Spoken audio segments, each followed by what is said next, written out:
Good morning and welcome to the GrandWest Casino in the mother city of Cape Town, the lovely Western Cape.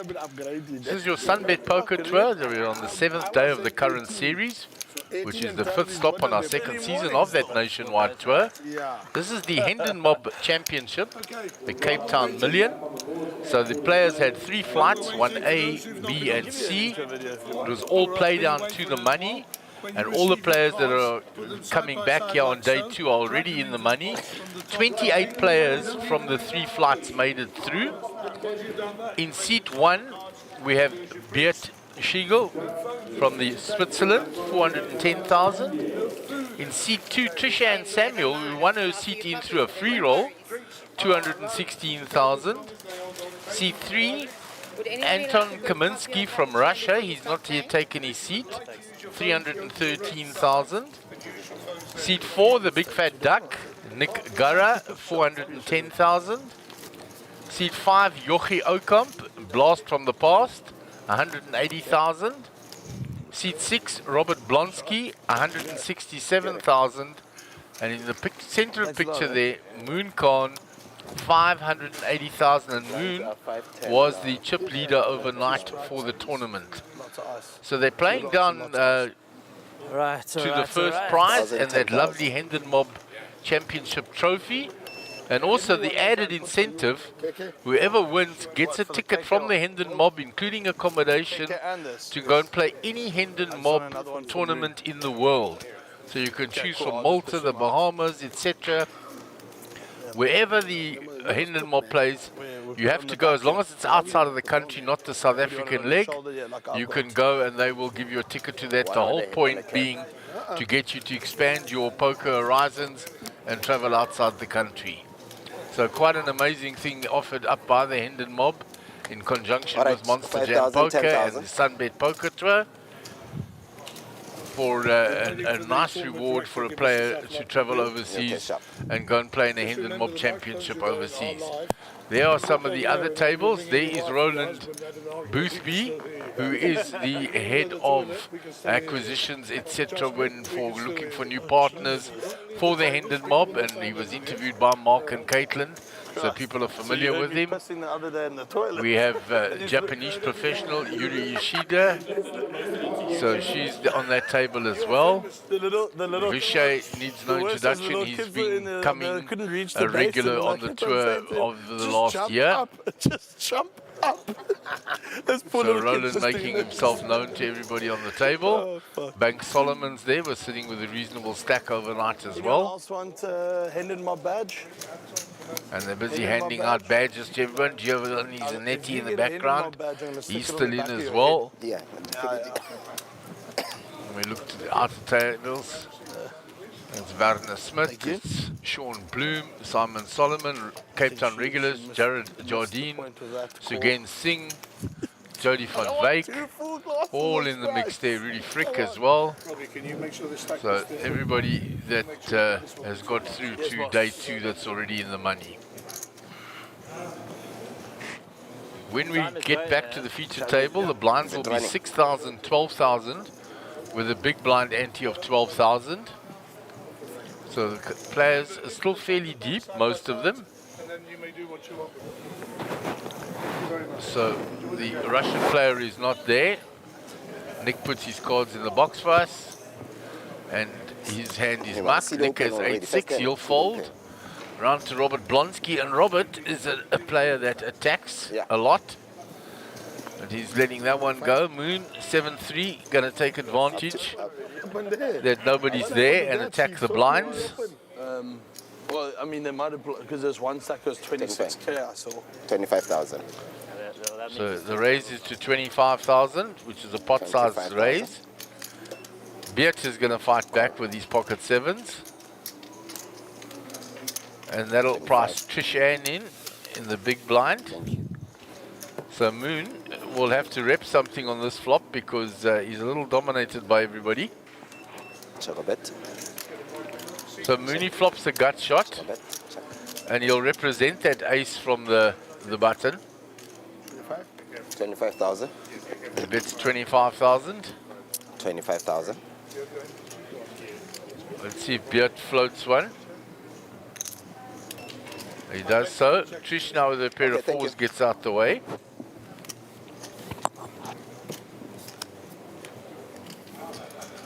Bet. 6, still no help for Moon. He's still looking for that 5 for the gut shot. It's gone check, check. The queen doesn't help Moon. Bet checks and Moon checks behind, and the 7s are good. Okay. All right, small blind, big blind, please. And we saw Beat in that Welcome to Cape Town event. Young man has quite a lot of game. He was unfortunately the bubble boy. Ran ace king into aces or kings it was, one of the two. There's Yochi wandering around looking for his seat. And they'll take Yochi up to the feature table now. Hey everyone. Money. Good, yeah. I see. We're not going to get more time, Banks. So Yochi will be helped out by the floor staff there and brought up to the feature table.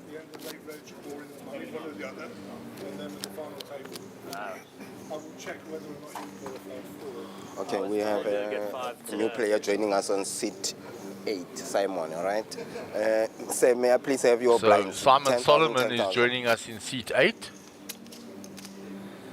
Some balancing of the tables.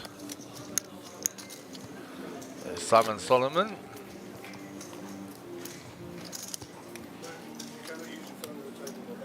Yes. Sorry, sir. Just last minute. He's busy getting mic'd up so that he can take his seat. Yochi's coming there. Sorry. Who are you, sir? Joggy. Have you got an identity card with you, mate? I think so. Thank you.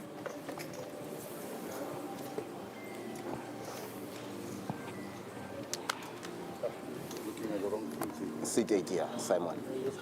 And our Russian guest has taken his seat as well. Give you a rough Anton Kaminsky. Simon, how much do you have? How much is it stake? Simon Solomon Okay, he'll give me a count just now, right? will fold. Call as a fall.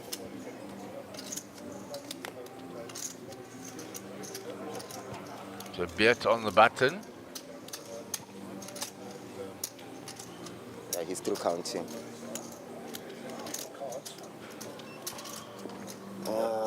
And we have a raise to 32,000. 32,000. Just need you to put them side by side and just slide them into the box. Yeah, it's just a call.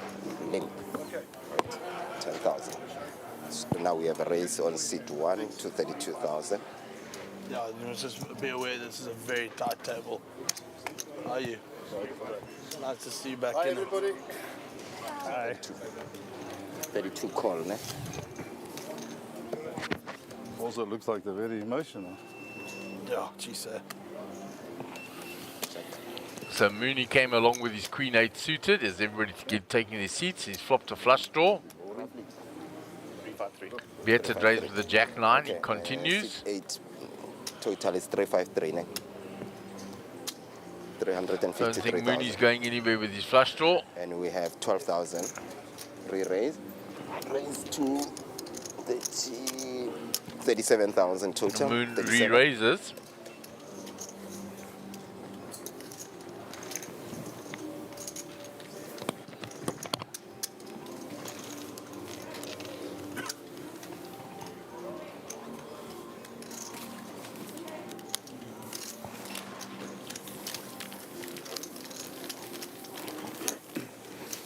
Somebody's scooping chips on, well, that's somebody that hasn't taken their seat, so their chips have been just taken out of their bag, not stacked yet.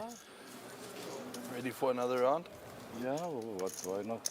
Why not? Do it. You were cruising on what's it, Saturday night? Oh, not Saturday, Monday night. What is it? Sunday night. Sunday night. Sunday night. Yeah. You were doing well, eh? Yeah. Yeah, Lost a couple of big hands. messed up one big one. And I mean, I was sitting with maybe like 20 minutes of play left. I was sitting with just short of $1 million in chips. And this one guy doubled up to me twice. The thing is, you've got to try and eliminate plays. Yeah. Can't sit and like dawdle all day. No. I was actually looking at it. So we've got all in already on the outer table there. The King Deuce versus the Ace-3. And the Ace-3 makes 2 pair. 36,000. And Yuri Ishida, very short stack, is eliminated. My drinks on your way, then he She made a move, and Roland Boothby called in the blinds. She saw that the big blind was vacant because that player wasn't there. Took her opportunity to try and steal. So Simon Solomon, pocket jacks, 90,000. is re-raising Robert Blonsky's open. 544. So Robert opened to 26. 90,000. Simon Solomon is re-raised. 9 and his stack is 544. 90k. Right? Beat folds ace queen there in that spot. Round to Nick Gurra, jack 6 off. Rashid. Back to Robert Blonsky now, facing the big 3-bet. And for most of Robert's chips,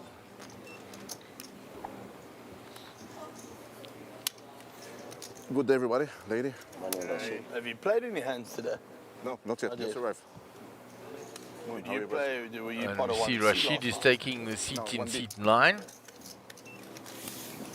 Did anyone play 1C last night? You played 1C. Shame, bro. It's all for you. What time you They finished at 5:30 this morning. You're killing. The bubble was 2.5 hours. Yo. Can you imagine? We had short stacks. We had like 2 stacks that had 6 blinds for like hours. Really? This was where we doubled up. View of the outer table there. And let me guess. Sean it's another Bloom one stacking of us, not chips. them. Yeah. Who was that? What's time for bubble? When you... Sorry? What time was bubble? 5:30 this morning. 5:30. This morning. Every time you stack, And that just started 11 o'clock. every time you stack, the stack grows. I was asking him, maybe everyone do that. And I will start doing it, maybe you find every time one extra chip. One extra, yeah. Okay.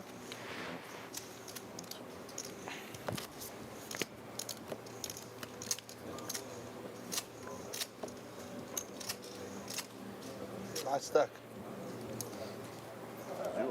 I should have had more. You like 400? Yeah, just over.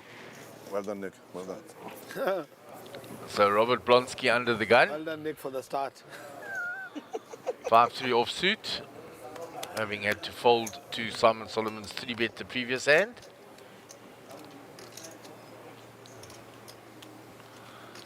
Queen Jack for Moon, Back to 510, huh? Raise. puts in the We raise. finish, we start 27. yesterday 5-10, no? Nothing to be backed. We heard they saying 4-8, but the 5-10 we playing. Isn't it? When we was playing last time it was 5-10. So for us it's the same. Yeah, we was playing 5-10. There's nothing there. Of course, because There's 3 flights. yeah, 3 flights, and then you make an average, you know. So You know where the others finish. in some places you play the lowest level. Yeah. Okay. I don't know what's the organization here, but anyway. So round to Nick Gurra in the small blind, he'll fold. Must be nice. Yochi gives up the big blind. Out from the big blind. Must be nice. So Mr. Blonsky's on the move. You always Yeah, get away, brah. As he was about to go to the big blind, he's been moved. Actually, good morning, everybody. It is morning, actually, still. We lost already 3 or 4. So we Makes 25. a change to get here in the morning. They're trying to catch up, yeah. Thank you. So I saw Simon Solomon arrive, I saw Rashid arrive, and now I'm seeing Rob Blonsky leave. Yeah, Bit of musical chairs this morning. I see a few players out. as they're balancing, and they lost a few players on the outer tables in quick succession. I so- saw Yuri Ishida went out. In fact, she was knocked out by one of the Hendon guys. Yeah, by Roland. Is it live? We picked that up from the roving camera. So the stream will only started off at 11. I think she made a move with King Deuce and got called by Roland's ace-3, If you give me your number, I'll send it to you. and he made 2 pair. Do you have a South African number? No. I have WhatsApp number, or South African too, yes, but What's your WhatsApp number? +7. Yeah. 6. Yeah. No, sorry, not 96. I don't know. We're giving my phone number out on the live stream. No, I don't think he's aware. So I'll talk over it. Rashid, yeah, under the gun +1. And then as soon as the link is sent, I'll send my it friend? to you. All good. So Nick Gara being Nick, helping out as usual, trying to make sure everybody's looked after. And he's basically going to send the gentleman the link for And after so many years, they still don't know. nice to see Nick's upgraded his photograph on the system. yeah. Kind of sums him up, really, doesn't it? Happy-go-lucky chappy. Always a pleasure to have Nicky Gara on our feature table. There's a lot for poker in these parts. 25,000 total. Starting with 9, bro.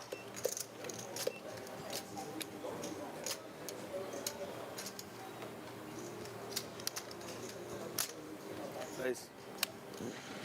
Sounds like those are raised. 85.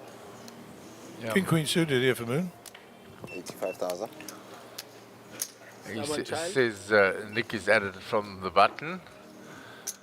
So now Yochi was, and that's one thing about Yochi, when he's put chips in the middle, he will not leave them there. As you see, he's coming along to the 3-bet with 4 deuce. So tell me about Yoki.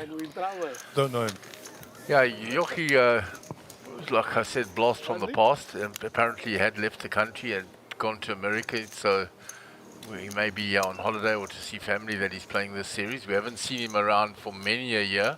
I've never seen him before in my life. Yeah, that's what I'm saying. It goes back to when I first started playing, he was on the scene. Played a lot against him, and these are the types of hands he plays. Okay, well, there you go. They don't want to see clubs, obviously.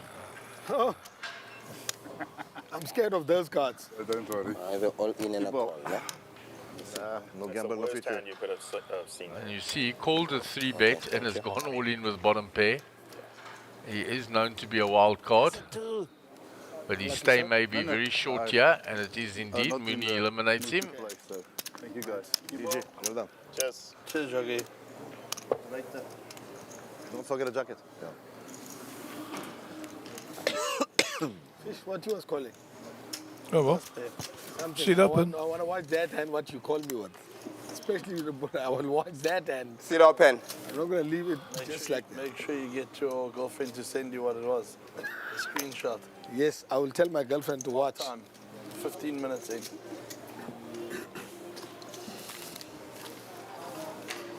So Mooney, the recipient of a whole lot of chips in that hand. 5.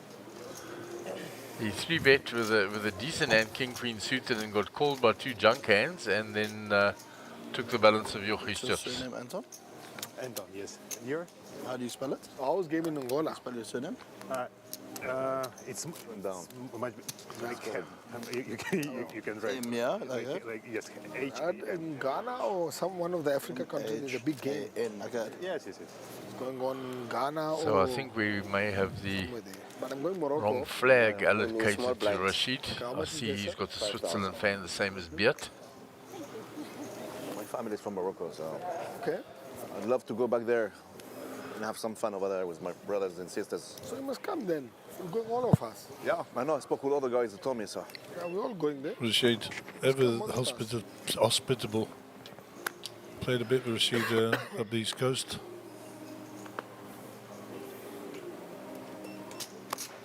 Called as a foul. What do you have, Nick? It's 9 as 10. Interesting, I'm watching some footage from yesterday on my laptop. And Rashid is on there now as well. It's kind of spooky. Watching the stream. Yeah, there he is. Okay. Some of the stuff that Gaz is watching from yesterday, from the Hendon Mob tournament, when we were flashing to the outer tables. 22. I give him nothing. 2-2. Your hand was ahead, statistically. It was Jack 10, Jack Queen, some shit, Jack King, something like that shit. Call with it. My hand was King Queen was ahead. Button moves to Moon. Small blind, big blind. And meanwhile, Nick takes in that pot while we were talking. So I don't know much about the player in C3, Gaz. You were out there having a chat to I him. spoke with him. Anton, he's Russian. Speaks very good English. And apart from that, that's all I know. I know he came in with 313,000 chips. Yeah, and I know the lady in C2 won her Trishan. C2 in a free roll. That's it, Trishan Samuel. Jeez, it seems like a funeral around. Delighted to be on the feature table. Yeah, we were covering the with the outside roving camera when she won the all-in to get the seat. And she was extremely happy, and she took part in that master, well, the class from Melanie Weisner. My gosh, Nick. Well, she wins this, Melanie will be looking for a 10%. But we should win that team, no? Huh? So, Anton. Close there. Aga was telling me, he said, Moon, if there was a person go out, Yes. we definitely win the 35. We would have won the team thing. Because we had the Because best. we was three Anton in the is money. raised with rest the was ace 1-1, 5 off isn't it? from the hijack. Pretty much. 35,000. That's why Lions had won it, because I think they had a second guy bust out in the money as well, but there was only two of them. So we was the most. We choose the best team. Of course, I knew we had a good team. Going into it, when we said, Chad and I messaged each other in the morning. And I said, But he moves to Simon. Oh, you clients, they say you must come late 4 o'clock. Somewhere on this table, boy. maybe they eliminated you already. So what do you tell them? He still played the 1C and And, and Chad and I were just chatting. We were like, if you think about it, because we had a couple of like wild cards in our table. Even Guppy was a wild card. And then he didn't pitch. So then we phoned Stephen, because Stephen called and he said, I might be able to play or not play, but I can only tell you on the morning. So we phoned him on the morning, and he said to me, look, it's going to take me 20 minutes to get there. I was like, but just come. And then he rocked up and he did well. I mean, he did well in the beginning. And Chrissy was also just, again, as a wild card, you know, but he's okay to play at this level. That's the thing. He's not scared. But you'll put his money in with whatever he feels he wants to, like, feel lucky and get lucky with, you know. I love watching Chrissy play, bro. It's hilarious. He's a tough player to play against.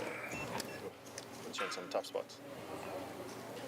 25,000. So we're just listening to the players there. Nick breaking down what happened in the club 25. championships with his team, the KK team. Bonjour, mon ami.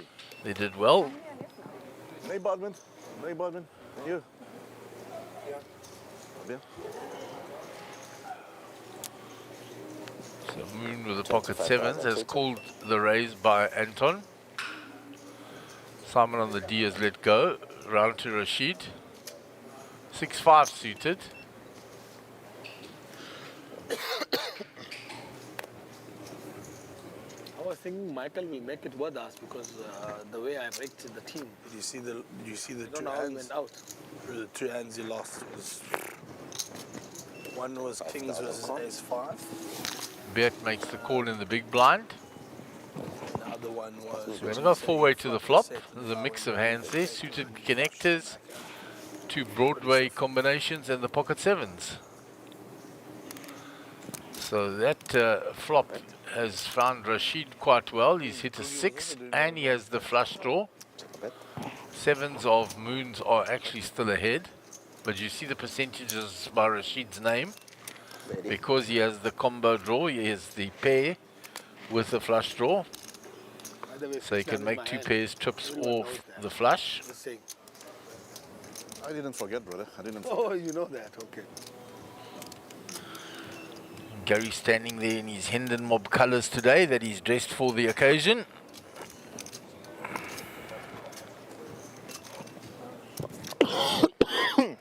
Hey, let's see now.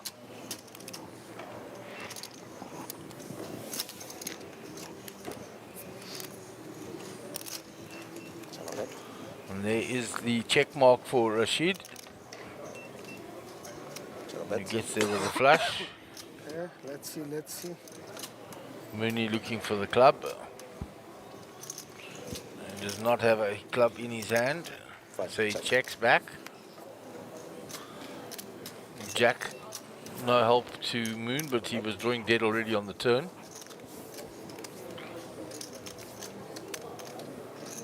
Then you don't have 6-9.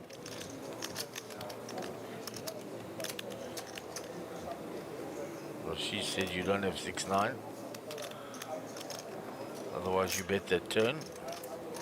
So Rashid bets the river. 105. Mooney might pay him, yeah? Give you a free card, ne? Mooney thinking now that Rashid has hit the jack.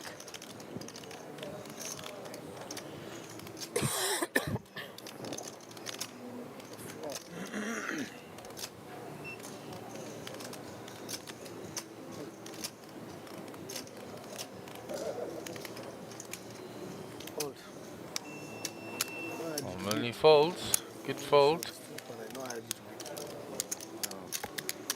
I will beat. I will see it on the TV. Please, brother. You'll tell him later, yeah? Mooney trying to extract information from Rashid on the hand. No, I was going to ask you if he's been briefed on the Clayton on that table as well. He came in so quick. Came in, sat down, carried on. I have no issues with the South African flag, but No, I just wanted to clarify. I'm not South African. No, you must put your Yeah, yeah. proper nationality next to it. Either. Yeah. Were you involved in the Geneva Convention? Well, I was part of the first contract, yes. Ah, brilliant. I'm joking now. We were speaking French together, so Yeah. like Swiss cheese. Geneva, is that around Norway, right? No, it's Switzerland. Switzerland. Yeah. Capital of Switzerland. Yeah, bro. Say again? capital, I think. No, Bern is the capital. Or not Geneva. No, not Geneva. Zurich. Zurich is the financial capital. This is where you have the economic business in. Lucerne is the... Again? Is it Lucerne? That's the capital. No, CERN is the research of nuclear studies, everything, you know? Because that's what I went... I think It's I in went Geneva. The CERN is in Geneva. All right. My brother works there. As a scientist, but as a... So Anton with the ace-king suited.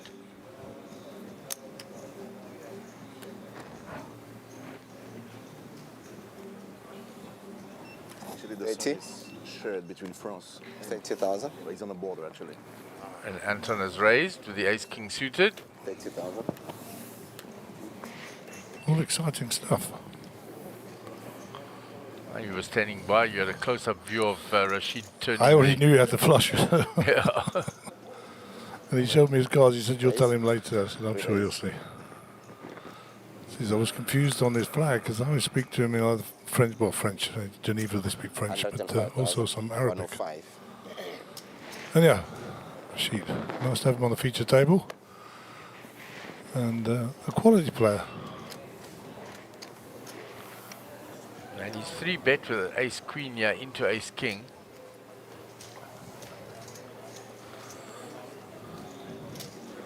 And he's pretty fearless, huh? Oh yeah, no, he's not scared to put chips across the line.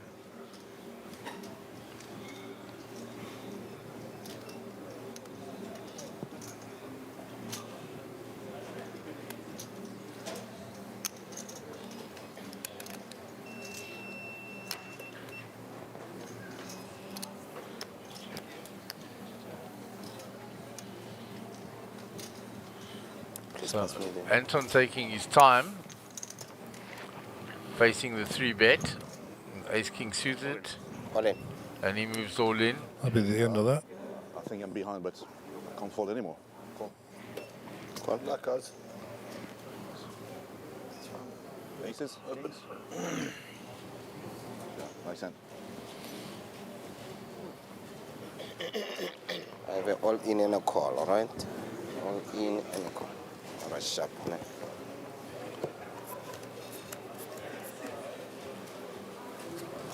And there's the king straight away for Anton, just to give him some insurance.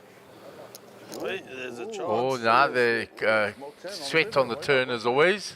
Flush. Nobody holds a diamond, so the 4-card diamonds doesn't help. And I tell you, Confused after this. he stopped breathing. 50, more than 250? I swear to you, he stopped breathing that whole hand. Nick He Gara. Nick always full of fun. and the jack to come just to make it a little bit harder. Yeah, always a sweat. A little bit scary. 200. 250. 260. So Anton Kaminsky doesn't have an identity on the Hendon mob. 70. Maybe he'll have one at the end of today's play. 280. Yeah, having cashed, he will most definitely get on into the Hendon mob. As soon as you have a cash in a recorded event, you end up on the Hendon mob. Nice answer. 288. So TPR dealer just doing his calculations, making sure the right amount of gaming tokens are slid across to the winning hand.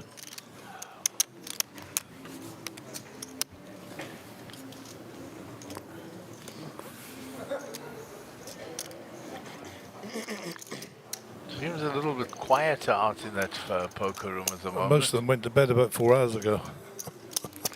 Cheap, it's 5:30 they finished that day 1C. Yeah. And I thought we went late the day before with the club championship. And so our tournament director David's got the morning off. So good for him, get some well-earned shut-eye. As people who are regular viewers to the stream will know, we actually televised the 200k final table, which ended in the super cooler of the year. Pocket fours versus pocket queens. Somebody in the back here said this would be a good juicy flop with a queen and a four. He shall remain nameless. Those with the ESP knew I was going to say that. And of course the flop did deliver. And the turn brought another queen, which was quads versus a full house in that regard. The money went in, unfortunately. Johnny came second, but two good friends who wanted to play for the money and the trophy. There was no deal done. And they were both smiling when they left as well, so well done to them. And I think just an honorary mention for Maxwell Young, who was on the bubble, and 800,000 bubble, to be honest, so unlucky to you, sir, but well played. Big bubble, that one. Yeah, that was huge. And of course, R1 million difference between first and second, as Gary said. And the raise 37. So the stream is coming live, I'm told. 37.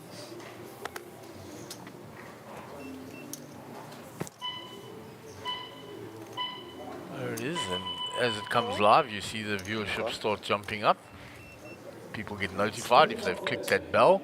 37. And if you haven't, click Nice it. one. Take the 5,000 back. 37, yeah. 37. We've got yeah. a nice view of Roland Boothby, who's the one of the representatives of the Hendon mob here today. He's chatting to Yuri Ashida, who, a Japanese pro lady. Thank you.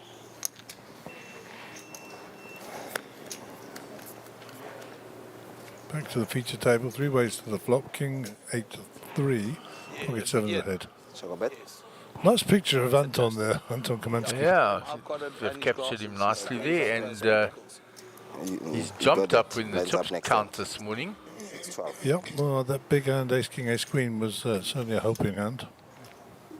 Yeah, and he had a few hands before that, and he's continuing, yeah. So, Rashid, 43,000.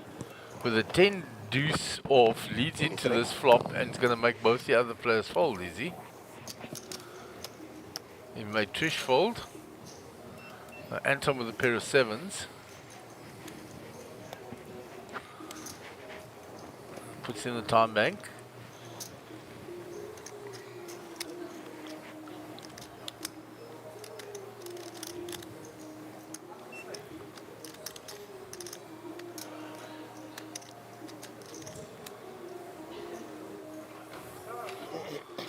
And he gives up the 7s.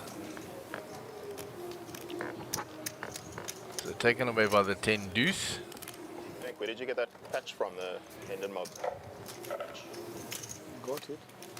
Oh, nice. 2. You want 2 or 1? I think one's cool. Anyone else want a Hendon mob? Nikki distributing Hendon mob patches. I ask you now, give me. What? For Hendon mob? Want another Hendon mob? You give a KK one. So Rashid, no stranger to being out and about. He's All right, blinds up he's is played in 6,000, Marrakesh, he's 12,000. played in Brazil, Gara. Monte Carlo, Brazil a couple of times. He's been across to Spain, of course. No traveller would be complete without a visit to Kings and of course to the WSOP. And he's cashed a couple of times in the WSOP as well. And most recently, in August of 2022, was up there in the Merit Series in Cyprus, That's exactly it. up on the northern Caribbean coast on the Turkish side.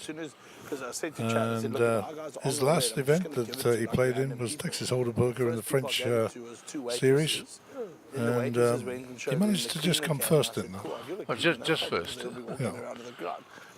So a good poker pedigree for Rashid. Currently playing out of Geneva under the Swiss flag.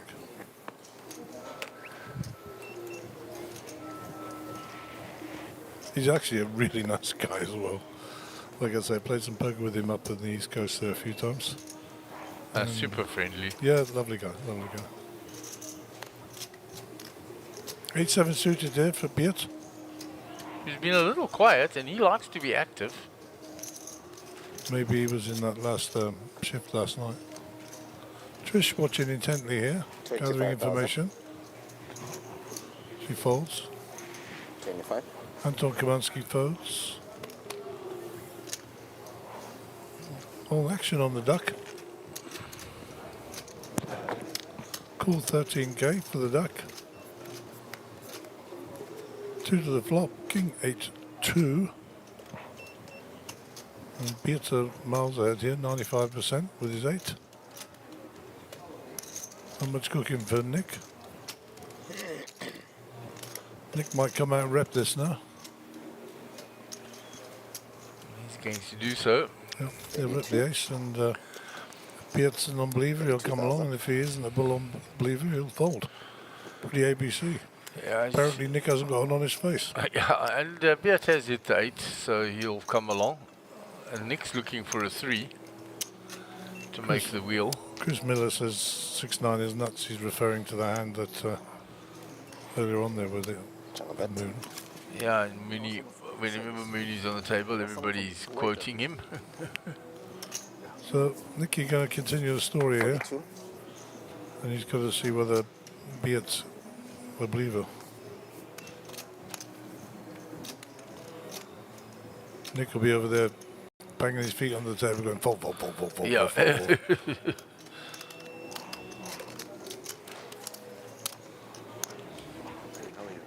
It appears like he's a non-believer.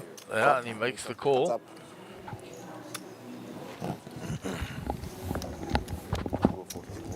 Button moves. Thank you.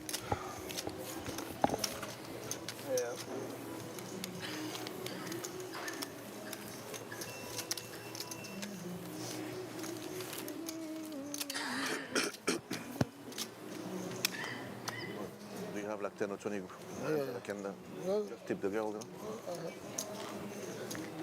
much you want? Just 10 is. Thank you, brother. I appreciate it. Must be one of those. Thanks. So Beert will take that one in there. Calling Nicky on the river.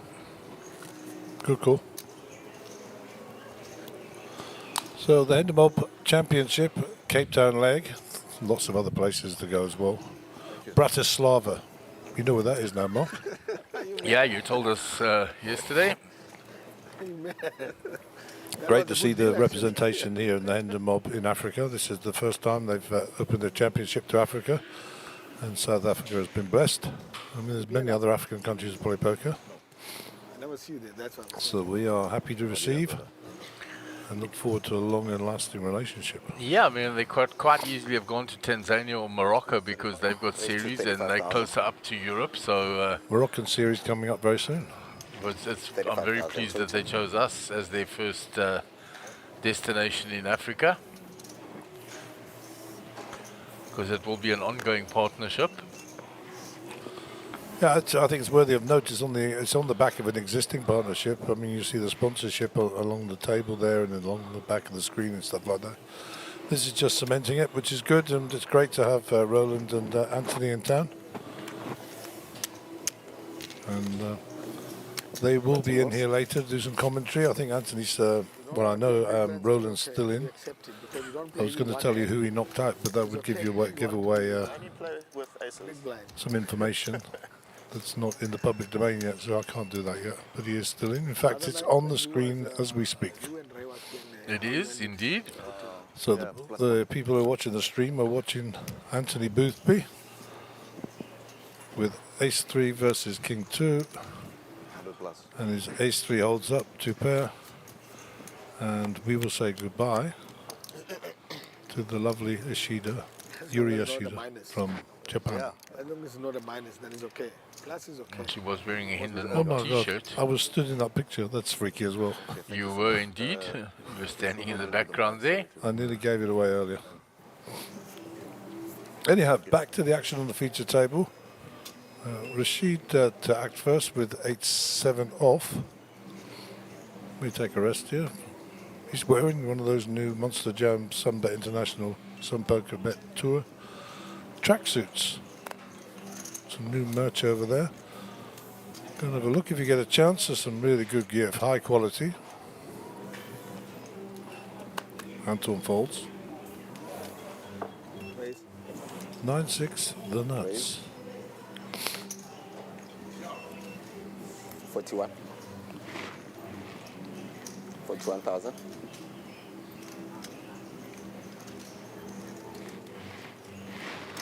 I'm raising from that small blind into the big blind, and Simon can't. I do not have aces, but this is the one hand I played. 6-9 is nuts. You were actually you were ahead. So. Yeah, but when I was there, I'm just saying I have to protect 6-9. It's okay.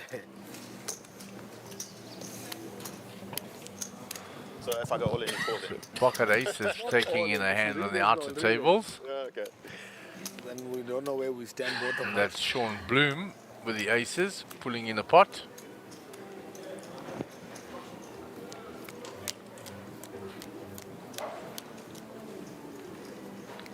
There's the winner of the Cape Town Million, the Hendon Mob Trophy.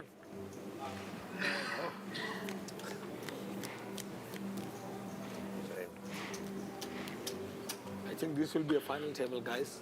Just stay here. Don't play against. That can be final table. The rate they're dropping. I mean, I was chatting this morning, like, considering you were the biggest stack coming into this, you only had, if you take antes into consideration, about 40 big blinds. That's sick, because you're the tournament trip leader and you're sitting with 40 bigs. No, bro, come on. Stocks are going to drop like flies here, bro. They're going to drop quickly. We played for 10-15 blinds yesterday. I think we need Nick Gara in commentary. Yeah, he will add some spice. Yeah, well, we're into 5:30. 32 or 37, sorry. 37. Incoming from Moon. 37,000. Never be 6-9 now, I promise. I think Simon might have a piece of this in a small blind. He knows how wide a range Moon can raise with.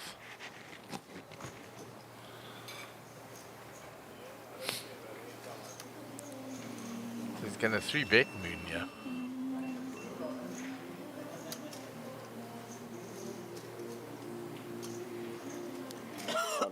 And 93. Simon, may I please have one of your time banks, please? Interesting number. Thanks.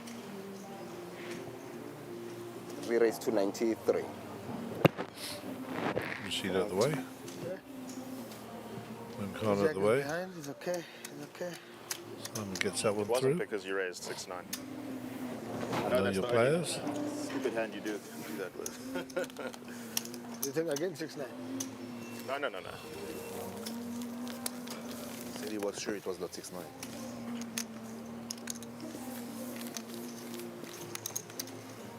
Not because of your 6-9 raise. Yeah. No, it's all good.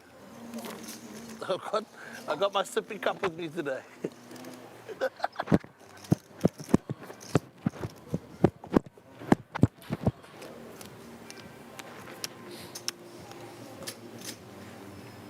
looks like we're down to 3 tables in this event now. Yeah, we split earlier. That's when we got the Simon came in. And Rashid. You're going to blind out of this tournament at this rate. Well, it makes sense if we give overnight with 28. Only needed to bust one to go down to 3 tables. Coming in. I just hope to hold that it just holds. And when Yoshida was eliminated, that would have automatically done it. All in. Trishan moves in with her pocket 4s from under the gun. Good luck, young lady. We wish you the best. 119,000. We're all rooting for Trish here. Oh dear. 119. 119, yeah. I don't know what Simon's thinking about here. Oh, he wants to bring the other player after him. Yeah, he's got players after him, still 2 players. Small blind, big blind. All in. He's isolating. So ISO bet. Oh. Pocket 10s for Biet. He likes a gamble, this young fella.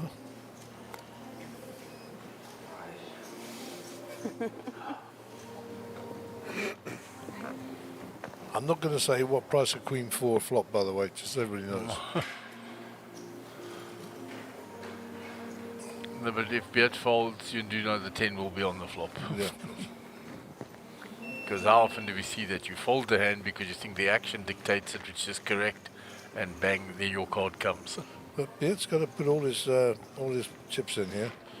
So for me, I think this is an easy fold, personally. I agree with you. I think so. 200. I mean, he would be left with 90k. Yeah, so he's, 300. you know, it's for his tournament life. 380. And, he's got 500,000 chips. what does he know about Simon Solomon's? I know that he's not bluffing. 400. Yeah, and he's got 500,000 chips. Do you want to risk 500,000 chips with pocket 10s? 460. Oh, it's a fold. 416. You're not going to like it, but you're going to fold it. Yeah, exactly. There Well you done. go. Well done. And now that he has folded it, he'll see the queens, he'll be very happy. And then when he sees the 10 on the flop, he's going to cry. All in. If I win now, doesn't matter. I had a 10. So it will come. Ace 5. Queen's ahead. And a 4 and a 4 only. So the queens hold up, no 10, so That didn't happen. Beat will be very happy he folded. You can't fold. You can. No, I can't fold. Obviously, yeah. You can, but it's going to be a huge fold. Yeah. They out. Well done, Trish. Well played, and you made the money. You will have passed a million. Don't know how much you made, but you made it. Yeah, from a free roll, that's pretty decent. Trish. I think the min cash was around 16k, if I'm not mistaken. Just go Something get like that. a slip. 14 or 16, I'm not sure. I did glance at it this morning. Passed a million now. I think it may not be double, so probably 14. Not half price, huh? Not half price. Ah, sorry. Okay, what a sharp. There you go. The time bank. If my auntie had some, she would be my uncle. 0 pen. If you need some, you can have it. How does she have so many though? Is that like a direct translation? Yeah, direct. If my auntie had some, she would have been my uncle. By using if. Did you see that? I mean, in the time action, she must have picked up somebody else's by accident. Like from the previous day. Hola, man. She had it was like this. I swear to you, ask him now. I know, she had a lot. Oh, no, she had more than us, way more than us. We had 12. Okay, here we go.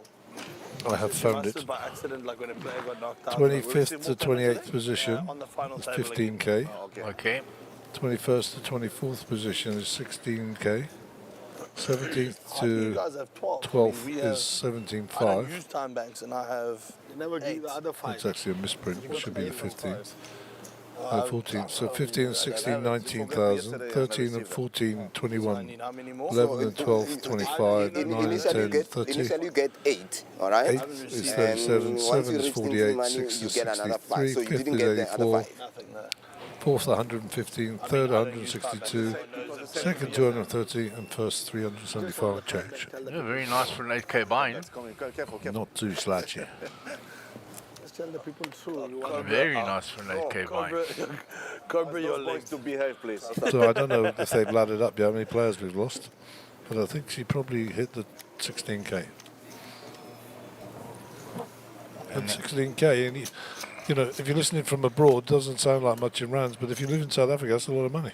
Yeah, and she free rolled in, so A good story. what a pleasure. A good story. Option to raise. And that's how you build a bankroll as a player starting out. Talking of building, Anton Kamansky with queens. So you more about here. Rather go jump in set first and come here. 36. That is better. 36 total. He looks Russian. I don't know what Russian people look like, but he looks like one. And he's got that sort of chiseled sort of face, you know. Perfect. 36. Yet limp calls with 9-7 off.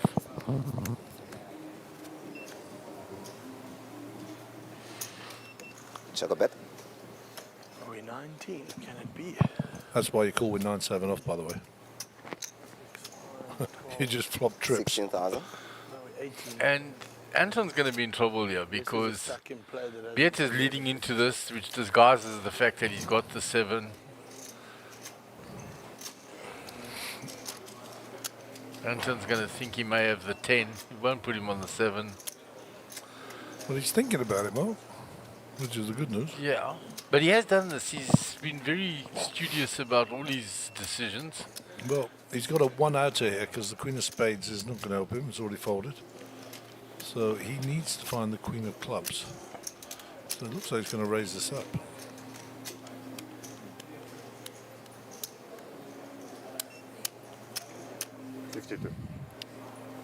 Raise to 52,000.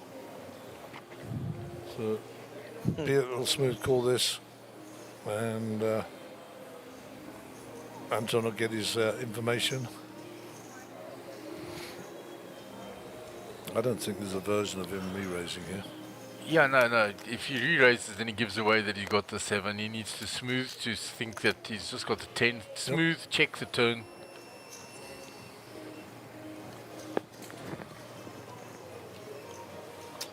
So we've had the dramatics with the time card as well.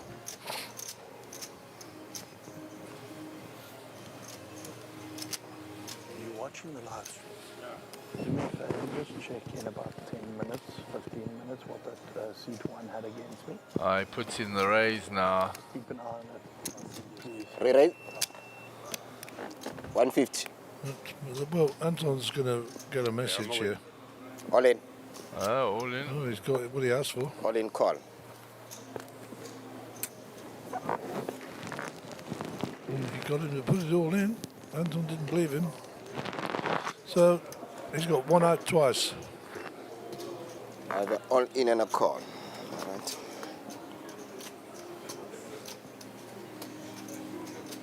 All right, sharp.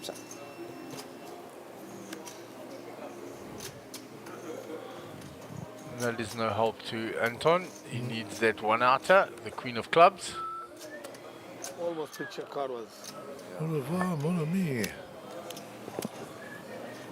Beat will take a big pot in. I think there may be some change left for that's good. For Anton, but it'll be very little.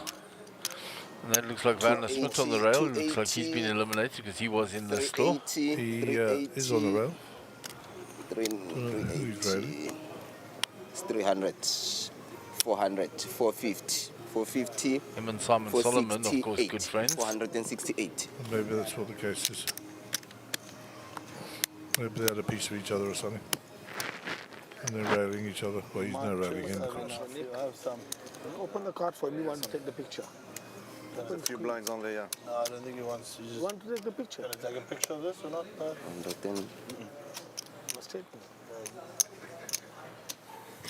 468.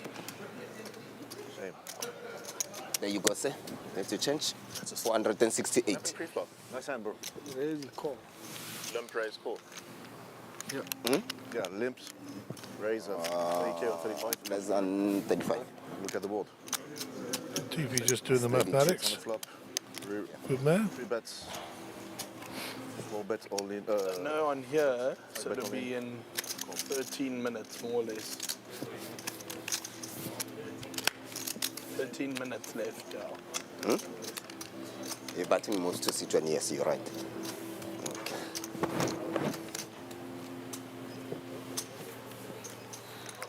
Right, blinds are still 6,000, 12,000.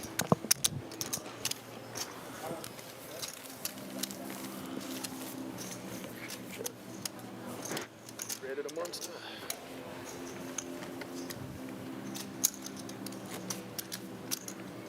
So they changed, all sorted out.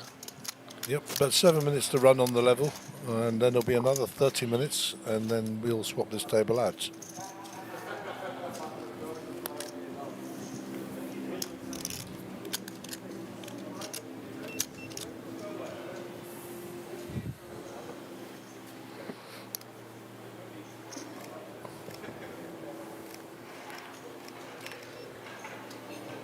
A little subdued today. I think that's symptomatic of the fact that a lot of the players played through till 5:30 this morning. Yeah, 8 of them. Oh, I can't believe I'm saying this, but Nick Gora's extremely quiet. 32,000. It's kind of an oxymoron. Nick Gora quiet, you know. It just doesn't work. 32. Oh, here's a cooler again. And Beat had the reverse when he was the bubble boy in the Welcome to Cape Town. He had the ace king. Just smooth calls it. 32 con. With a million chips, decides smooth call, let me get to who I can behind. Disguise the hand. Okay, so aces versus ace king.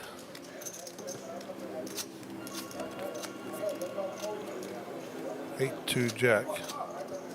Did Nick Gora have 8-2? 8 something.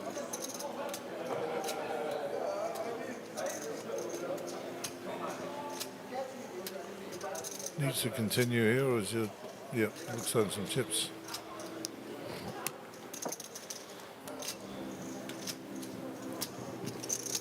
It's 40 something. 38,000. It's around about half pot. Smoothing again.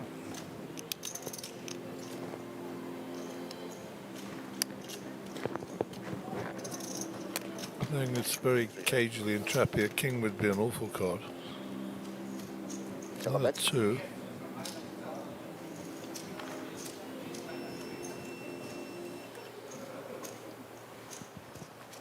Simon checks here.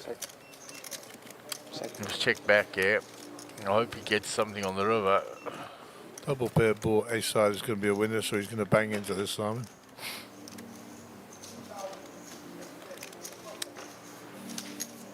Fancy someone around 75,000. No, he checks it back. Beard's got to cash in now.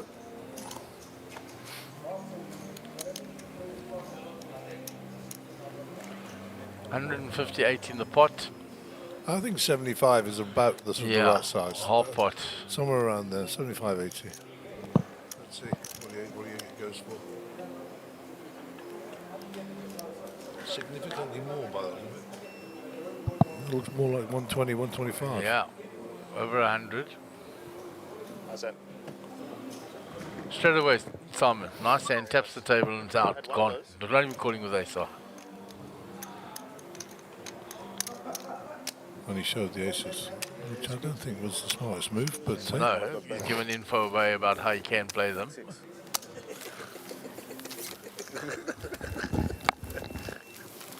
Jamie, you can't steal from the other Swiss people at the table. I mean, you look after the Swiss people. He's from Switzerland. Really? Yeah. Bern. Huh? Bern. Oh, from Bern. Hey, guten Tag, wie geht's? Very good, and you? Good. We're speaking Big German but now. I don't speak much more You're German. more French. I'm from the French side, yeah. Genf, as you say, guys. So he's from Bern, which is the German side. Guten Tag, wie geht's? Good day, how are you? When you said Switzerland flag, I said, now we have... Trust me, I told him to his face he didn't register, and then I had to tell him again, and he goes, oh, he's from Switzerland. Oh, I mean... Nicky holding court. Pentium 1, he's using Pentium 1. Good man. Nice to have Nick Gore on the table always, and I'm pretty sure his KK mates are all logging on. Shout out to Chad, who I don't think Chad played in the 5 o'clock finish this morning. I think Nicky was saying he decided that sleep was more important. 27. But, I'm sure he's logged on and watching. If you are, give us a shout out, buddy. 27. So Cameron Olsen says, let's go Trish for the win. Well, in 30 minutes or so, you're going to be listening to this message and you're going to know. Unfortunately, Trish is out, but did very, very well. I think she cashed for about 16k. Nick with the ace queen here. Okay. Because that's a year, so it fits perfectly. Okay, nice. Nick slows down. All in. Says, I'm all in. Let's put it all in. Realise my fold equity. It's 196,000 the price. I'll give you a count just That now. makes Simon Solomon a It's little bit more dubious about putting his in with ace 7. 184. You know Nick has got a wide range, but note that Nick So we are all worldwide citizens. is in a small blind here. Yep. So I find it Simon so folds. interesting how property in Switzerland works.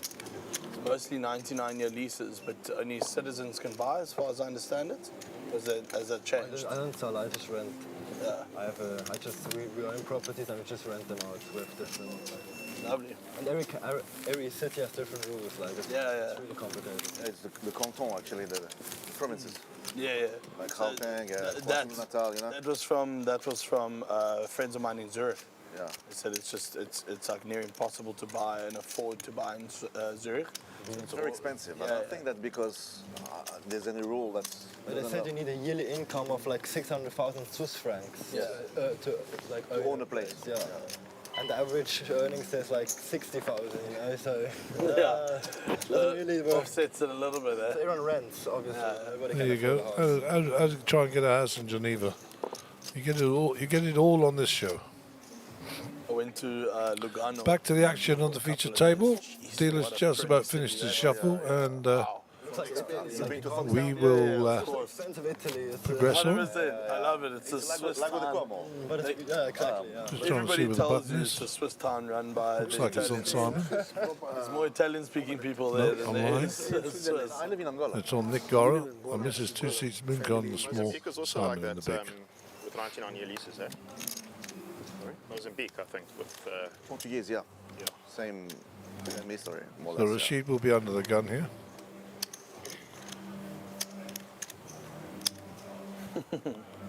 Race. 7-4 of hearts comes out firing under the gun. 34.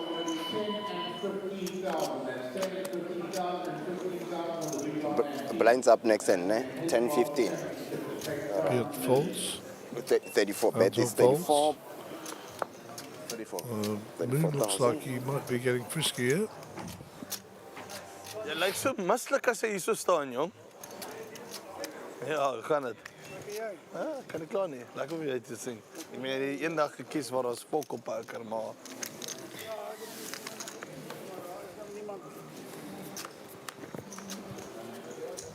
Morris sal lekker wees. Morris is die begin van die main event. So he hits his 7. We haven't seen what Moon's got in his hands. There we go, Queen 10. Satellites vir die main event wees. So Queen 10 ahead here. 33. Ja, goed. Ons aan die gang.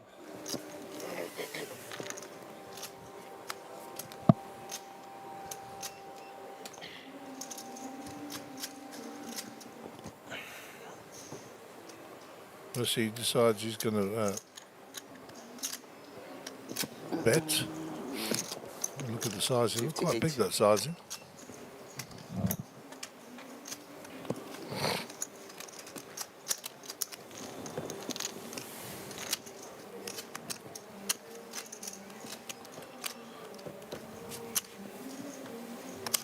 Moon will turn over his Queen 10, and Rashid will acknowledge that his 7 is no good.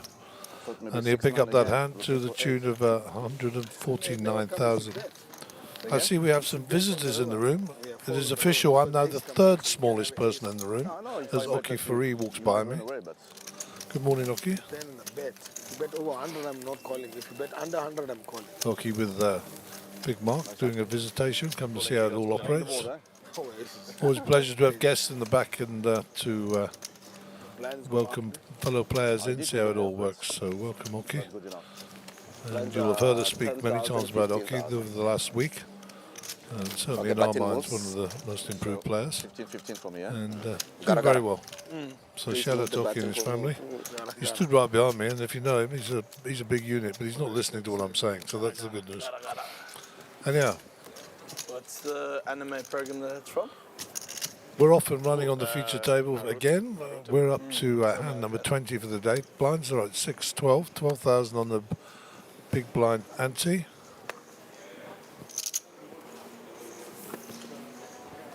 Good luck.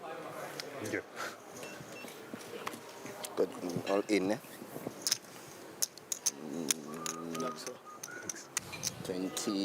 26 total. How much? 26,000.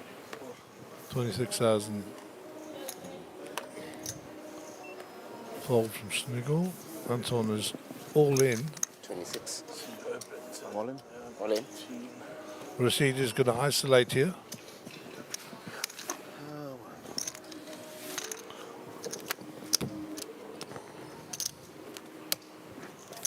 And Rashid open pocket sevens. Anton with the king 5. Good luck to both players. That's my change? Yes, everything. Take everything back. King 5 versus pocket sevens. All in and a call, all right? Good luck, sir. Thank you. As Oki leaves the room, it's official. I'm the second biggest again. So they were. For a short while, I was third biggest. Yeah, you shrank in size there, guys. 5 for Anton. Needs a king or a 5 to keep his hopes alive. There it is. Just a 7, maybe?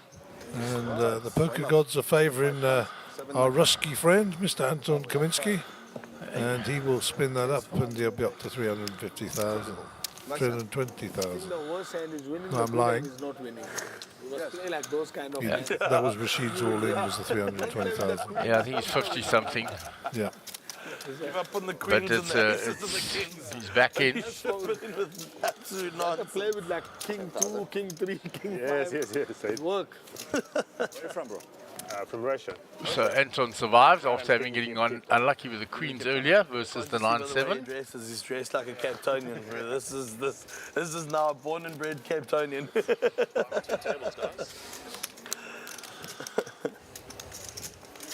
There's the trophy for the winner of this Cape Town Million. Yesterday they cracked my aces with 5 as well. 5 on the turn. How is it? Well, I had a jack now. I said maybe. Yeah, I found Oki wandering around outside between events. He's waiting to either play the satellite. He's definitely playing the high roller later. So nice to give him a tour of the back here. And of course, anybody is always welcome. Speak to one of the team members or to Gary or myself. And you can get a tour of the back, provided you're not in the event currently being broadcasted and you switch off your communication device when you come in here. 35 total. So Nick's raised to 35. He's been called by Rashid with the ace jack. If you want to sleep, there's a couch also. I can see your eyes are full of sleep. 2 hours. 2 hours. Biet saying he only had 2 hours sleep after surviving last night. I don't get that. As a young man, come on, we all did all-nighters at that age. Why on 1C would you not make it? It's a bit harder when you're my age. 2-minute blind devil. So, gut shot for both players now. The ace-king still ahead. The 9 gets there for Rashid. Small blind. Oh, I think he's a. No, I use the Finds the 4 card straight on the river. He's small blind. And he's going to put in a chunky bet here, and Nick will bemoan the fact and fold, I'm sure. Nick's too good to call this off. 53. Ace King's no good, yeah. He says ace king is no good, yeah. Shows it. River. Yeah, it's okay. No problem. Rashid shows the jack. I think you'll peel one anyway with that card. You'll peel another card to see it anyway. Okay, button moves. And Nick says, I couldn't have bet you off on the turn. You would have peeled one anyway. Anything else, Sean? How's that? 15, please. Do you want to go on that table? So what's your name? Anton. Anton. Yes. 15. 15. Nice to meet you, Anton. Nice to meet you too.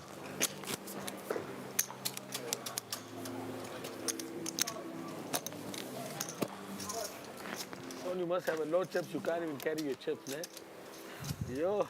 Must be nice. You just started the day, but now you're at the table. That's the problem. That's the big problem for you now. I've got revenge for yesterday. A little bit of banter between Sean and Moon. Moon says, must be nice. You got to have somebody else carry your chips. There must be so many. Sean said, I had a good start to the day, but you're a problem at the table. And Moon said to him, yes, I'm not your problem now. Please. Friendly banter between the players. Yes, please. So there is Sean Bloom coming into C2, and he isn't coming in heavy, as you see 2 trays of chips. Gives his seating card to the dealer. How you doing? Hey, bro. How's it? What's in here? 35,000.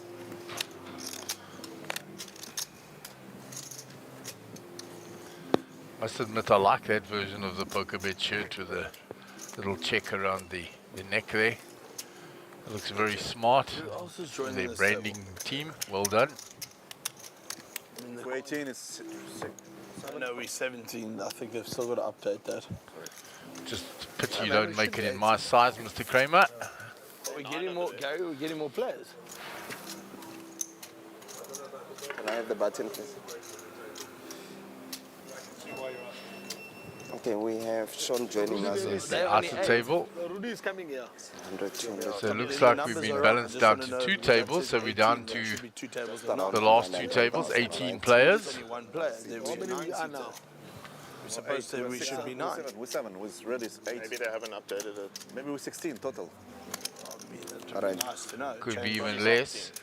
But look, the table is full there. So they are pretty 9. We're going to be 8. So Is there somebody in C2? I can't see behind the camera. yes, there is. They are 9. We are 8. 17. Is there someone in C1? Yeah, boy. Yes. Got a big blind, please. Are we 16? Must be 17 then. I can see some grey hairs.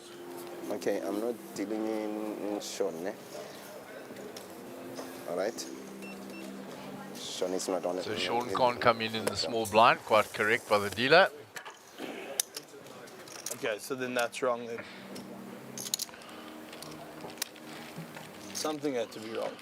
40. Raised to 40,000.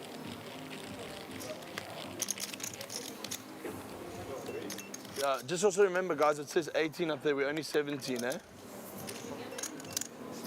40.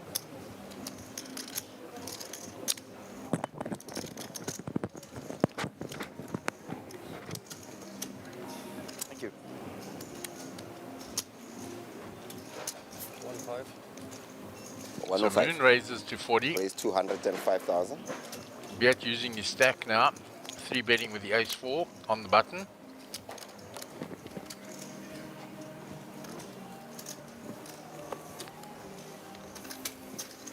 I'll just wait.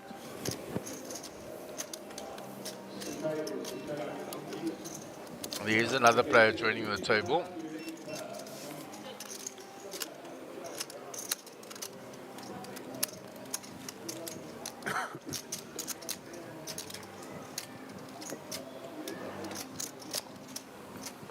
Oh, hello, boys. We have a new player on 6-5.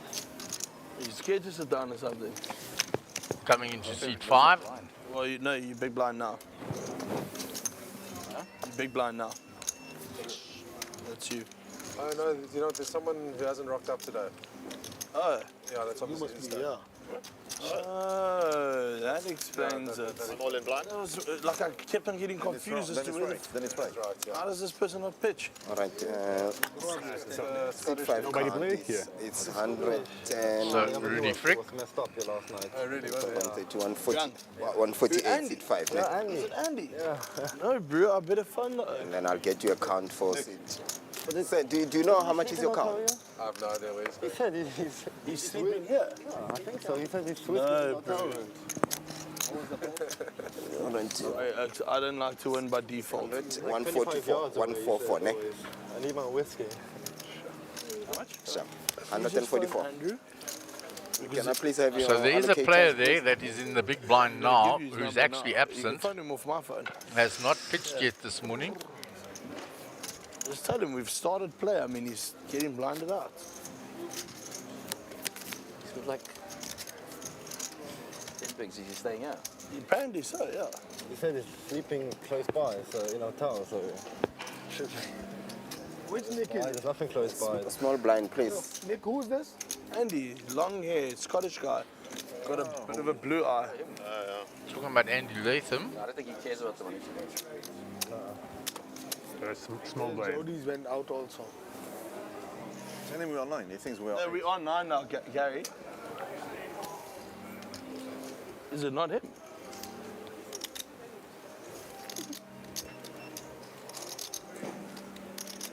Scotland. Moon? It isn't.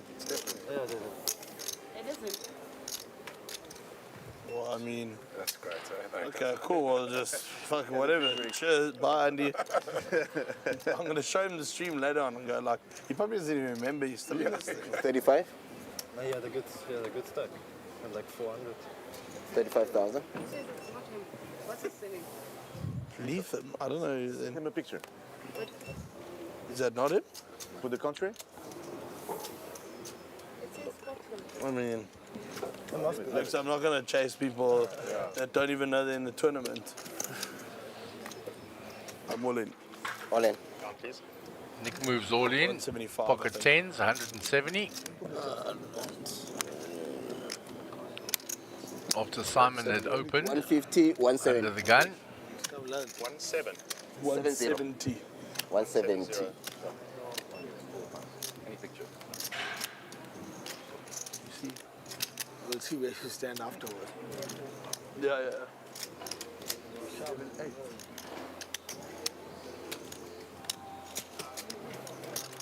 Brave.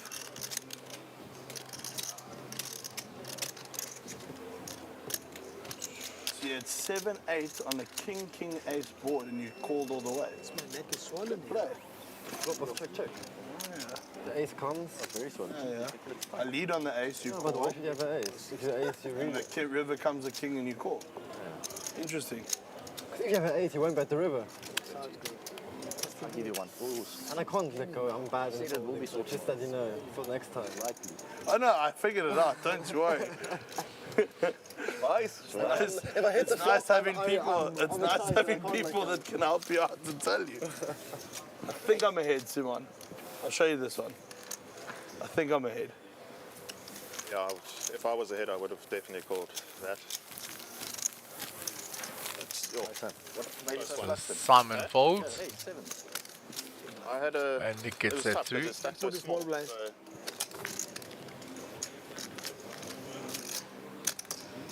if you had like 9 bigs, then I have to call.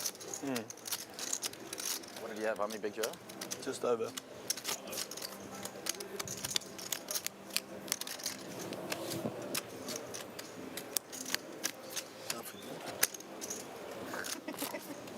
Hey, don't laugh, eh? You remember everyone was laughing Yeah, at you yesterday? no, I told you. I want you to be in there. 4 big blind stack. Proud of you, my son.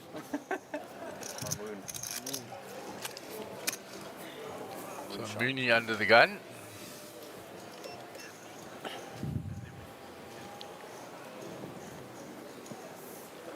Fold that.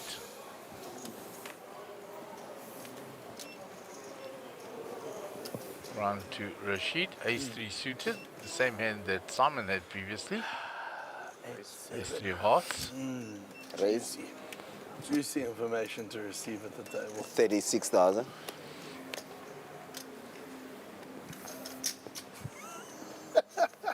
$36,000. Because you've only tabled the one good hand, which we saw was the aces. The rest of it is probably garbage that you've had with it as well. Definitely. You saw the 7-9. So. Nick in some banter with Biat. How the journey started. You must be tired. Maybe go take a sleep. I like that play style. Because if you hit, you hit, you know. If you hit, you hit. I like a callable hand, but just... No. No, I want to shove it. Cool. Yeah. And Rashid will get that raise through. Just to Nicky show my scores brother really that bantering I'm not with sitting in Biat lines, you know what I mean? No. because he tried to bluff Biat on the river and Biat called him down. Ace 2. Nick fired the You think I'm turn gonna and play the to river. go raising with Ace 2 like UTG 2? You see Swiss players. Pick me. Aggressive, eh? Pick me. Can I tell them? Ace 3 maybe, but Ace 2, come on.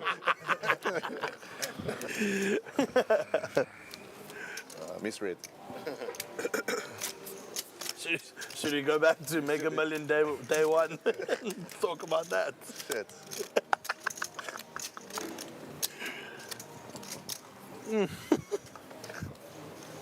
All good fun.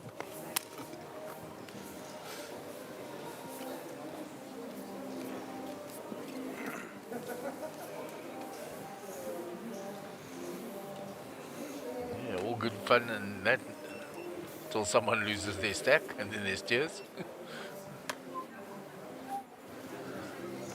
So ace-3 of diamonds for Rashid now. He raised ace-3 of hearts previous hand. Now he's got the ace-3 of diamonds.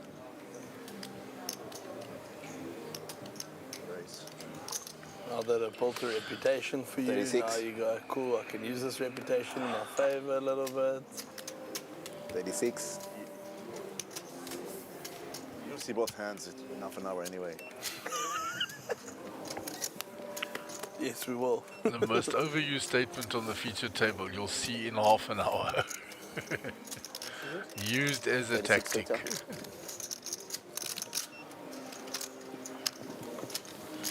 So Moon defends with the king 10 of diamonds, so the battle of the diamonds here. Only one diamond on that flop, and Rashid has hit the 3. How's this? Mooney checks, Rashid will continue. Who's this? Ready? Backdoor diamonds for both. Moon has 2 overs and backdoor diamonds, so he's going to call. This is why I know these sort of spook things, bro. Diamond on the turn, and it's going to get spicy. No, but I'm trying to like think. Oh, and there's the diamond, and it also gives Moon a gut shot for the straight. Andy that I know. Moon's not going anywhere. Rashid's going to pump it up. Long grey hair. He's the only Scottish guy that played the 1-2. And it's not Moon makes the Can I call. show you a photo of him? Would he confirm it for you? Yeah, must be. A diamond on the river will be fireworks. Someone else put his name in or something.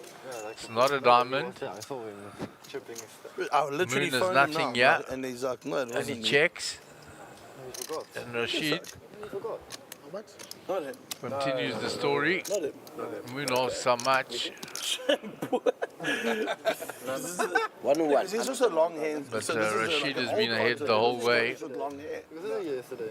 No, I've seen that guy around as well. It's a He's also Andrew. Yeah, We it's a- call it's him a Andy, different and he's from British Scotland. guy. Oh, Yeah, he's from Scotland. Okay, no, the other guy's got Other like guy- a proper ponytail. The other guy's long hair is Scotland. Yeah, the other Must guy's- be how I know is the day that South Africa were playing Scotland, bro, we were ragging each other. It's like, you guys are going to get a surprise. So I phoned him the next morning. I'm like, surprised? By 3 points. 3 points. Come on. Give us more of a competition here. It's moving the... No, he's got like a beard and ponytail. Yeah. And he plays big tournaments in Europe and stuff. Yeah. So happy for him to go there. Because if it's a mate of mine, obviously I want him to come play. And it sounds like Andy, because Andy can, when he gets off it, he can get off it, you know?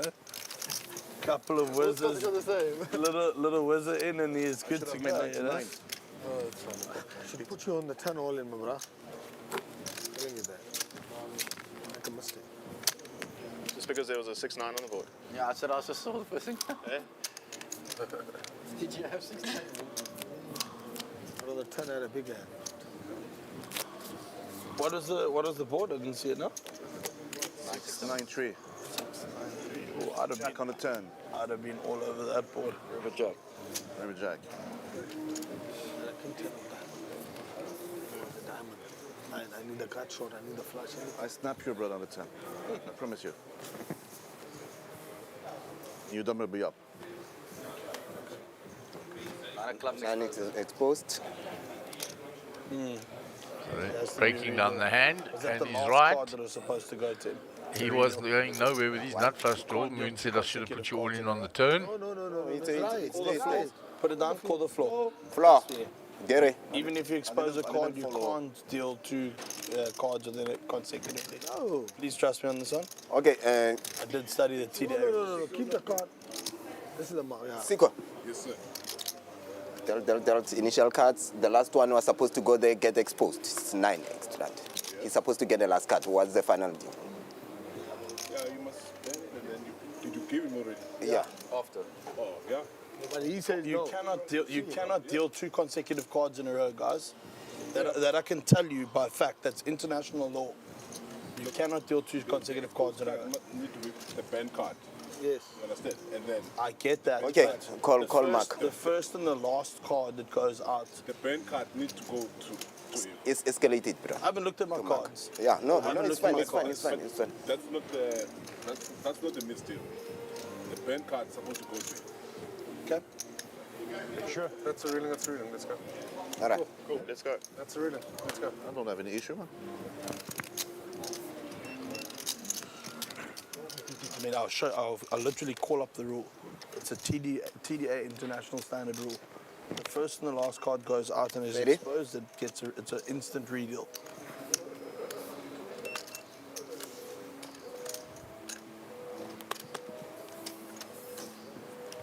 Raise to 30,000.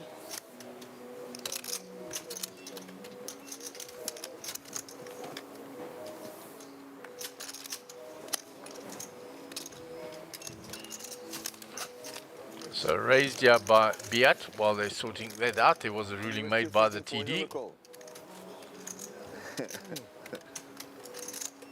Check a bet. Nice one, my brother. Nice one. Moon called. They've gone check on the flop. Moon with the gutty here. His ace high is still ahead.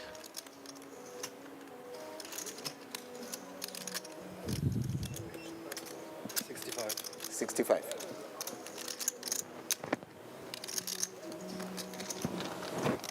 $65,000. And Biat will take that down with a delayed c-bet on the turn.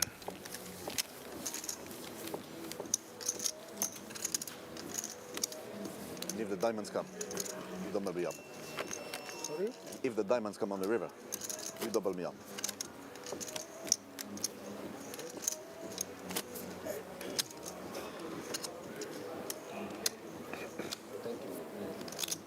I don't understand his hand actually. So he was ahead on the flop. He was On the big turn, on the on river. the flop. And on the turn, if the diamond come on the river, I don't understand I think all the he's- statements. he said To he's be not- honest with you, He wasn't ahead on the confused, turn, I'm but confused. he still snaps you with his flush draw. Okay. Thank you. And I hit on the board on the flop. Beat it, you. Okay. I agree. Maybe you can have maybe ace 3 of diamond. Here we go. Moon's worked it out. That's the hand you can have then. Jack came on the turn in river. 58,000. That's all in over there? Yeah, it's only the two of you. 58,000 all in. 58. Yeah. I've got already 15, so for me it's going to be 43, huh? 43, yeah. Okay. No gamble, no feature, huh? I call. Call.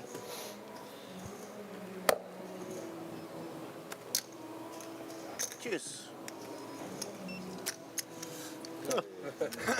Ish. We have an all in and a call. You took the right amount, yeah? Okay. Good luck, sir. Thank you. You too. This time is mine, I'm sorry, yeah? I hope mine. Don't hope too much. No, you and him so far. King will come now. Back to diamonds. So king and a king only for Around Rashid. there is a Otherwise, cap, 7 Anton lights. will get another double up. That's it. That's it. Anton doubles up. Slowly clawing his way back I have to call. after losing with the queens to the 9-7 of Beat when Beat called the 3-bet and flopped trip sevens. Sevens, king 5.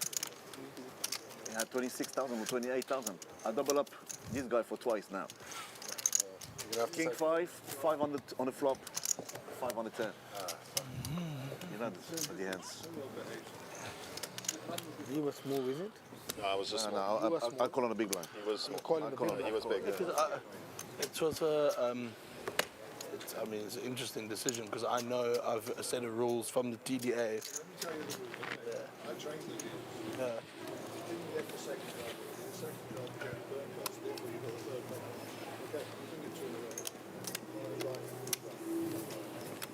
dealt 2 consecutive cards. He did. The consecutive one.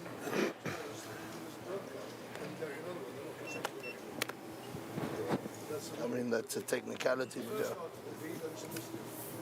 First and last. I've got a set of rules that says first and last from TDA. But I mean, yeah. It's just an interesting discussion. It's how you educate yourself. No, on both sides, because he Bro, we learn every day. a deal. Any guy that comes and offers deal alcohol into a deal, I'm in. Yeah. Trust me, it's not, I'm not trying to upstand you. This is how you learn as you go. And interesting. I'm going to find the rules for you from my side. But, always said first and last cards are redeal. Easy go. You can't. Yeah. Maybe Moon will call with my hand. I see there is. Remember they updated the TDA rules in 2019. Yeah. Again. I think it might be just the 6-9 last across. technically so. Yeah, really? Might be, I'm not sure. What is it now? Just trading over a minute left. Yes. So what's the new one? Sure. Yes. Oh, because there's some places that'll till the river first and then shuffle it back in.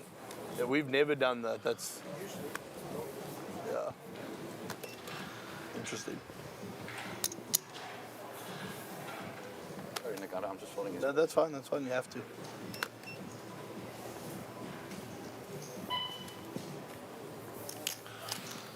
Nick folds.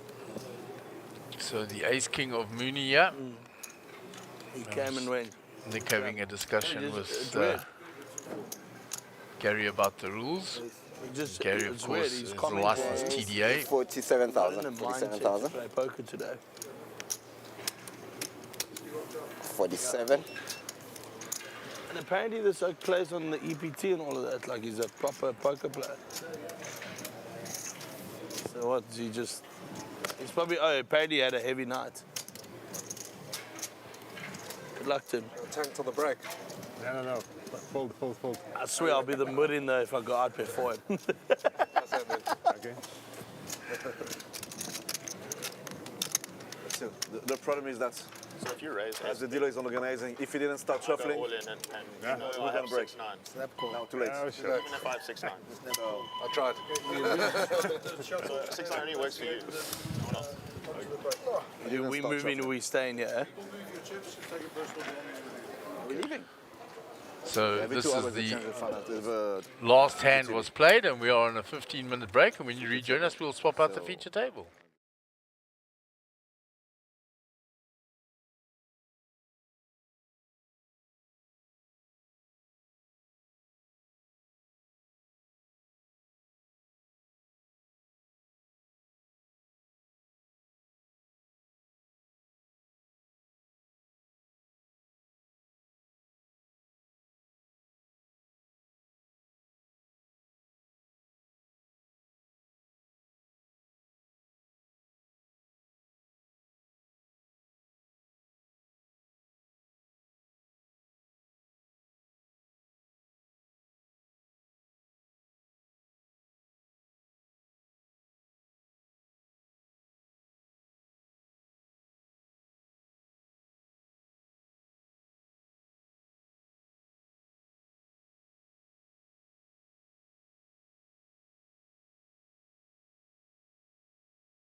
And welcome back to the GrandWest Casino in the mother city of Cape Town, the beautiful Western Cape. We're bringing you the SunBet Poker Tour, our 5th and final stop of the second season. Go for it. And this is your Hendon Mob 28th of November Cape Town Million Tournament. 8K buy-in. There are the chip counts of the players on the table.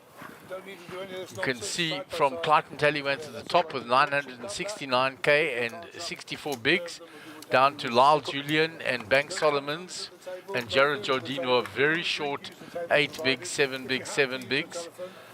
So Roland Boothby, who is on the table from the United Kingdom, is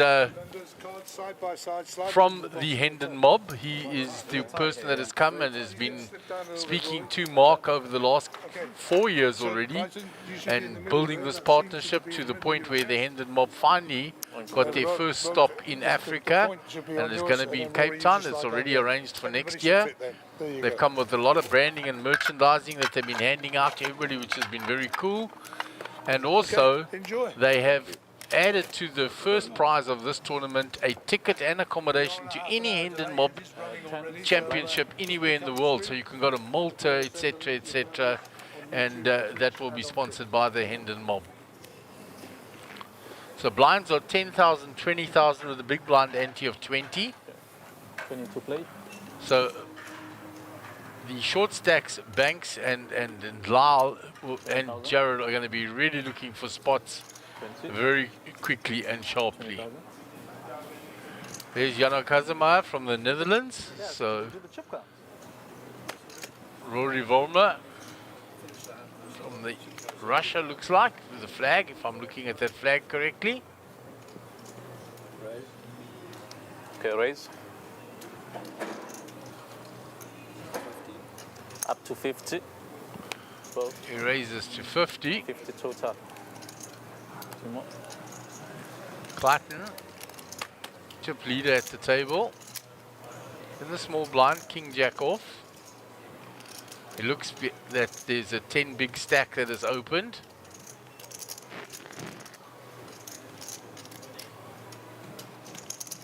Call. Makes the call. 30 more. 50 total. We need another 10. And Jared folds, and there's 4 bigs left. And Banks, who's to follow, is also very short, and Lyle as well. So the 3 in a row that are very short stacked.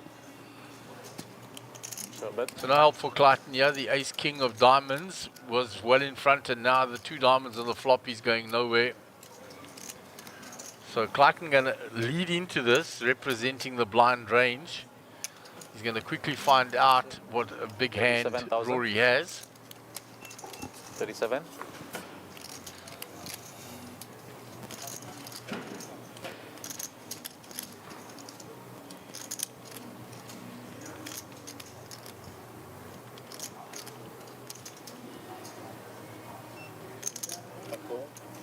Okay, call. So Clayton bets 37k on that flop, donk leading in, representing the blind range. However, Rory with the ace king with the 2 overs and the nut flush draws not going anywhere.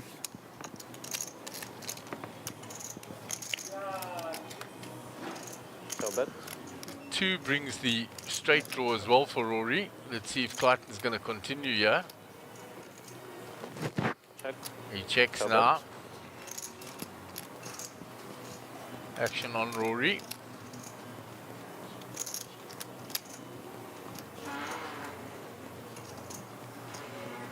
Check. Checks back. We go to the river. Ace high is still good.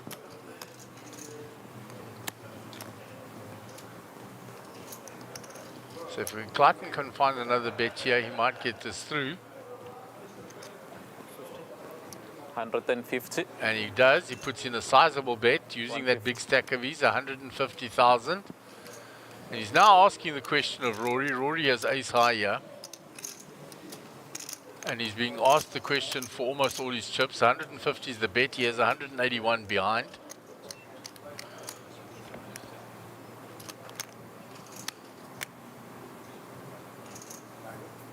Fold. And Clayton plays that very well and gets Rory to fold.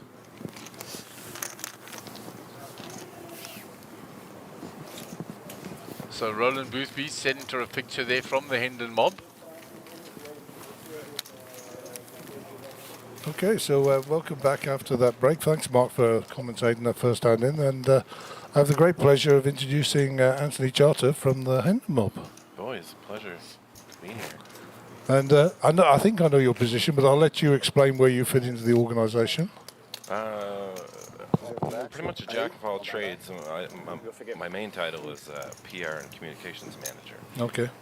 But I assist Roland in partnerships and dive into the results and schedules and write the press releases and just about everything you can possibly do. I mean, we're a solid team. Everyone takes their slice of the pie and we get it done. And you guys are in Malta, I believe, yeah?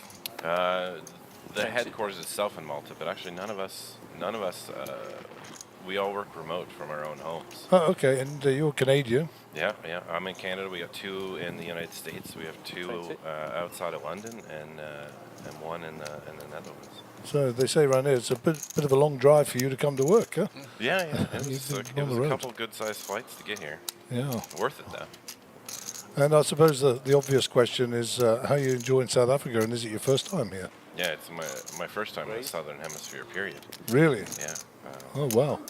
Are we supposed to dunk you in the pool or something, or at the equator or something? There's some tradition. Does climbing Table Mountain account? We'll give you a tick in the box for that one, no problem. But no, Cape Town is astonishing. And, as someone who lives like on the coast of an ocean, like really always appreciate water and just the scenery of that. I'm just going to cut across because we've got an all-in and a call. Clayton raised and Banks went all-in for his last chips. He's been called by Clayton and he is dominated. So Banks is looking for a 10. Could maybe get a 5 for a chop here. Yeah. Oh, with the 5 gets there. And he gets the chop. So Banks survives by good fortune. So Mark spooked that one for us. Well done. Good work. Just calling out the obvious of what was available. Getting back to the geography side, I always think, what did those guys think when they rocked up here in their wooden sailing ships and looked at that mountain in the coastline? What did they think? Wow. I mean, I still say wow when I land in Cape Town. Yeah. Wow is probably, look at that, boys. Jeez. I mean, there are lots of flat-top mountains in South Africa. Lots. If you drive from, as we did, we drove all the way down from Johannesburg. Okay, yeah. It takes us 2 days to get here. Yeah. And along the way, we have a Cape Town virgin in our team, by the way. Okay. Young Ivan, and he's not here at the moment. Actually, young Cliff as well. And none of them had seen Table Mountain, so we were acclimatizing them with small ones on the way down. So when they got to see the big one, there you go. It's pretty good. But did you get it? You got down to the waterfront, I'm assuming? No, we haven't got down to the waterfront yet. Okay, so you must go and do that because there's some real interesting restaurants, some curio shops, and the aquarium and other such attractions. I really enjoy that. Yeah.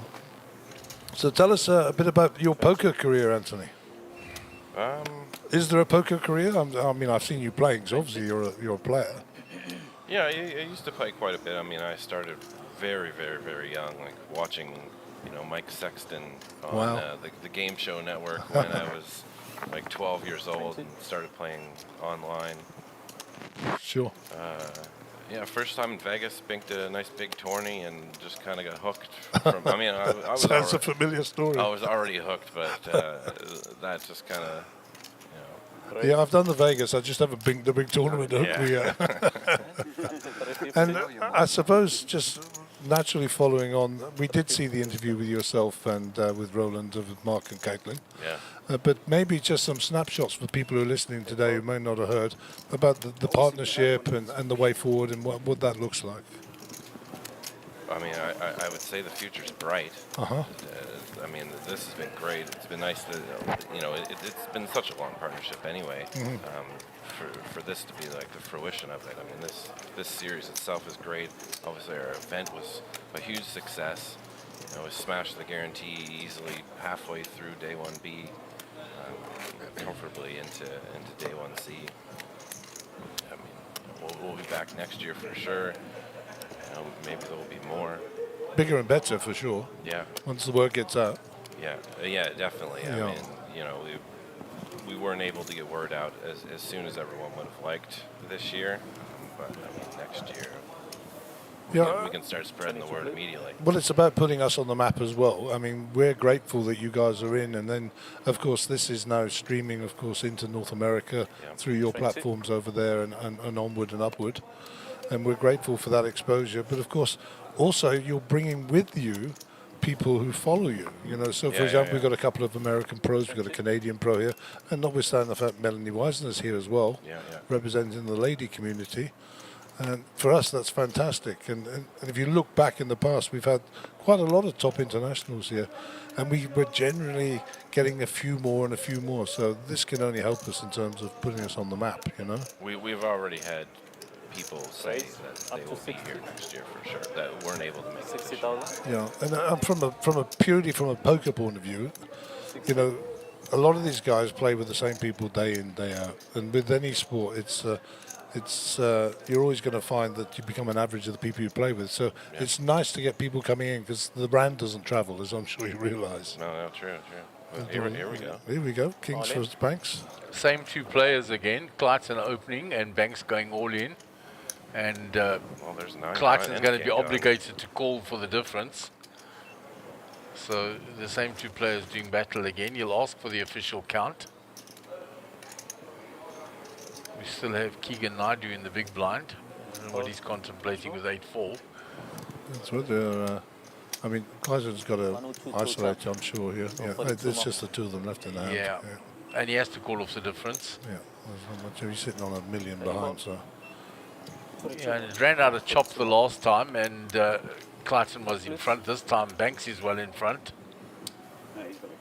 So, will those kings live up to their dreaded name of the ace magnets? Let's see.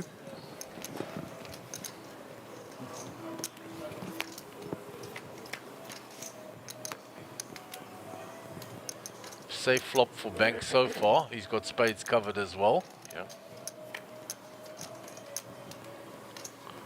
Ace and an ace only. Yeah, a little Barry action on the river. Barry's not at home today. Not at home. Didn't make the trip. They didn't make the cut. And for those of you who don't know what on earth we are talking about, we're talking about Barry Greenstein, who wrote a great book called Ace on the River. Yeah, nice one, Anthony. Barry. I mean, Clayton obviously lost that hand, but I must say, there have been a few people I've been extremely impressed with the play that I've been watching, and he might be number one. Clayton. Yeah. Okay, so let me tell you a bit about Clayton Tullywanth. He's just come to the fore over the last couple of years. Mark and I do this little thing in the back here where we pick our most improved players of the year, and he was highly mentioned last year. Yeah. And he's really hit the front, and you know, he's pinked a couple of big ones as well along the way. So not surprised with a force to be reckoned with. So your eye is good. Well, I mean, so he bubbled. 10 made it through day 1B out of 80. He finished 11th. So he bubbled that. He went into day 1C and was a little bit short near the end, and then picked up some chips. But he got in a massive pot with Sugar. The Silver Surfer, as I call him. Yeah, where it was. The pot was huge. But Sugan had queens and Clayton had queen jack, and the board was like queen jack jack. So, you know, it played itself. Then he was left with crumbs on the bubble again. And by the time it was over, I think he had, second or third most chips. I mean, the bubble did last 3.5 hours last night. Oh, wow. Whatever, so. Jeepers. He had lots of time to play, but, I mean, that's just impressive in its own. Yeah, and Clayton can play. I mean, you've picked a real front runner there, and a young man coming through the ranks in South African poker. And I think the next test for him to see how well it travels. Yeah. You know? I'd like to see what he can do in Vegas. Yeah, for sure. He's certainly got to get onto the international scene and see how his game travels. But yeah, good spot there for sure. Anthony Clayton is definitely one of our up and coming here. Yeah, he's got great patience. He's technically strong. He puts a lot of work into his game. Strong GTO base, can exploit when necessary. He's got all the hallmarks, and he sprang to the fore like Gary said last year, and we picked him, and he's just been performing all the way. Yeah. Yeah, so we're down still at 16 players, so everybody guaranteed 19,000. Entry was 8,000, I believe, yeah? Yeah. So they doubled their money and some, yeah, which is good. And you say this guarantee, I wasn't watching the guarantee, but you say it was smashed very quickly, yeah? Yeah, I think we needed 149 to comfortably surpass, and yeah, that was there were still 2 levels of registration, I believe, when we passed that yesterday. And of course today we start off and everybody's in the cash. Yeah. Everybody. I think the min cash was 15k. If It was. Serves right. Yeah, like the first 5 spots eliminated today got 15, and then the next few got 16. Yeah, typically most of the money is in the top 3 or 4, so they'll all be looking for that. Well, one thing that's important to us, you know, we generally have our say with the structure and all that. You know, the venues run the tournament for us, or with us rather. But you know, having at least or close to a double up for a min cash is important to us, and a very balanced pay structure. 150. You know, like a lot of tournaments, first place is miles ahead of second even. But you know, we like to keep things, you know, more basic, more balanced. You're kind of looking after the little people a bit better as well in regard to having that kind of flat payout structure from the 20 or so, I think it was 28 we had. Yeah. You know, everybody received 15, then 16, and so on and so forth. But yeah, I mean, we're great believers in, you know, why are you playing if you can't double your money? That's a good criteria to work to. Yeah. And, you know, we applaud you for that. So Banks is in it again here in the hijack. He's got 10 bigs behind, 204,000, 52% equity. And Keegan is 3-bet here. Yeah, Banks opened to the 8s. He's been 3-bet by Keegan. Keegan has him well covered. Banks, you're thinking about it here, but Banks is going to be very cautious when it comes to ICM. He has demonstrated that a few times. Yeah, and we have a lot of short stacks on the table, 3 bigs and 4 bigs respectively, so he's going to be aware of that. Yeah, I would say that's probably narrow, but you know, he finds the fold. Yeah, I think we could have supported the call or the fold there. Yeah, you're right. It's pretty narrow, but flip a coin. Yeah, there, indeed. Right? Like, yeah, I think for a lot of people, 9s are sort of the cutoff, and 8s. Yeah. I don't think he's going to fold 9s. I watched him. He played beside Roland last night for the whole 3.5 hours of the bubble, and he was up and down quite a bit too. Let's talk about Roland because you can't hear us. Yeah. So we don't want any dirt. What do you think his chances are? How's he sitting? We can have a look at his chip count. He was coming in with 176,000 to the feature table, which was super unfortunate. Him and Sugar in a huge pot. I think it was probably around 800,000. Wow. On the bubble last night, where Shug had queens and Roland had aces, and Shugan found a queen on the turn. No, sick. All in pre. So that deflated Roland pretty hard. But yeah, I mean, he knows what he's doing. He's seen these spots a lot. You know, traveling around. You know, you watch a lot of poker and you know see what it takes to maneuver through a tournament and survive. So he probably won't make a big mistake. It'll just probably amount to how much run good he has left. I suppose, yeah. I mean, we say in the back here, you've got to win a few of the flips and be a bit lucky on the way. You can't tread that path without that, you know. And if you look at every major champion we've had, they've all won 2 or 3 flips and been lucky along the way. 100%. Getting back there, Rory with Rory is not Russian, by the way, just to qualify that. It was a good spot. With pocket queens, and Jano Kazmaier from the Netherlands is all in. So we're going to see a heads-up battle here. Roland has folded. Yeah, so Jano made the move with the ace-6. He's run into the queens.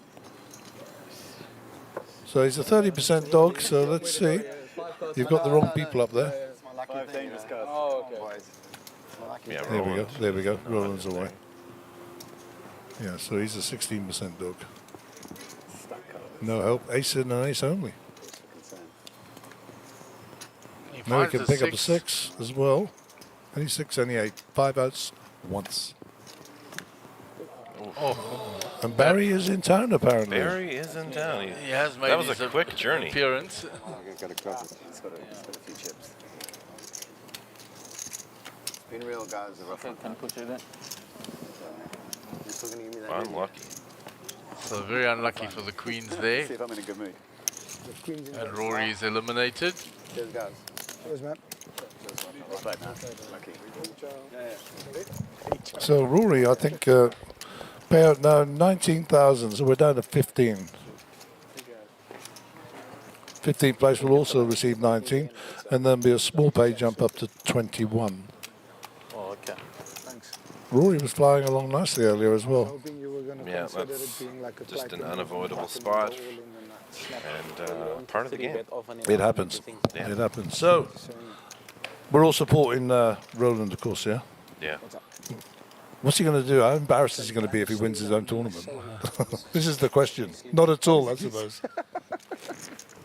Yeah, it'll be awkward to take the trophy back home since he brought it here. So he's got to get out of jail free card here. I threw it at the end, you know. Yeah. I can hear the speech already. No.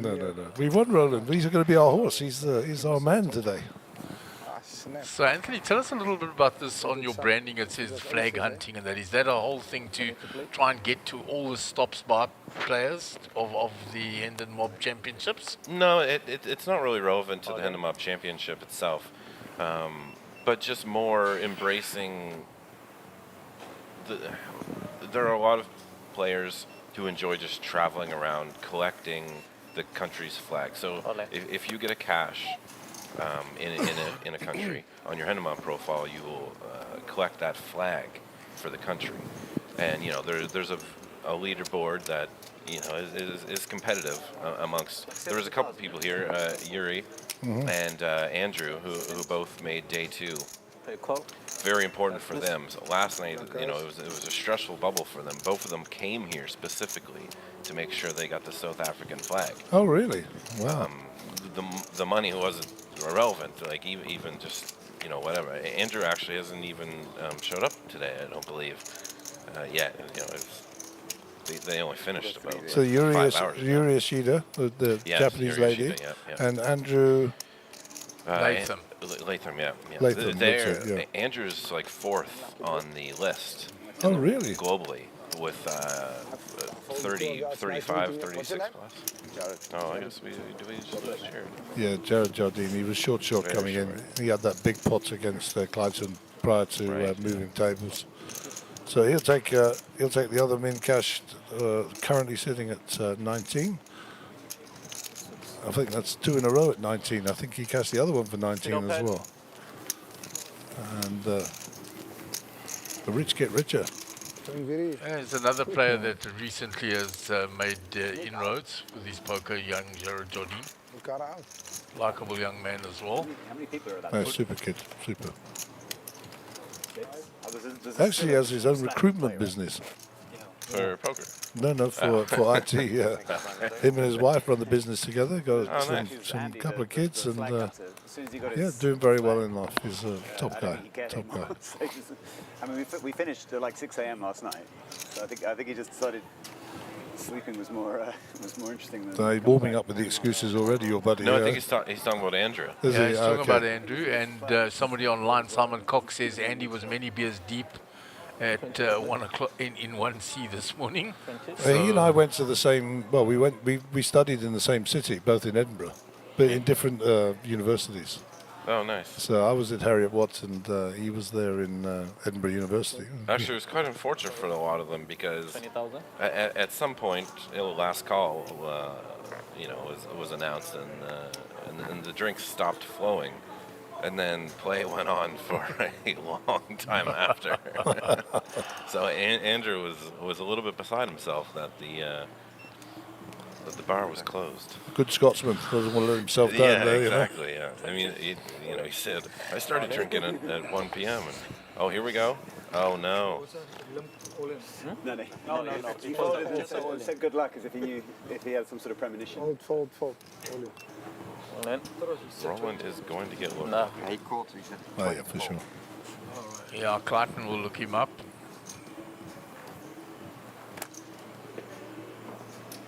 Okay. So he needs to get lucky here, A Roland. little bit of protection, I guess. It's probably good. Amazing. Oh, there's a queen. Oh, the 3 is gone as well. Wow. Yeah, that's just, that doesn't help our odds. Unfortunate hand for Banks there, Roland there. It takes away one of Roland's 3s. Well, spades aren't working, but diamonds are. So we're looking for diamonds or 3s. Yeah. Or a 2, a 4, and a 5. That'd be helpful. There's a 2. Oh. There's some top pots now. Okay, here we go. Okay. All kinds of 2s and 3s now. Or a 9. All right. Or a 9. That's fine. Any 2, any 9, any 3. Yeah. Pair that board. That's no help. No, that's not going to help. It. So Roland will be Roland. eliminated. Yes. Well played, mate. Good luck. GG. I think I'm going to send Wei Ming Lo to drag Roland in here if he'll come and join us. Yeah, Let's get him while he's hot. Let's get him while he's fresh. He said he'd come right away. So I will vacate for Thanks, Mark. We appreciate Roland. it. Give you a break for a bit as well. So Clayton Man, is look at Clayton's accumulating stack. chicks. With 12 players. And we'll get a chip count up from Hugo. Yeah. Yes. Got a bit of form going, and when form and a good player hit at the same time, dangerous combination. Yeah. So there it is, 65 bigs, 1.3 million for Clayton. And Lyle on the opposite end of the scale with 3 bigs is really looking for a spot now. He's beyond fumes. And Roland, 21,000 rand to the good. And Banks, 8 bigs. So you knocked out the president of the... Yeah, so we were 16, 15, 14, 13. So we're approaching that magic number of 9 when we'll stop, do a redraw, have a final table, photograph, etc., etc. Yeah, and all of the final tablists will receive a slightly exclusive THMC hoodie. Oh, wow, that's a cool prize. Good for them. Okay, back to the action on the table. Keegan and Naidu.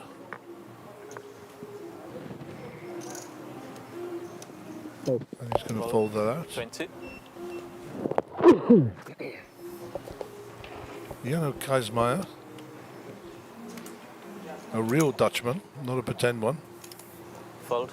Sorry, that's a South African joke, by the way. Sorry. No, fair enough. We actually have a Dutchman on our team as well. The Really? lovely Hans Kleinsman, our Yeah, social media super specialist. Raise. There we go. That's I want all of the chips. Up to I mean, he can just make this move with Yeah, he just... anything. He could be blind and Any 2 cards I would have called, but when I looked... He's going to push these guys around big time. They're all short. Yeah. You think you can win one more rotation? I mean, Lyle's got one big blind. very fortunate to pick up literally that hand. Yeah, very fortuitous. I mean, you know, the most heinous crime in poker is to be blinded out, so he needs to get this in sharpish. Yeah. Yeah, and he looks down, he finds the nut low. Yeah. And even if he was forced and be dominated by Clayton, it would have been at the even same worse. time. Yeah. You pick up the 2 worst cards and one of them's dead. Okay, so there's 6 players there by the dead stack. Okay, go for it. 5. You know, is this a brilliant move by Andrew? He was busy blinding himself up and laddering up, yeah. Quite a few ladders already. Yeah, it's quite impressive, actually. Yeah, we 5 here. So what are we waiting for? We're not waiting It would for be nothing. great if he made a bit of an entrance very soon. I thought you should be waiting for something. I mean, someone 20 to play.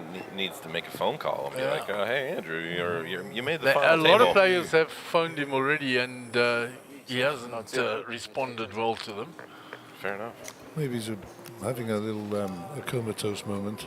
At Times Square at the beginning of the year, we had a funny thing. We're in the main event, approaching the final table, A player decided he's going to play golf that morning rather it was more important he'd come in later. You know what? I respect that.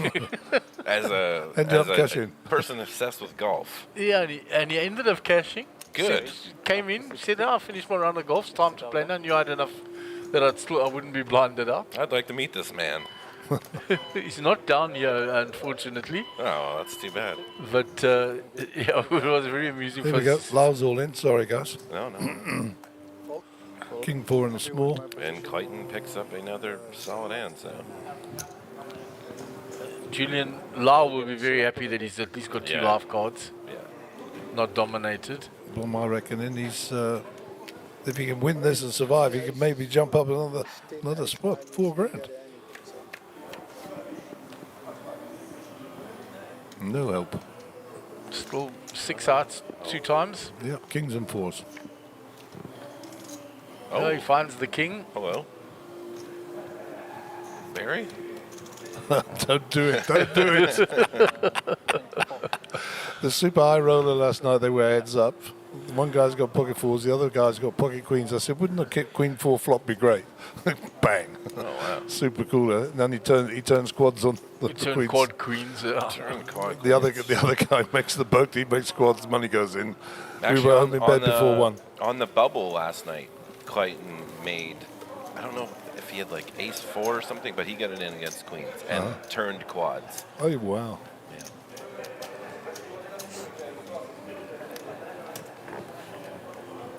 So you're an avid golfer. I am an avid golfer. I have a golfing story which I'll tell you offline. I won't bore you with it now, but I worked my butt off. I worked my butt off to get to an 18 handicap. I got a coach and he changed me from left-handed to right-handed. 25. I'll tell you the rest of that story another time. Yeah, and I'm gonna make way for Roland, so Roland can come in. I'm shaking Roland's hand here. Well done, sir. One more, yeah. He's just getting kitted up. We're just going to make sure he hasn't got any communication devices that are live in his pockets. You know, this is my first time in the booth, but Roland in the booth B, has significant experience. Is he the on man? The comms. He is the man. GPL legend, Roland Boothby. Okay, well, his mic is dead at the moment. Will be coming live very shortly. Great build-up for you, Roland. Don't let us down now. Tell us about the out first. Tell us about getting knocked out. Well, what a clinic of poker you saw me put on there in the final 2 tables of the Hendon Mob Championship, Cape Town Million. Yeah, well, what can I say really? I came in a little short, and there was a fair bit of action going. A lot of all-in calls, sort of in the lead up to my own bust out, and eventually we found an offsuit ace on the button with 8 or 9 bigs, I think it was, and unfortunately the small blind has just been hoovering up all the chips in the tournament. I mean, he's an extremely good player, and he's getting some good cards too, which is a dangerous combination. So, I mean, if I was tipping anyone to win this event, it would certainly be this player. Is this Clayton? He's called Clayton. Yeah. He was on our table as we played the longest bubble in tournament history last night. Anthony was telling us, yeah. And he played extremely well. He got short a couple of times, but just managed to spin it back up without ever really showing down a hand. So yeah, and he rarely shows down hands actually. Apart from when he's all in, he seems to have something pretty reasonable. But yeah, no, I mean, just had a great time out there actually. Most of my appearances on feature tables have been fairly brief, and this kind of adds to that list of brief final table feature table appearances. Well, but I'm really happy with you are appearing on our 30-minute delay screen as we speak, so you're going to see history repeat itself.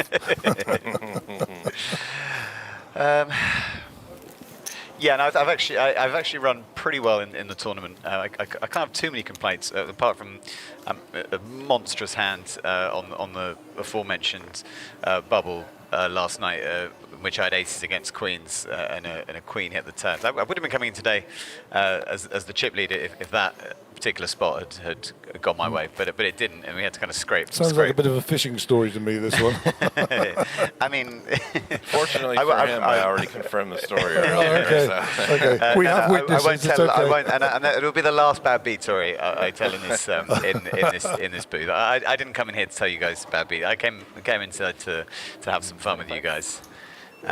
Well, you're gonna have plenty of fun because we're now down to 13, I believe, if my count is correct, and they're all guaranteed 21,000. One more player will be a ladder to 25,000. Yeah, I've got my ticket. Let me see what position I've.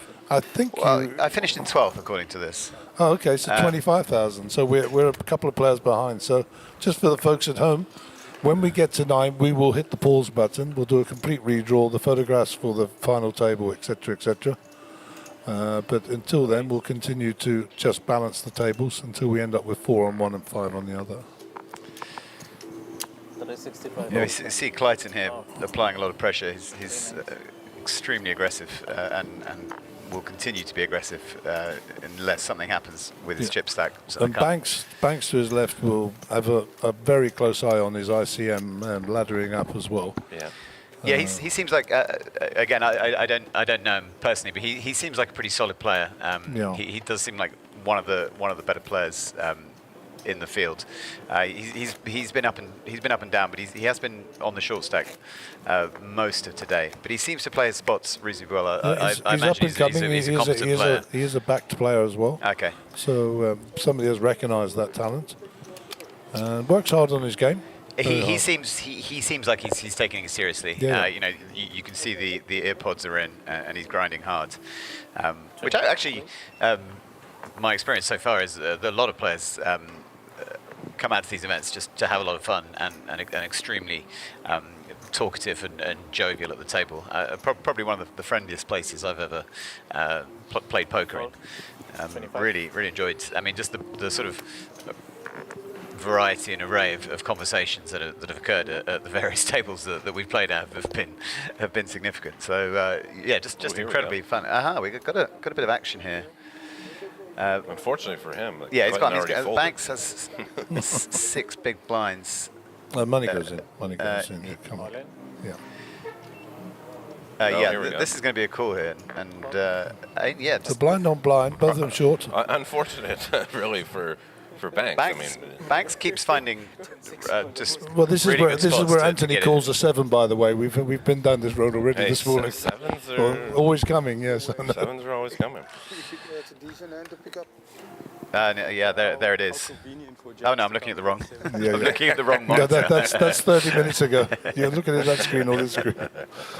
No, this screen hasn't produced a 7 yet, no. and there's only one opportunity left to do so. Looks like Banks would spin this up. Let's see. Yeah, I think Banks is going to be a threat in this tournament. Yeah, I like how he plays. He just seems to. He was strong throughout the bubble last night too. Yeah, he was strong. So when we were, I think it was at Sun City. I'll be corrected on that. He went quite deep in the main event and got a 6-figure score, which is a lot of money in the spots. A lot of money. And was able to reward his backers. And now he's still looking for his first trophy, but it's not far away. I think Banks he's a nice fella as well. You know. Former South African pool champion as well. Really? Yeah, he can play those balls. Like that. Yeah, so still plays, shows off a little bit, you know. 9 ball, 8 ball. I actually don't play pool, but he just hits those balls with numbers on. Fair enough. But he's a pool player and he's represented us internationally. Does he hit into very large pockets or slightly smaller pockets? That's the kind of determining factor, really. Is it really? I mean, okay, nine ball. I'm not a failure, I've got to say. 9 ball pockets are the size of a goal in football. I mean, Okay. you just can't miss. You can't miss those things. Yeah, I like the strategy in 9 ball more than just regular hiding and whatnot. You said like 14 years or something like So yeah, they only seem to have a very small number of players at the feature. But are they okay? Yeah, it looks like they're breaking, possibly for the final table. So basically, you do this for a living. Well, I mean, just look at that. Look at that chip stack in front of Clayton. What a sight that is. And just to go back, Roland, because you witnessed the hand between him and Sugan with the queens versus Queen Jack, where Clayton was left with crumbs on the bubble, staring down a double bubble between day 1B and day 1C. Yeah. And to see him right here, right now, is, I mean, that might be one of the most impressive things I've seen in a long time at a poker table. He took that cooler extremely well and just kind of quietly got to work in rebuilding his stack. I mean, it was an absolute sick. I mean, nuts against second nuts. And when we know they're friends or whatever, you know, they were very friendly anyway. They are good. They're good pals. You know, I mean, Sugan was like. You're talking about Sugan with all the rings, huh? Yeah. We call him the Silver Surfer. That's his name. Right. Yeah, but if you see him outside of poker, never wears any of that stuff. That's his poker persona. Oh, I like it. That's his bag. That's what he does. I played with him a lot over the last 4 or 5 days, and super joy at the table. Well, great guy. I mean, you know, actually everyone's been a joy at the table, but him, Clayton specifically, just great. I mean, everyone chats with them. I mean, clearly they're liked by a lot and respected. Yeah, we have a very diverse but friendly community here. Oh, the friendliest. Yeah, I mean, last night was a classic moment where we get heads up between Imran Bunjani and Johnny, and there's a 1 million rand difference. Now that's a significant amount of money in these pots. Yeah. And they said, someone said, "Are you doing a deal?" He said, No. We play against each other all the time. We'll play for the million. And they just sat down, chirping away at each other. Super cooler to sort them out. And it was just super friendly. I mean, super cooler to sort them out as well, which we've discussed already. But wow. So what's happening now is obviously they're redrawing for seats. We'll move around the chips. We'll get chip counts. We'll load up our computer, and then we're into the business end of the tournament. Yeah. And I'm looking at my watch. I'm thinking the time is local time. I'll take my computer. 13:29. So 1:30 in the afternoon. I'm going to take the over on 6:30 p.m. That's my line. Yeah, typically level 28, 29. Okay. Pretty tough to get past. Yeah, I'd say you'd probably max out at level 30 in a tournament like this. Yeah. And we, you know, it's ticking along nicely since we've got down. We came back with 28, I believe, today, and we're down to 9 in 2.5 hours. Yeah, we've rocketed along. We've got rid of the small stacks.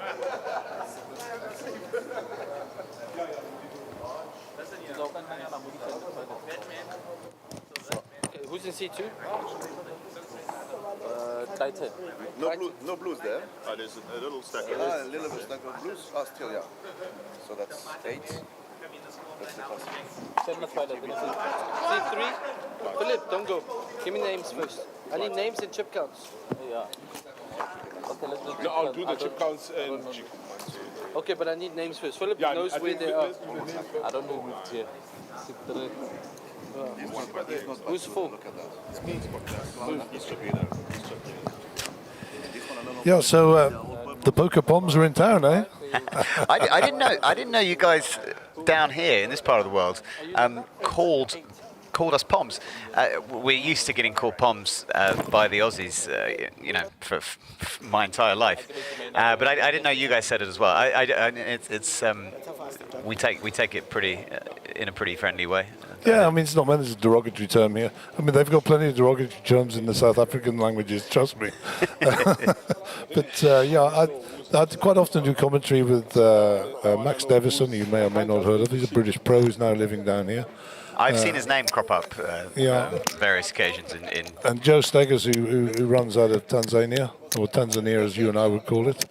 I used to live there. In fact, I lived there for 8 years. We played poker out of there for 8 years. But so whenever we get in the commentary booth, they call us the Poker Poms. That's kind of our handle, you know. But yeah, very diverse community. I mean, I've been in South Africa since 1981. Well, I've noticed you can switch neatly between your kind of your British guys and your South African, which is perfectly normal. I don't realise I'm doing it, to be quite honest. No, well, I mean, I've lived in other parts of the world as well. You certainly modify your the kind of way you enunciate certain things when you're with a particular group of people. I mean, when I lived in Malta for 5 years, I certainly wouldn't talk to my friends and colleagues over there the same way that I talk to my friends in Shepherd's Bush. It's natural that you evolve your vernacular. It's quite ironic because if any time I've spent some time in the United Kingdom, that's normally en route to Vegas. Everybody says, "God, you sound like a Yarpie," you know. And then I get back here and I'm still a Pommy, you know. So you can't win, unfortunately. I mean, I am the guy with the croaky voice this week, unfortunately. So.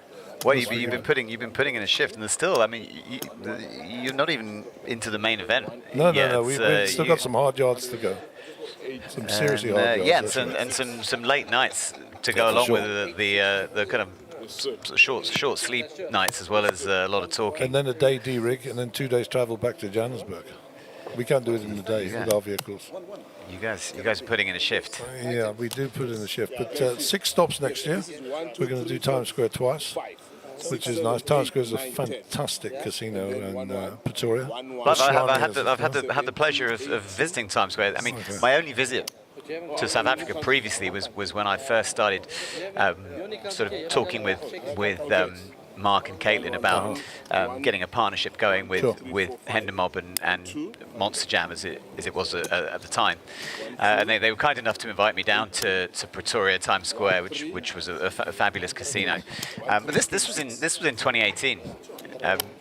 Before the SunBet sponsorship had sort of come to fruition. Yeah, we weren't streaming in those days, but there was a stream, but it was on a level far more basic, more basic than what we're looking at today. I mean, it was incredible to see how far the tour has come. I mean, 2018 is only kind of 5 years ago, and yet the sort of the media operation surrounding the event now with the video production and you guys with the live stream and the updates, it's just come on leaps and bounds. And I suppose sponsorship with SunBet has probably allowed the tour to reach a kind of a new level, but the operation is incredibly slick, and I mean, you kind of the sort of professionalism and the kind of overall standard of the media operation is actually, I would say, quite similar to some of the more kind of top tier tours of the world, WPT and EPT. It's really very impressive. Well, I'm pleased to hear that, because obviously you get exposure. The card stream operation, and we are an independent company. You are hired by the SunBet International. We're not a part of that team. We're hired in. Was the brainchild of my business partner, Cole Myberg, who's not here at the moment, but worthy of recognition. He's invested heavily in this as well. And we've grown, and we're self-taught. We've been to Vegas. We've got the behind-the-scenes tours. We've taken pictures. We've come back. We've implemented. I mean, just if you back in 2018, we had 2 computer screens. Now you and I are sat here in front of 6 screens. Well, really, this is the commentary booth. It's mad, isn't it? Well, I mean, the evolution of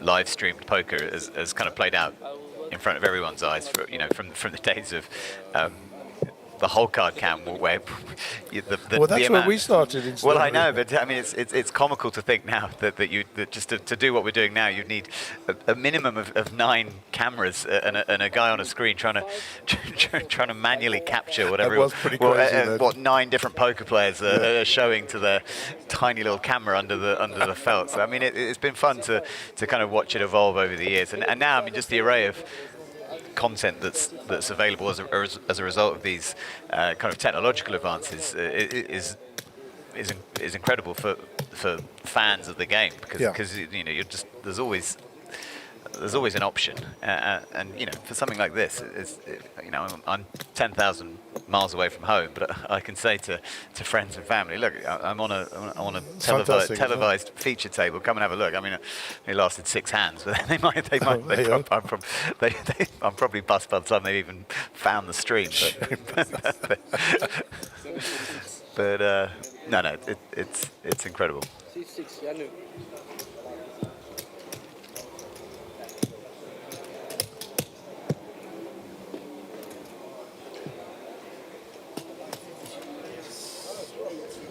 So where are you from originally, Rowan? Well, I'm from a place called Shepherd's Bush in West London. That's right, but you were, I think we alluded to North Devon or something. Well, we did get talking about North Devon. So yeah, so a lot of family ties to the West Country. My mum grew up in Somerset, and my dad grew up spent his summers in North Devon, the sort of family home, and yeah, we still have a family home in North Devon, and my partner's parents, my parents-in-law, also live in North Devon as well. So most Christmas and Easter and things like that are almost always spent in that part of the world, kind of Clovelly, Bideford, Barnstable, going up to Ilfracombe and Woolacombe. So yeah, I spent all my summers growing up in Devon and Somerset, and now as I get older, I've got a little child, little 3-year-old. We spend a lot of time down there too. So I hope my 3-year-old will have that Devon upbringing. I the can same just as pick a little bit of that Devonian accent. There's a tiny bit just there, but you must pick it in me. People from Devon always pick it straight away. I was born in Plymouth, so you know. Yeah, they're a different. Those South Devoners are a little proper job, different Janners, breed, aren't they? Yeah. Cornish pasties and stuff. I mean, I was literally, you could see the Tamar Bridge and across the Cornwall, so I was almost a foreigner. Almost one of those separatists from Cornwall. Those. Oh, dear. Usurping separatists. I joined the army when I was 16, and that all got left behind. And then subsequently, when I left the army after 12 years, went back to school in Edinburgh. So we did that thing about countries. You know, there's an app where you can pick all the countries. Yeah. And in my previous life, which we'll discuss now, we're up to 81 countries. So that's kind of, if I was a flag hunter in your business, I'd be up there. Well, talking of flag hunters, Andrew Leatham, it's quite a funny story actually. He finally, he's been here for the last 3 or 4 days, well maybe a bit longer. He got food poisoning. He's number 5 on the flag hunter all-time ranking. Yeah, Anthony was kind of giving us a little overview of that, and Yuri also is in that. I mean, they both got their flag finally in the flight that I was playing, the day 1C, after a 3-hour bubble. Well, Yuri showed up for day 2, but Andrew seemed so content to have got his flag. He just hasn't shown up for day 2. He had a reasonably good stack. I think there's been some phone calls to his room. There has been an established contact, and I think that he might have eaten a bad oyster last night. Well, I don't know if it was oysters. Well, it's code. There was certainly some black labels, some adult beverages, black label beverages. Good Scotsman, not letting aside that. A good Scotsman. I've met him on a few occasions actually. And he's really devoted to the flag hunting cause. He's number 5 on there. He's got a little way to go to catch up with the player in 4th, who I can't recall off the top of my head.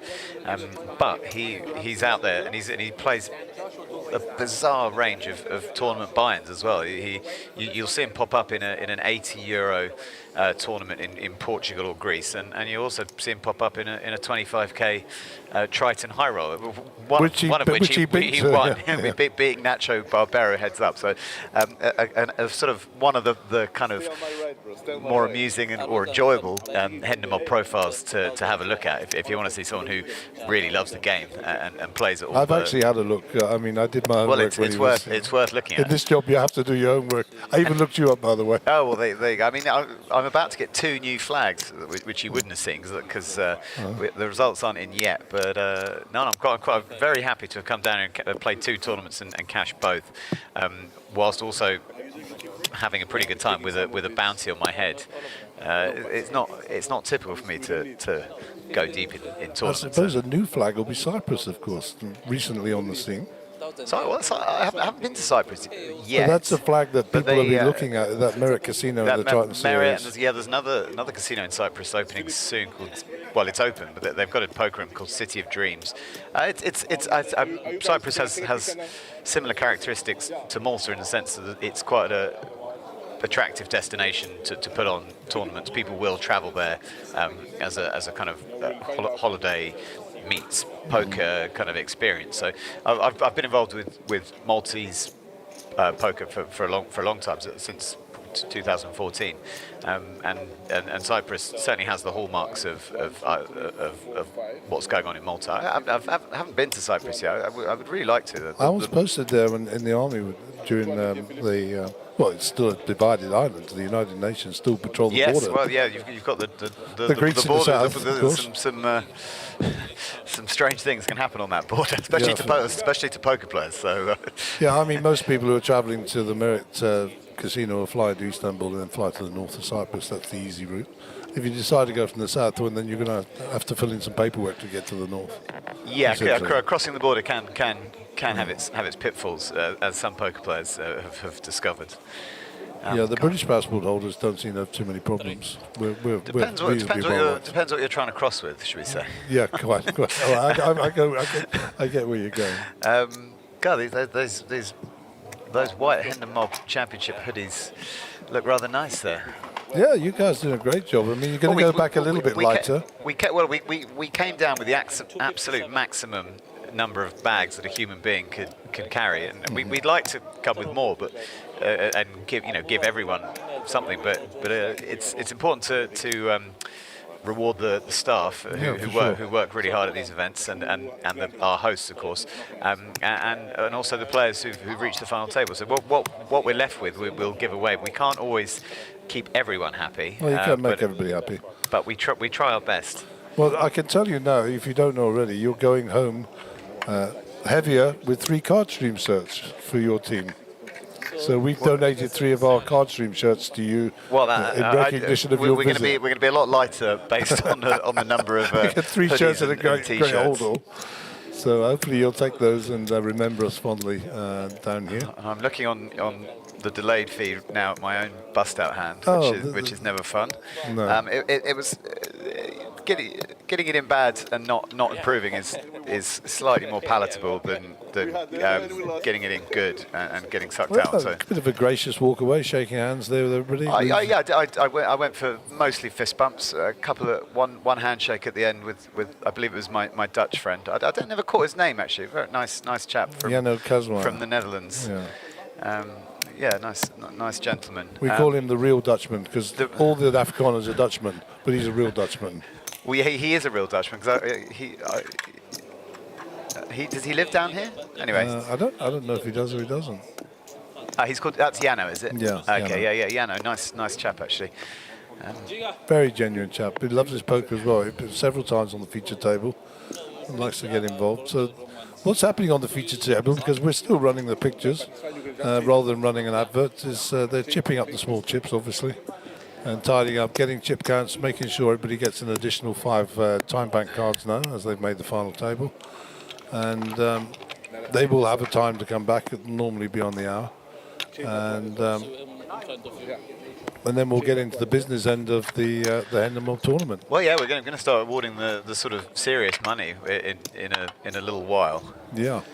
And I think it's very exciting that we're about to crown our first Southern Hemisphere Hendon Mob champion. I mean, it's been something that Mark and I have been talking about for a few years. It never quite came to fruition, but I think now we've got this tournament started, and it's got a concept. It's the Cape Town Million. Although the Cape Town Million might have been a slightly conservative guarantee in the end, because it was smashed to pieces. We'll just add an S. We'll go to the millions.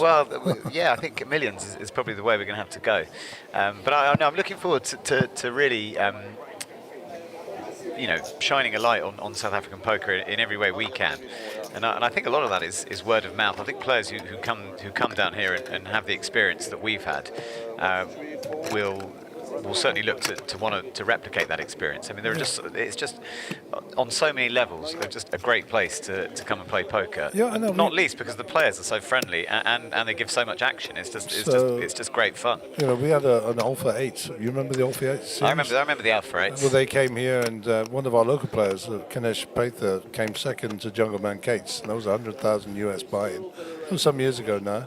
And Esfandiari and Co were all here, and they did the safaris and stuff like that. Subsequent to that, Maria Ho's been here. Yeah, I think she might have won a tournament. She won the Deep Stack WPT, and I think I was fortunate enough to be on her table and play in the charity game with her. In fact, she knocked me out of the charity, brought me back in. I knocked her, I brought her back in, and she ended up winning it. Yeah, Maria's great. She's hosted the Global Poker Awards for us on an occasion, and has worked on other projects with us, including Global Poker League. So she's always been a pleasure to work with in every interaction. And off the table, a real hoot. She brought Tiffany Michelle with her, who's never quiet and behaving. So she's kind of the life and soul as well. And I've got the numbers in here. Seat 1 will be Simon Solomon. He's coming in with 314,000. It's quite light. Clayton Tallywanth, we've spoken about him at length, of course, 1,326,000. Blimey. Bank Solomon has managed to crank it up a little bit. He's got 257,000, but be looking for a spot for sure. Moon Khan, 545,000, so also a player who's short. Keegan Naidu, sitting midfield, 736,000. Jano Kazmaier, the gentleman you referred to, 430,000, so he'll need to make some moves quickly. Beetz Schiegel is the Swiss young lad. He's got 1,055,000. Sean Bloom, remember that name because he can grind, this guy. He's a local guy here, works with PokerBet, 590,000. And then Rashid Amon out of Geneva, and he's got 1,528,000. So slightly unusually, we've got 2 Swiss players at the farm table. I mean, I'm assuming that they're Swiss players who've made South Africa their home. So the young fellow, Beat, spelled Beat, he lives on the German side in Bonn. Okay. And Rashid, he resides on the French side in Geneva. Okay. Are they regulars? No, Beat is the first time we've seen him, but his parents, one is Swiss and one is South African. Okay. He lives in 2 places. And Rashid, I first ran across him on the East Africa swing up in Kenya and then in Mombasa. And he just appears here every so often, but he's got a $25,000 buy-in PokerStars title to his name as well. So he's nobody's fool. Well, I mean, yeah, there's plenty of pedigree at this. There's a real myriad of skills, ages, backgrounds. It's very, very diverse. Yeah, I think. I mean, people will generally at these final tables with a 30-minute clock and quite steep pay jumps will generally play at this kind of buy-in level. Generally play pretty snug, pretty ABC. So I imagine Clayton will take advantage of that to a very high degree, and will be raising a lot of hands. And he'll only really get resistance, I think, from genuine strong hands. I don't think anyone's going to look to play back against him unless they've got a pretty premium hand. So that would be interesting. I think he would have to lose some sort of all-in against a medium to high stack if he's going to be stopped in his tracks here. I think he's got to be cooled, basically. Is what but he's got to be cooled or run into or perhaps even just get it, lose a flip or something against a stat that can do him some damage. I think we'll see him play an exceptionally high VPIP if what I've witnessed so far is anything to go on. Yeah, obviously we're going to reset our data on the feature table, and we have got a VPIP ability on our software, but we'll wait until we've done a few rotations to see how that pans out. Otherwise, the figures are pretty inaccurate. Bank Solomon again is on the left of Clayton, so I don't know if that's a good or a bad thing, but certainly stifled anything he was trying to do previously. And the 3 short stacks are all kind of next to each other, with the exception of Keegan just in the middle there. So 257,000, 514, 430,000, almost in a row. So that'll be an interesting dynamic to see develop as well.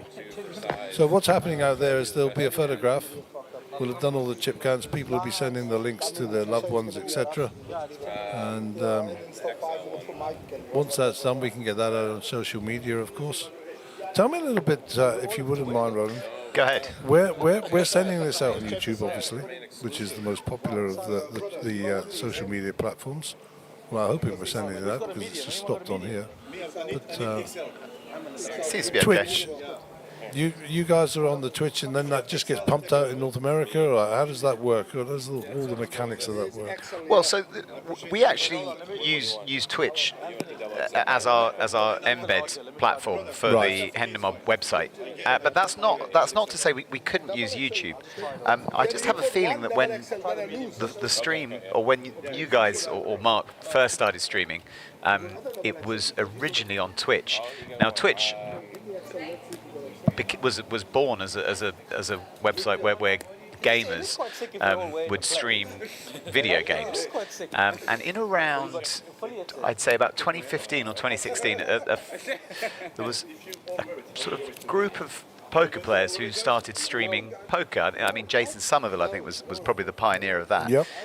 And he created him and others around that time created a huge segment of Twitch which became streaming and then eventually live streams, putting out their content on Twitch. And so that at the time, I'd say from around 2016 to 2019 or 2018, Twitch was the most popular platform from which operators and crews like yourself would broadcast the content that they were creating. And I think in the last 2 or 3 years, YouTube has perhaps taken over that mantle. But I think a sort of a prudent operator or a production company like yourselves would go for streaming on both, because you don't really, there's no downside to it, and then you capture.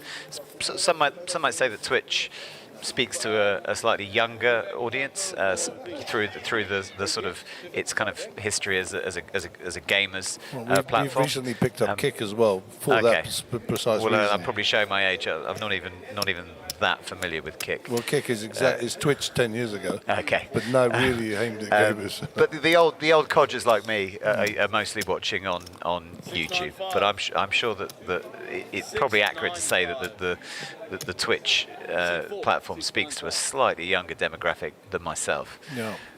So with the YouTube, I mean, and it's not that prevalent at the moment, but every 24 hours, it only allows people to stream 12 hours within a 24-hour period. And the 24-hour period is relevant to country. So ours is midnight to midnight here. Yeah. And if you go over that 12 hours, they have been known to shut you down until you get into the next 24-hour period. It hasn't happened on this tournament, but we do warn people because it can happen infrequently. And then, of course, we revert to Twitch and people all switch across there. I mean, we're in downtime now at the moment, so I mean, we've only got 136 people watching this at the moment. They're all off making pots of tea, I'm sure, and whatever. Well, you know, when the chap in the white hoodie busting was probably I mean, the figures went south big. The death knell of the stream was the Brit in the white hoodie saying his goodbyes. I jest, of course. I'm sure. Cindy Charter says, "Hi, Anthony." We'll get this out to him in a minute. Well, great job. We miss you at home. Well, I mean, Nicole Charter, who's also in the chat, is Anthony's wife. Okay. So by process of elimination, I would say that Cindy Charter is likely to be Anthony's mother. I hope you're right here. This is we're well, I mean, it could be. I'm just going to go on a limb and say hi to Cindy Charter. You've raised a lovely boy, and I'm going to make sure he gets home in one piece, back to his family. I believe he's leaving tomorrow morning. He's from Halifax, huh? He's from Halifax, Nova Scotia, on the eastern seaboard of Canada. That's a cold part of the world when it gets freezing. It's a little cold and windy out there, I would assume. But I'm sure they've got nice seafood. And some sort of big waves to surf when the wind gets up. Well, I'm just going to give a shout out to the Charter family. They're not going to hear this for 30 minutes. If I write it in, they'll get it immediately. But no, make them wait. Make them wait. Give us something to do in Halifax. Of course, while we're doing shout outs, we've got to give one to Aria and Anthony's and Nicole's beautiful daughter. Okay. Who's around 2 and a bit. So she's not online yet, but soon. I don't know what she's up to at the moment. Probably wrecking the place if she's too. Probably wrecking the place while Nicole watches the stream. Yeah, my children are a tad older than that. My youngest is 36. That's not too far off my age, actually. Yeah, so don't be calling me dad or uncle. They do that a lot down here. No. There's a very interesting tradition amongst the Afrikaans community. If you're 10 years older than somebody, they call you uncle or auntie. It's kind of very old-fashioned British, to be honest. It annoys the hell out of me, and they do it just to, you know. Oh, well, at least I know what to do if you start annoying me. I'll call you. Yeah, just call me Uncle Call Gary. you Uncle. Yeah, that's it. Yeah, that'll work. So, anyhow, David, our tournament director, is just going to do a recount on the chips, just making sure everything is tickety-boo. That trophy, by the way, is beautiful. I like that. It's it's simplistic, but it says what it needs to do. It is simple, but it's instantly recognisable. It's fairly unique. No one has anything like it, and it's become a sort of symbol of the Hendon Mob Championship. We put it on. We kind of put it everywhere we can now, because people love it. We've made some adjustments over the years. I've had some critiques on the base. One person said it looked like a tissue box. But after that, Chris, and we did some work on smoothing the edges a little.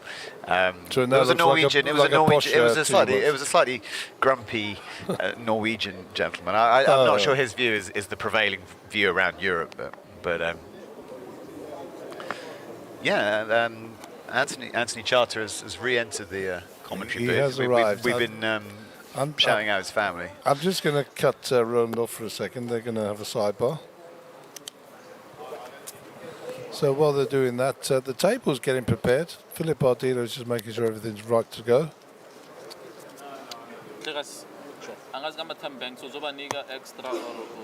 let me find out. Double check from Dave. Yeah.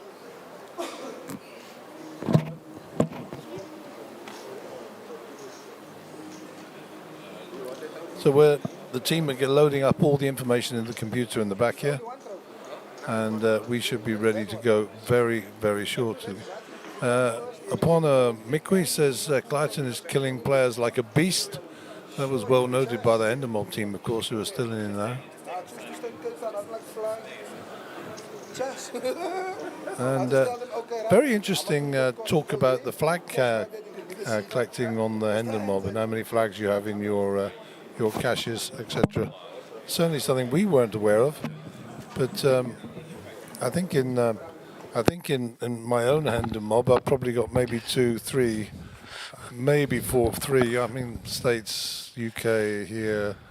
But the trouble is, back in those days, we didn't really do the East Africa tour. Didn't really speak to the Hendon Mob Global Poker Index. Call it. What do you want? And you're back, sir. You're back. I'm back in the booth. Boothie back in the booth. How is your Hendon Mob? I haven't had a chance to look at that. No, is it quite impressive? No, I mean I'm a cash player, so I kind of fly below the radar. But I played. I mean, you're going to know my age now. I started playing with my father with matchsticks, and you had a shilling out of your 5 shillings for your. Yeah, exactly. He's laughing already. I played a little matchstick poker back in the day. Suffice to say, he said, he used to charge a shilling for these matchsticks. He said, you're not going to play poker unless you're going to play for something. It's got to mean it, It's got to be important. Anyhow, that was about 58 years ago. Okay. So we weren't recording results back then, that's for sure. Anyhow, we got a decent smattering of results from Africa. I remember looking. There used to be a few tournaments outside of South Africa, but in the same. Was there a place called Pig's Peak or something? That's correct. Yeah, in Swaziland. Swaziland. And Tanzania's had a little tournament or two over the years. Yeah, that's correct. The La Grande. I lived in Dar for 8 years. Okay, nice place. Yeah, very nice.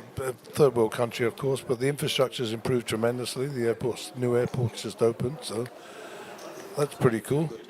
Also, of course, there is another poker tour in South Africa, and we're not afraid to talk about the competition. They run out of Song of Sun, which is in Monte Cassino in Johannesburg. I recently had 2 big caches in that, and I understand that they'll be talking to you to put that on there, but that's another story for another day. But yeah, so I can't play in tournaments here, obviously, because we're affiliated and contracted, so the optics would be pretty poor if we rocked up and started playing. Well, yeah, especially with the exclusive exclusive backroom access to the whole cards. Yeah, can see how that could. So none of our team, albeit they're all players, and many of them quite accomplished, are not able to play. But this is a passion. This is a hobby. I mean, I'm retired. I mean, it's something that we enjoy and we love to support the poker community. So, well, I think all of us, everyone who works in poker, has some degree of passion for the game, and I think we can all count ourselves lucky in a sense that you get to sort of work in a sort of environment that is kind of intertwined with something you're passionate about and you care about and think about continually and have ideas about and something you want to push forward and improve. So I count myself lucky every day that I get to work in this industry because often it doesn't feel like work, does it? No, I can hear the passion in your voice. I mean, we're like-minded people, Yeah, I'd say so. It's great, but you go play elsewhere, and of course. The South African poker community is big but small. It's very interesting. Yeah, I'd say that's probably an accurate way of putting it. We go play in tournaments up in Johannesburg or whatever, and they'll come up to me and say, "What's the rule in here, guys?" I said, "I'm playing poker. Well, leave me alone." They forget the crossovers there, because we all do TD exams and stuff. Obviously, to do this job, it's an advantageous thing to have as well. Anyhow, so. So we see the players sitting down to start this final table. Some of them, they've all been given a Hendon Mob limited edition white hoodie. Some of them are opting to wear their hoodies, which we always like to see. Some of them already have hoodies, and that's fair enough. No, but yeah, I think gentleman over here, Sean Bloom, he's sponsored by PokerBet, so yeah, he might not want to upset his sponsors by covering up their logo when he's made a final table. But yeah, I think we might have a majority in white. Which is, yeah, which I think generally speaking, there's not many sponsored players at the table, and I think most of them would be delighted to be able to wear the hoodies. So. Yeah. So the young chap with the headphones around his neck, is that one of our Swiss players? It is indeed. Okay. Yeah, I played him. His name is Beat or Beat Schwegel. Yeah, I played with him yesterday. He was about to be in the big blind for most of his chips, and he got moved to the other table. I think there were 2 tables left at this point, and. He looked as though he was about to be forced all in from the blinds or close to it. He moved to the other table, and then when he came back to our table and we broke back down to one table, he came back with about 500,000 chips. So things appeared to have gone very well for him at the other table when they weren't going so well. A fortuitous move, no doubt. It's certainly a fortuitous turn of events.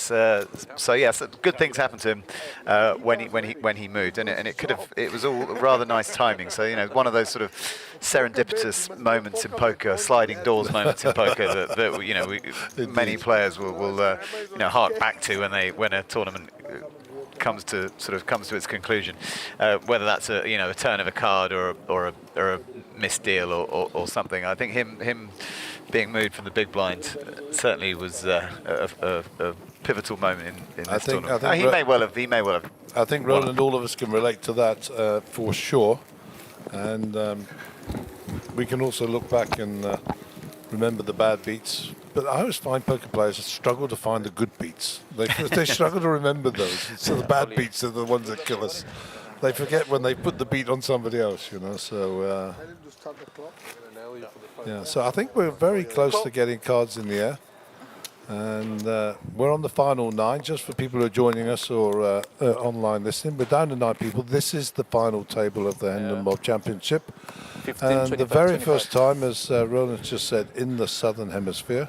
So a proud moment for us, and I'm pretty sure a pretty proud moment for you guys. You've been at this a while, eh? We're extremely proud. So we started the kind of live concept at the tail end of 2018. We were looking for ways to increase what we could offer our existing clients and potentially new clients in terms of brand cooperation. Hendon Mob primarily makes its money through advertising on the site. If you go onto the site, you'll see ads for some of the big poker sites who people will be familiar with. Also, many of the biggest casinos running events around the world. Sorry, we got an all-in from Banks Solomons. Banks is all in under the gun here for about 11 big blinds with Ace Jack, which seems pretty standard to me. And I imagine he won't get looked up light by anyone. I think if he gets called, he will be behind.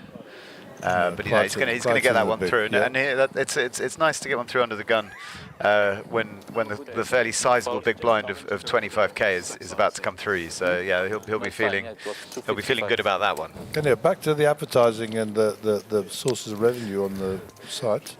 Yeah. The Hendon Mob's always relied on advertising, but it came to a point, certainly when I was asked to sort of think about the commercial side of things, where we needed to open up sort of new potential streams of revenue, and Hendon Mob as a live brand is quite powerful. We're certainly sort of an authority on live poker, or we think we are.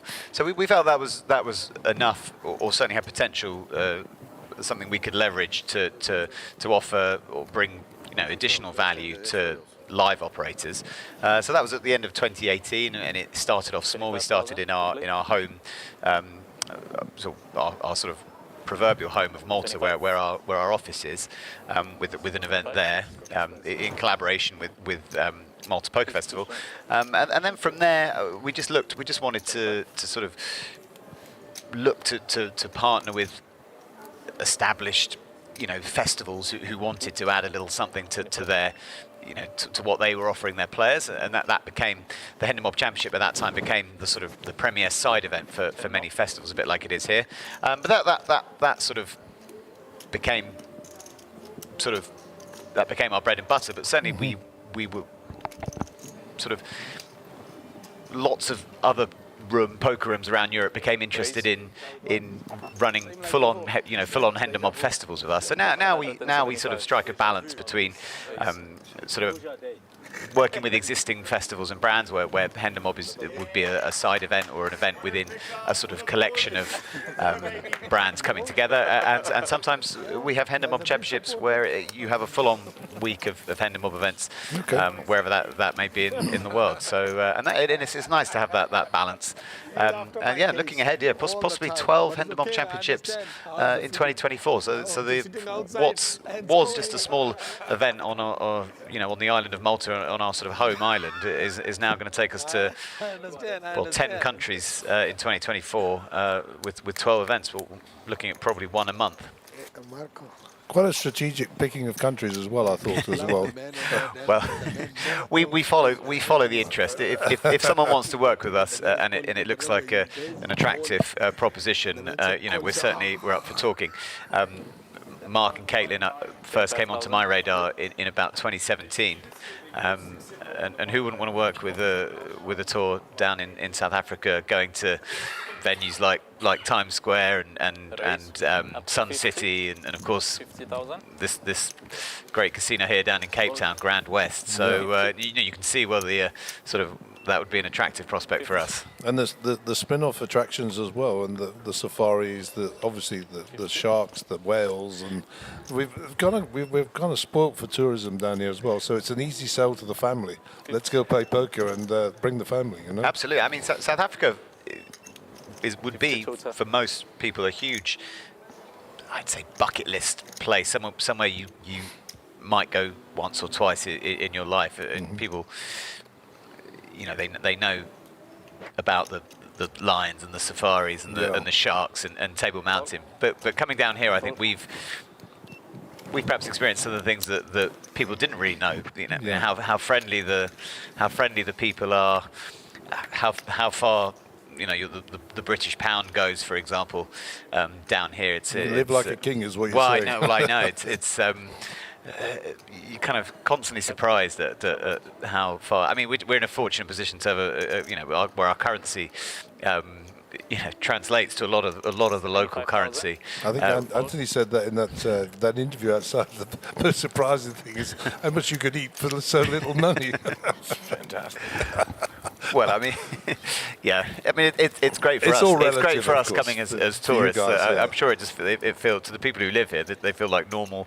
They feel like normal prices. I guess Yeah, in that exactly. sense, It is indeed relative. We've got to count ourselves very lucky that our currency gets you a lot of South African rand. By the way, look at those THMC hoodies on the screen. Yeah, it's Pump looking it up, brother. Pump it up. it's looking a beautiful sight down there. Anthony, you know your fans have been flooding the YouTube chat. Yeah, I see them. Mama C and I called Cindy as your mother. Went out on a limb and called it. Yeah, I backed him up, of course. I took the fifth there in case it wasn't. You seem more hesitant than me to commit to that conclusion. Yeah, so the Charter family are out in force, eh? Yeah, I haven't seen any of my fans in the chat yet. Well, maybe they managed to pick up one of those 6 hands you played on the feature the likelihood is they tuned in and I was already gone. Well, here we go. Rashid picks up a hand. Wouldn't be the first time. Rashid is a very brave player. Yeah, I had a nice conversation with him. Yeah, speaks several languages, as many people who do here, of course, but currently playing out of Geneva. Good spot to be in to start the final table too. Yeah. Chip leader. 62 turn. Good seat too. Oh, here we go. Yeah, we're going to see it. We're going to see an all-in call here. I would expect so. Yeah, and Actually had a good conversation with Moon too. A proper character of South African poker, by the way, Moon Khan. I haven't played with Moon. I've seen him around actually. His favourite game, wait for it, is PLO 7. Oh, too many. That's I actually too many. Yeah, I just think it's madness. But Oh, there you you play go. that 4-hand or something. Yeah, it's just crazy. Anyway, the money's gone in here. There's going to be a sizable pot here, given that Moon's stack is 545 start. So big blind and small blind. 24 bigs, which at this point in the tournament is actually a pretty reasonable stack. I can't imagine Rashid laying down tens here. No. Yeah, it's going to make the call, and we're off to the races for a 1.2 million pot, and this will almost be whoever wins this will have a stack that could threaten Clayton. Who's going to? I'm feeling good for the tens here. I think. Have a massive advantage. Yeah, I'm calling it for the tens. I mean, he started with 25%. He's looking for aces of kings. Doesn't wait for it. Anthony's going to call the Barry up. Barry Greenstein on the river now. Doesn't want to see a 10. 10 would be a... Okay. There we go. And we're going to see Moon Car out the door. Yeah. Great character of South African poker, Moon Khan. And a lovely chap as well. 30,000 rands for his troubles. Yeah, off to see Caitlin at the payout desk, and there we see Mark. Yeah, he's out there patrolling, making sure things are going right. That stack now. You just need to put your cards in that box. So Banks has got to make some moves, and Simon Solomon's also has got to make some moves. Yeah, indeed. I think. But that was our first casualty, wasn't it? 30k. Yeah. So that's a 7k ladder. So 37,000 for the next player out. I kind of wish and you know this is month salary stuff down here. This is what people earn a month. You know. Yeah. So in average type wage situation. So this is a lot of money to people. That's definitely a lot of money. You know. So. Yeah, there'll be some interesting spots for sure, especially as we get 4 or 5 handed. I mean, it wouldn't surprise me to see a deal. I believe a lot of events do end up with a deal. Well, certainly with a deal discussion. Unfortunately, and I say that on a personal level, there are too many deals made. But because there are so many big jumps and there's so much money available, particularly for players who are playing for a living, they'd much rather take the guaranteed money than gamble. A lovely tower too. Yeah, I've got no real issue with deal making. I certainly would leave it up to the players. It's kind of their money, and I certainly don't have any objections if they want to sort of flatten out the variance. One reason why we like to have a more balanced structure, because it takes the pressure of 55 leaning towards a deal away as well. You know, if first had been like 450k and second was 230 or 200 or something, 552 where the pay jump is massive. But we have a nice balance. Yeah, I think it'll become more obvious as we whittle down some of the smaller stacks. Yeah, I'd be really surprised to see one before it got four-handed. No, four-handed, absolute maximum for a deal. Absolutely. Do we know if Andy ever turned up, or did he blind out? Well, he must have blinded out. Yeah. Do we know in what position? It must have been just before you, I would think. Okay. Or after, maybe. Yeah, it's a little disappointing not to see Andy here. What would have been great if he'd have been the bubble? That would have been great, wouldn't it, for the final table? He might have been. Wouldn't that just be awesome? Bubbled the final table, sleeping in your bed. Well done, Andy. He'll always be remembered for that, the guy who didn't bother turning up, got the flag. He made it very clear that the flag was his thing. I mean, he had some work to do. He had some sleep to do to catch up on. But a nice guy. Oh, yeah. So I played with him a lot yesterday. He was very nice. Yeah, Andy's great. And just that commitment to flag hunting is phenomenal. Yeah, we like to see that. Just flag done, day 2, nap. I'm looking across at Mark here, who's not on mic at the moment myself. I knew nothing about flag hunting. How about that? It was Mark had asked. Complete new concept to me. Yeah. Yeah, it's nice, just look at your profile and see all these random colors. Simon's all in here with the 9s. Under the gun +2. Quick folds around the Banks. Banks will get rid of this. He's not going to gamble in the cover. 12 big blinds here for Simon. Fold. Again, if he's all in. He's not going to be looked up by anything speculative. We can say that for sure. Yeah, Jano's not going to be doing that, so it'll be around the big blind to beat it. And one thing I've noticed that caught me off guard a lot of the time is where the dealers will just say, they'll remind the players to bet, but instead of saying like all in to call, they say all in, and you look around like, oh, the next person went all in too. It caught me off guard quite a few times during the events. I'm like, oh, who just went all in again? Yeah, we some of the things here are different to other places. Yeah. We have our little nuances as well, but conversely, you go to Vegas and there's some strange ways of doing things there as well. Oh, yeah. Every dealer in places or every organization has their own way. It's 15.25. I think you thought 10.25. I wasn't saying it was a bad thing. No. I enjoyed catching me off guard a few well, times. Actually, our company, Godstream, we've just literally trained all these dealers that you see here now, with the exception of 6 or 7 of them who've just joined. And we spent 2 days training them. And making them, just remind them where their area of jurisdiction was, and if it went outside of that, they had to call the floor, irrespective if they knew the rule themselves. Yeah. There's only so much you can do as the table policeman. You have to call in the big policeman later sometimes. And some of the players can be a little bit obnoxious, particularly if they've had some adult beverages prior to the game. So, but that's symptomatic of anything. You get people around drinking and having a good time. So, Glyton will be applying pressure here under the gun +2, picks up a pocket 6. He'll be raising, right? Yeah, for sure. Raise up to 55. Looking at the stream right now, the 55. live stream, all those nice hoodie placement on the chairs. Wonder who did that. The Charter family, if you're out there, I can tell you who did it. I guess actually, if I wasn't even paying attention, I probably could have watched me do it. That's some nice comments from Cameron Olsen in the YouTube chat, saying thanks for bringing THM to South Africa. Love to see South Africa Pro for growing. Well, thank you for your comments, Cameron. It's been an absolute pleasure. I'm sure Anthony will agree with me. I don't think we've been as welcome anywhere, any other stop than we have been down here, and that's from the moment we walked out at Cape Town International with a camera waiting for us, catch us in our pajamas after an all-night flight. They could have given us a heads up. And from that moment, we've just been treated with such generosity and grace, and just from every player we played with, it's just been phenomenal, really.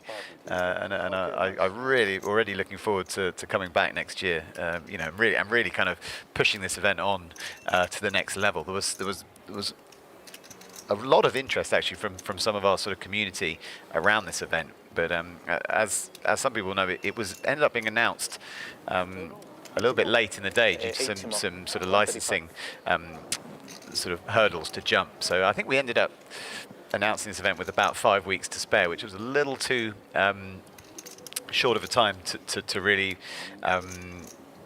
get some of our community down here in terms of flights and people already having plans. But I think now we've put this event on the map, and it's keeping its place in the calendar from what I believe. We can certainly start from the earliest time possible, starting to like campaign to bring our community down here. Solid flops for 6. I really want to come back to you in a second, but just want to look at the hand here. Clayton raised. He was 3-bet by Beat. He's flat called him, and the flops come out now 3-3 Jack. Checked by Beat. So now the action is with Clayton, and this is where Clayton is probably at his best. His post-flop play is very, very good. Yeah.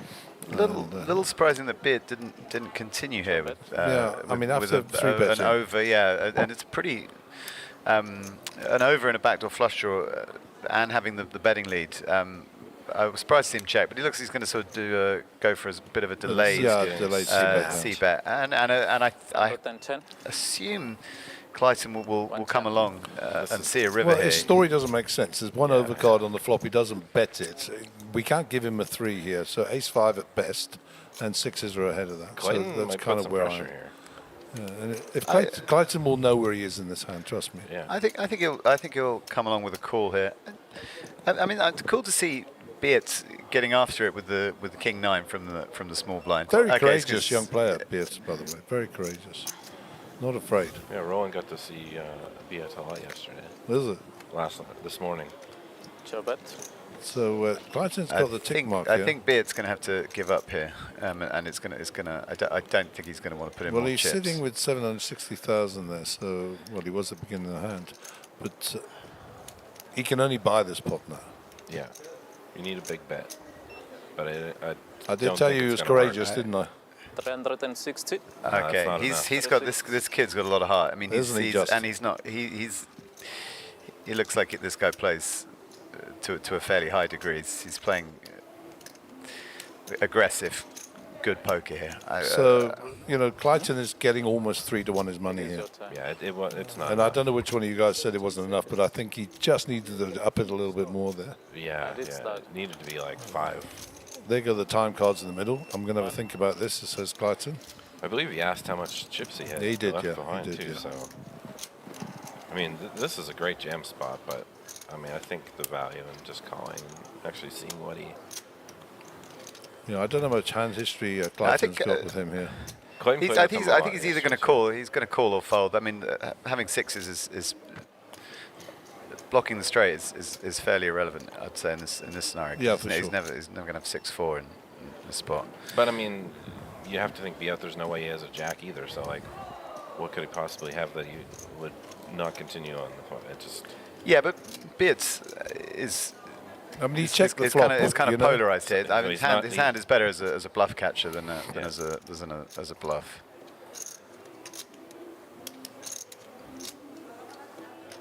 And Beard hasn't really got much behind it. I don't think it's a spot to turn 6s into a bluff. I think he might make the call though. I mean, he's got 400 behind. There's 900 in the pot, so he's committed. Yeah. And that would not have escaped Clayton. But you say he played with him quite a bit yesterday, so he will know that he's got some tricks as well. Looks like he's going to let it go. I mean, I'm really impressed. I'm really impressed with Beard in that spot. Clayton will not like to see that later. No, he won't. He won't like that. And it shows what a bad player I am. Because I just kind of thought Beard would have to give up after getting called on the turn. When a deuce, I mean, a lot of people just when a offsuit deuce hits the river, you tend not to continue with your bluffs. Yeah, I mean, it's not sending a message that it's changed anything. Yeah. I mean, someone like me, obviously a recreational player. I just when I see a card that just doesn't change the board at all, I just convince myself that my opponent is just going to call again, and will often not pull the trigger. He clearly a better player than me, understood the situation better than I would have done, and got it through. So I'm really impressed there. Well, the good news is you didn't come down here to earn money playing poker. You came down here to introduce the Hendon Mob Championship. So that's very true. And getting back to where we were before that hand, which kind of dragged us away, there was a great comment you saw there just now from Cameron Olsen, and I think it's echoed by the whole poker community. You know, if you can open that door a little bit wider for international players to start coming down to Cape Town, and you can fly the Rainbow Nation flag for us in North America and Europe. That's great, you know.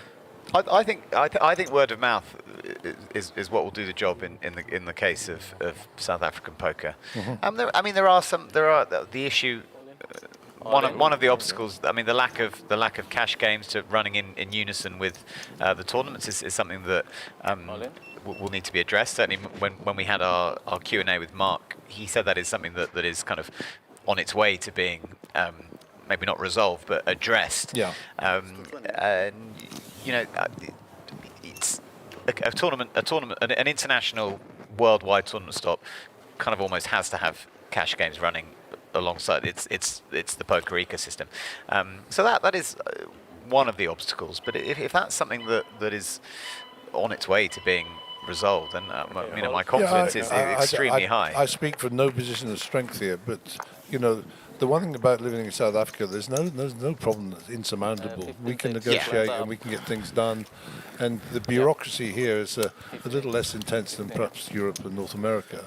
You know, we can get things fixed, and I'm not suggesting illegally. I'm just saying that we can turn the wheels here quite quickly, and when there's a will, there's a way. And the powers that be, if they identify that there's more revenue streams opening up for people, then, you know, it sits nicely beside tourism, is what I'm saying, I suppose. I mean, look, we're sat in this huge casino in a city full of poker fans, as we can see.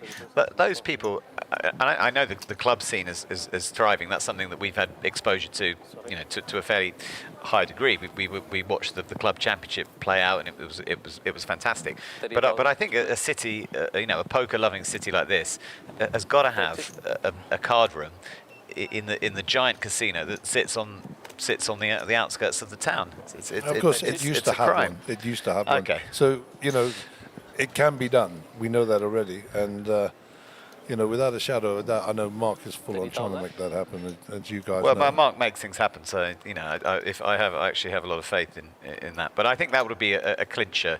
You know, I can go around Europe as I do, convincing people that this is the place to come on an annual poker holiday, poker pilgrimage.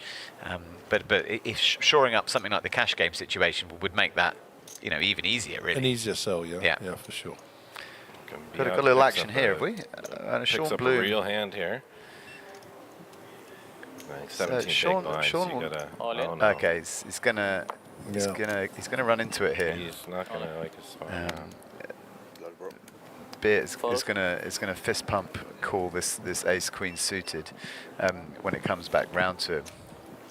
And this I think this 3-bet jam from Sean shows that he knows how aggressive Beard is. I think there are certain players you may opt not to jam the ace-5 off against, and I just don't think Beard is one of those players. He's going to be with that off 20 big blind, 25 bigs in the cutoff. Here we go.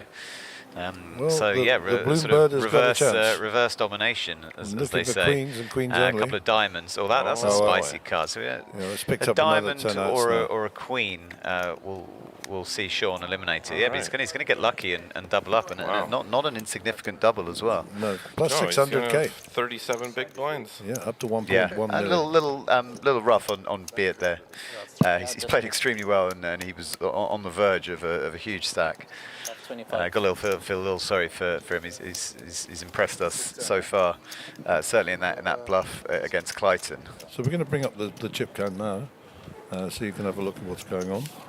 And Banks is still in the danger zone, as is Simon. Yano needs to find a spot. Keegan relatively comfortable there. Yeah, we're up to 1530. So yeah, that Clayton's 1.1 million, not quite as powerful as it was. Okay, so we've had a few hands at the final table. The VPIP sitting. What we say here is, if you're between 20 and 25, that you're a normal person. If you're above that, you're getting to maniac status. So I think our sample size is quite small here, and I think it's probably unfair on Clayton, to be honest. He's just played a couple of hands, so we'll get some more sample, and we'll come back to that shortly. Poker software, how advanced has this become now? This GFX software. Yeah. I mean, every time we switch it on, there's an update and there's a new bell or whistle, you know? Just the best. Yeah. Oh, Aye. He's going to love looking down at this. 9 bigs. Oh, And there's one. I did say when I first joined you guys, he does find hands when he needs them. He definitely does. And he holds when he needs to hold. Oh, this is going to look so strong. I mean, and I'm sure it's fine, but it looks. Yeah, very strong. Min raising under the gun off 9 bigs. Would have my spider senses tingling. Yeah, for sure. Okay, not going to get action from Simon. Will he? Clayton will have his radar up already. No, he's going to get it through. He'll give up the big. Is Banks going to show it? No, he shouldn't. We can look on the top screen there, get the overview. No, I mean, based on he wasn't getting any action based on that. I think I slightly prefer a shove there. But. Yeah. So, I mean, yeah, exactly. So when I was speaking about the poker software there, I saw a smile come on Roland's face over there. He didn't escape. What is your opinion on the software? No, my smile, I guess, was a sort of a nod to the fact how far it's come. I mean, I think we did touch on it. That when I first started working in poker, so certainly around some events that were going on in multi, the FRID concept was in its infancy, and a lot of streams were still using whole card cams. And I remember watching the poor guy who ran the displays having to gather. In real time, collect everyone's hand and send it to a screen for broadcast. God, it was a mess. 65,000. The original poker channel here in South Africa, and we had a poker channel on DSTV for a while, was actually voiceover after the event. So they actually commentated after it finished. It'd be a lot easier. I like that angle. Some advantages. Yeah, I mean, top of my head. Last night when the Super High Roller and there was the 4s versus the Queens, and I said it'd be nice if we had Queen 4, and then Queen 4 comes up on the flop. You'd think we were at it, but nothing could be further from the truth. To be honest, we just wanted to go home and go to bed because we'd done the 5 a.m. the night before. As happens, it was a great final table, that. But talking of great final tables, back we go to here. Sean Bloom now doubled up, and I did say earlier, don't give this guy chips. He can play. Yeah, he looks like he knows what he's doing. So PokerBet is the very first legal poker site in South Africa. Okay. And you'll have seen many of the guys represented at the team event, etc. Sean is one of those guys who runs that, and their office is like a poker hospital every day. They're always unpacking hands and chatting to each other, and so great advantage, and surrounded by top-class poker players as well. So, Sean comes from good pedigree, is what I'm saying. And that's the site that only exclusively South African players play on, or it's opened up to in other markets? I'm pretty sure you can come into South Africa to play it. I'd have to ask Darren Kramer, who's the owner. But I don't play online anymore. When they stopped the Poker Stars here, I stopped playing online. I don't have time to play online. Also, well, exactly that. I mean, I've got so much else going on in my life, 5 grandchildren, one on the way, and so many other interests. Yeah, thanks. So Banks with Jack 5 here, small blinds, and he's going to give that up. 65 to 10. Nice little raise to 65 in position here with 10-7 by Clayton. Sort of stretching his wings a bit with a big stack. Yeah, there was a hand Clayton was involved in when I was at the table. I think he got it in with King Queen against someone, and someone said, "Oh, you had a real hand." He said, "Oh well, I would have opened with anything," or something along those lines. The guy who got in with ended up being surprised that he had something. and he wanted to clarify that he would have raised from the button with anything. Rolls, did you get your bounty sorted? Well, Clayton took my bounty. He's been notified. All right, perfect. I think he wasn't. He was kind of wrapped up in the fact that he was the chip leader at the final table of the Hendon Mob Championship. Yeah. I think he had sort of bigger fish to fry at that point. Did you guys discuss the bonus prize for the champion? It's been announced on other occasions. I don't think it's been announced. Unless, I mean, I'm not sure whether. To anyone watching, whoever eventually wins this thing will also receive a package to any Hendon Mob Championship event. Okay, so we did hear that. Now you're confirming. Okay. Yeah. Well, yeah. Except for this one, you cannot choose here. You have to go elsewhere. But it will be a full package and accommodation to a Hendon Mob Championship event anywhere else in the world. Sure. Roland, where else could they possibly go? Bratislava. Well, thank you for that, Anthony. So next year, we will be in the following locations, and I'll try and say them in order, but I may make one or two mistakes. Liechtenstein in the Alps, beautiful casino in an alpine location. If you like the mountains and beautiful scenery, that would be the place for you. Very well-run card room, running really good, well-structured events. And then in February time, there'd be an opportunity to come to Dusk Till Dawn, which is kind of some would say is the home. Yeah, Nottingham, the home of UK poker. We work with a really good brand called The Festival, who bring together a number of operators and also different. That's Rob Young's operation up there. Dusk Till Dawn is Rob Young's operation.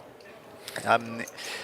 You would have the opportunity to come to Dublin, Ireland. We work with the Irish Open. There's a Hendon Mob Championship. I'll see you there. In the early couple of days of the Irish Open. The Irish Open is, for me, probably the best and most fun festival on the European circuit. My business partner's already booked his tickets. Amsterdam and Ireland. I'm saving to be there. It's an absolutely phenomenal festival.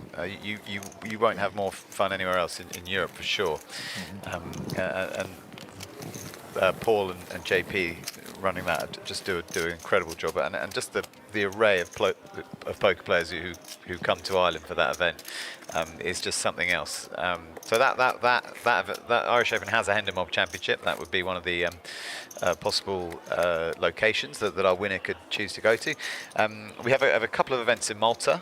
We have one in April in the spring, and one in October in the autumn. Malta is a phenomenal location. Beautiful weather, really relaxed atmosphere. A lot of people who go to Malta events are on holiday, so they're there with their friends. If I'm missing anything in the action, just we'll pull you along. Stop me. A lot of people are there with their friends and with their kind of poker groups for a little holiday. It's certainly one of the more social stops on the trip. A lot of guys are coming to have a good time and possibly sort of have a drink and enjoy a bit of poker while doing so. We've got our US event that falls just after the World Series at Thunder Valley in Northern California. That will be our biggest event of the year. It's today. It's our biggest ever Hendon Mob Championship to date. Here we go. Hey, we're going to have a little action here. Rashid opening with King Queen. Going in. Banks. Yeah, his money's always manages to find a good hand, as I've said. Yeah, going in and... He's got Rashid in really bad shape. Yeah, I don't think Rashid's going to fold this. Well, Rashid's 2 million deep, 68 bigs. He's got to call 9 bigs here. And bear in mind that Rashid already raised to 65. There's a king gone. I think Rashid might get away from this. It's not gonna... You think? I don't think so. No, it's not. I think it's a snap. I know him quite well. Yeah. I mean, I think even... Banks seems to always show up with... Well, he's just got to dodge a queen, basically. Yeah. He's got spades covered. He's got diamonds covered.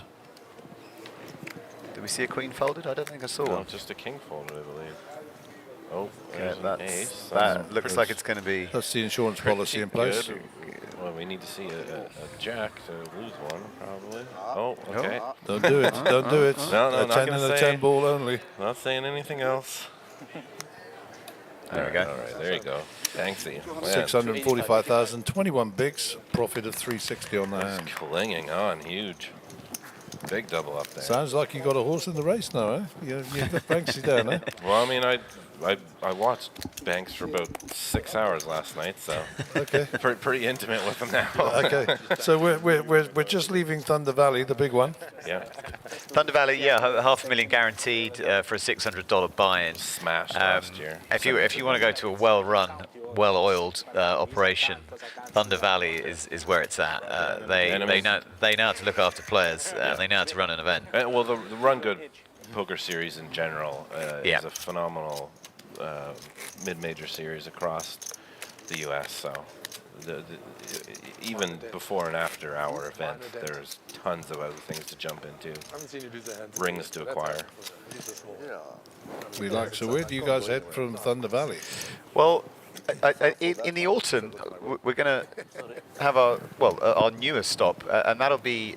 I don't have dates yet, but that'll be in Hanoi, Vietnam, and that is something that's come to fruition fairly recently. I mean, even in the last 2 or 3 weeks, and I'd certainly be looking to add an Asian stop to our own roster. We do have a partner in Asia who run events in Taiwan, who are well, they're GPI Asia. They're licensed I've got a holders. Taiwanese guy down here with a Taiwanese passport. There you go. Yeah. Go on to Taiwan. Yeah, we just had our Taiwan event. Yeah, last week. CTP Club in Taipei City is where there was an event. There is a sort of offshoot of the GPI called GPA Asia who are running events down there. So we're not actually involved with. We've had a few people go to Hanoi and play before in Vietnam. Vietnam is blowing up. Yeah, I've worked there. I've never played there. Yeah, I mean, if you look at the Asian Poker Tour, who I guess are the kind of most prominent tour out there, they're actually doing the majority of their events in Vietnam now. I think 5 of their 7 events of this year are in Vietnamese locations. So I mean, it just shows you that they're absolutely wild for poker, and it's an attractive prospect for tourists as well. For sure. For cheap lifestyle, and got a little action here. We got a flop. Yeah, we got a flop here. Rashid opened and called off a 3-bet by Clayton, and we didn't pick up Rashid's cards yet. He has ace-9. Okay. Check. Show bet. Or he had ace-9. Well, hopefully he hasn't received a downgrade in the original software glitch. Yeah. So check. For those who want to sweat, ignore what we just said. He hasn't got ace-9. Yeah. The diamonds come in there as well. If he bets here, well, actually, the king probably handcuffs him a little bit, but... Well, he's got 2 outs. That's Clarkson. He'll be very aware that Rashid's got all the moves, but a very strong player, Rashid, and used to play him quite high stakes as well. Yeah, no flush draw, no straight draw. One of the 2 jacks. Yeah. That's it. And I think he knew exactly where he was there. So we got Hanoi. Did you say that Taipei is a stop, or were we just referencing that? Not operated by us. Yeah. We have a license holder in Taiwan called GPI Asia. Okay. And they operate those events, so they wouldn't be. I mean, they do run a Hendon Mob event, but it's unconnected to the regular Hendon Mob team that you guys are familiar with. We will go to. Well, then we'll come back here in end of November, and then we'll have Bratislava and hopefully London to round off the year. The London event hasn't been confirmed yet, but I imagine it will be confirmed within the next fortnight. So which casino? That's an Aspers London in Stratford. Yeah. And they would be the options for the winner of this tournament. I mean, if I was to recommend one, I mean it's difficult, but I mean I'd probably say I think I'd always say Malta. Yeah. We could show, you know, we have our roots in Malta, so we could show the winner a good time over there. It's a fun atmosphere. Most people haven't been there before. And it's just a little gem of an island with great food and great drink and nice beaches. One of the things that drives South Africans when it comes to tourism is visas. Yes. So let me give you a good example. A few times. So my business partner is a South African with a South African passport. I'm a Brit with a South African passport but a British passport. Took me about 7 minutes to get a waiver visa into America for Vegas. It took him 11 weeks, 2 interviews, and all his bank accounts. That's how mad it is. So, you know, that's what will drive a lot of these guys. So if Malta does, I mean, the Irish Poker Open, you don't need a visa as a South African passport holder. Well, that's convenient. So that captures you straight away. Raises that up the bar a little bit. Yeah, exactly. So yeah, I mean, and the Irish Open is just a phenomenal.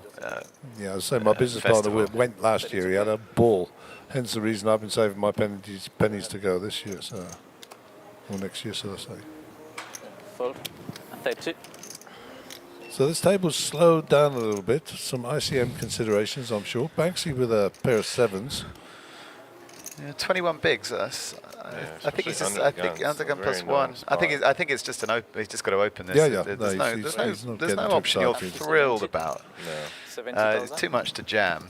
Way too much. And it'd be too tight to fold. So yeah, you're not really loving opening off 21 bigs under the gun into some, into some tough players. Probably peel flop. But he might get the dream scenario here. Oh no, I thought Yano might take a stand here.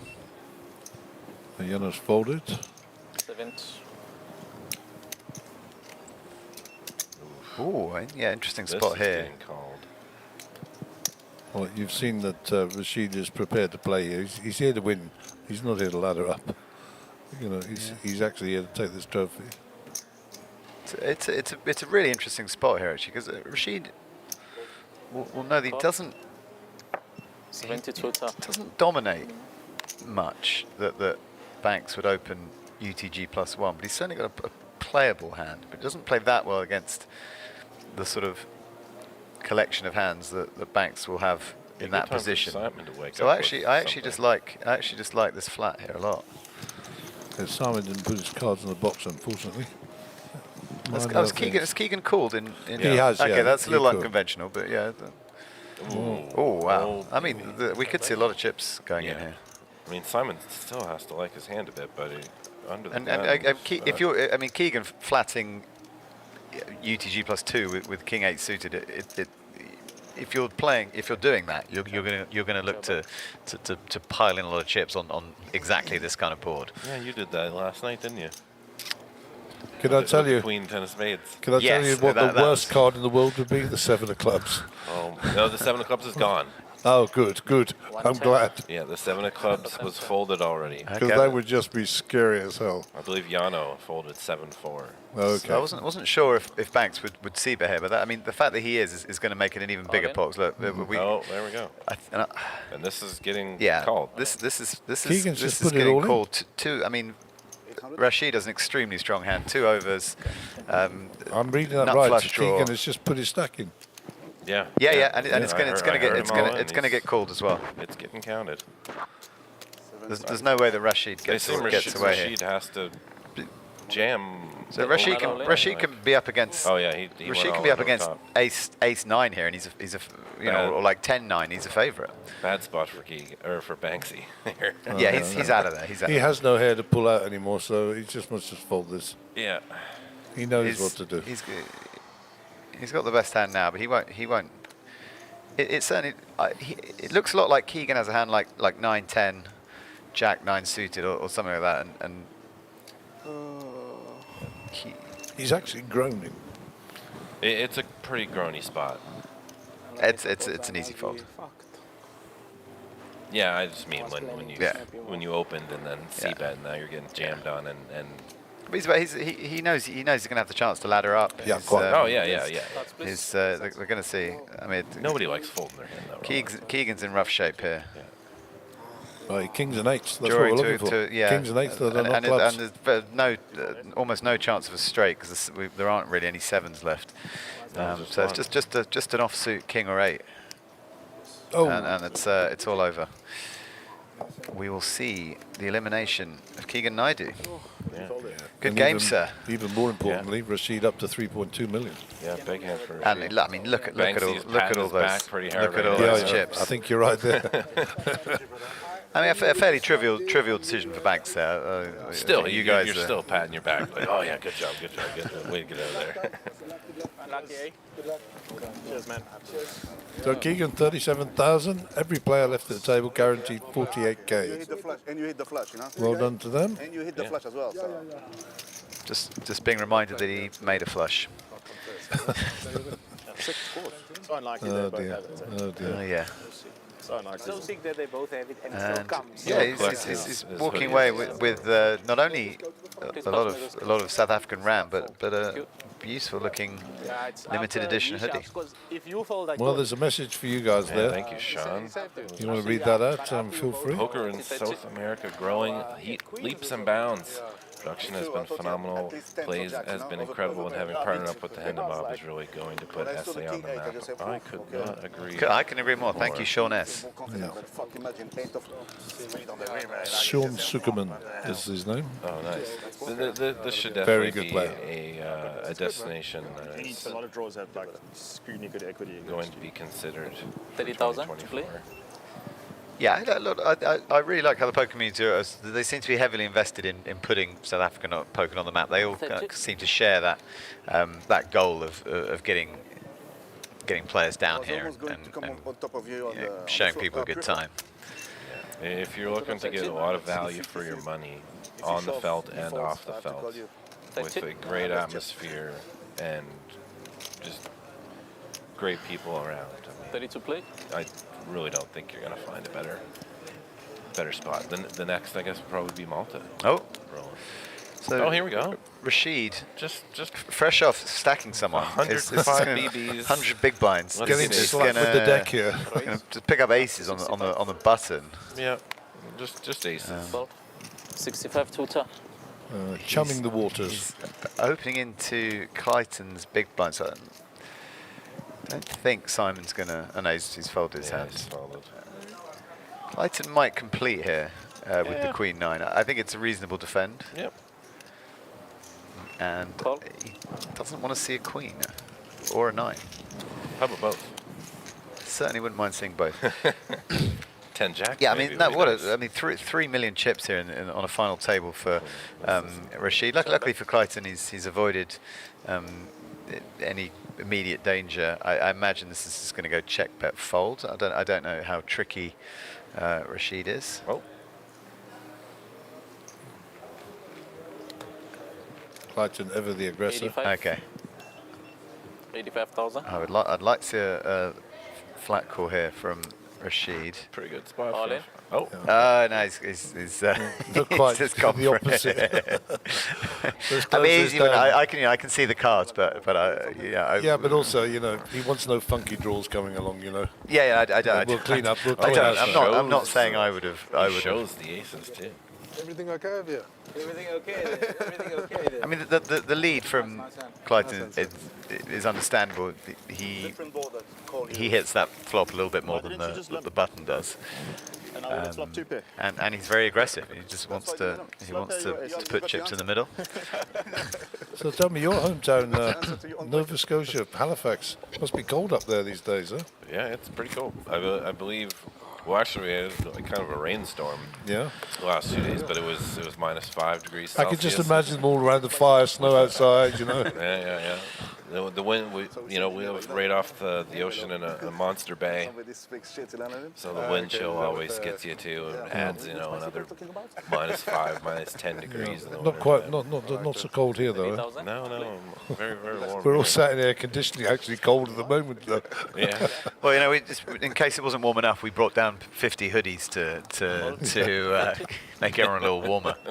Yeah, of course, we're in the southern hemisphere, so Christmas is our summer, of course. Yeah, we attempted to scale Table Mountain in the conditions, the current Cape Town conditions, Yeah, 20, that would 26, not have been 27 too wise. Celsius.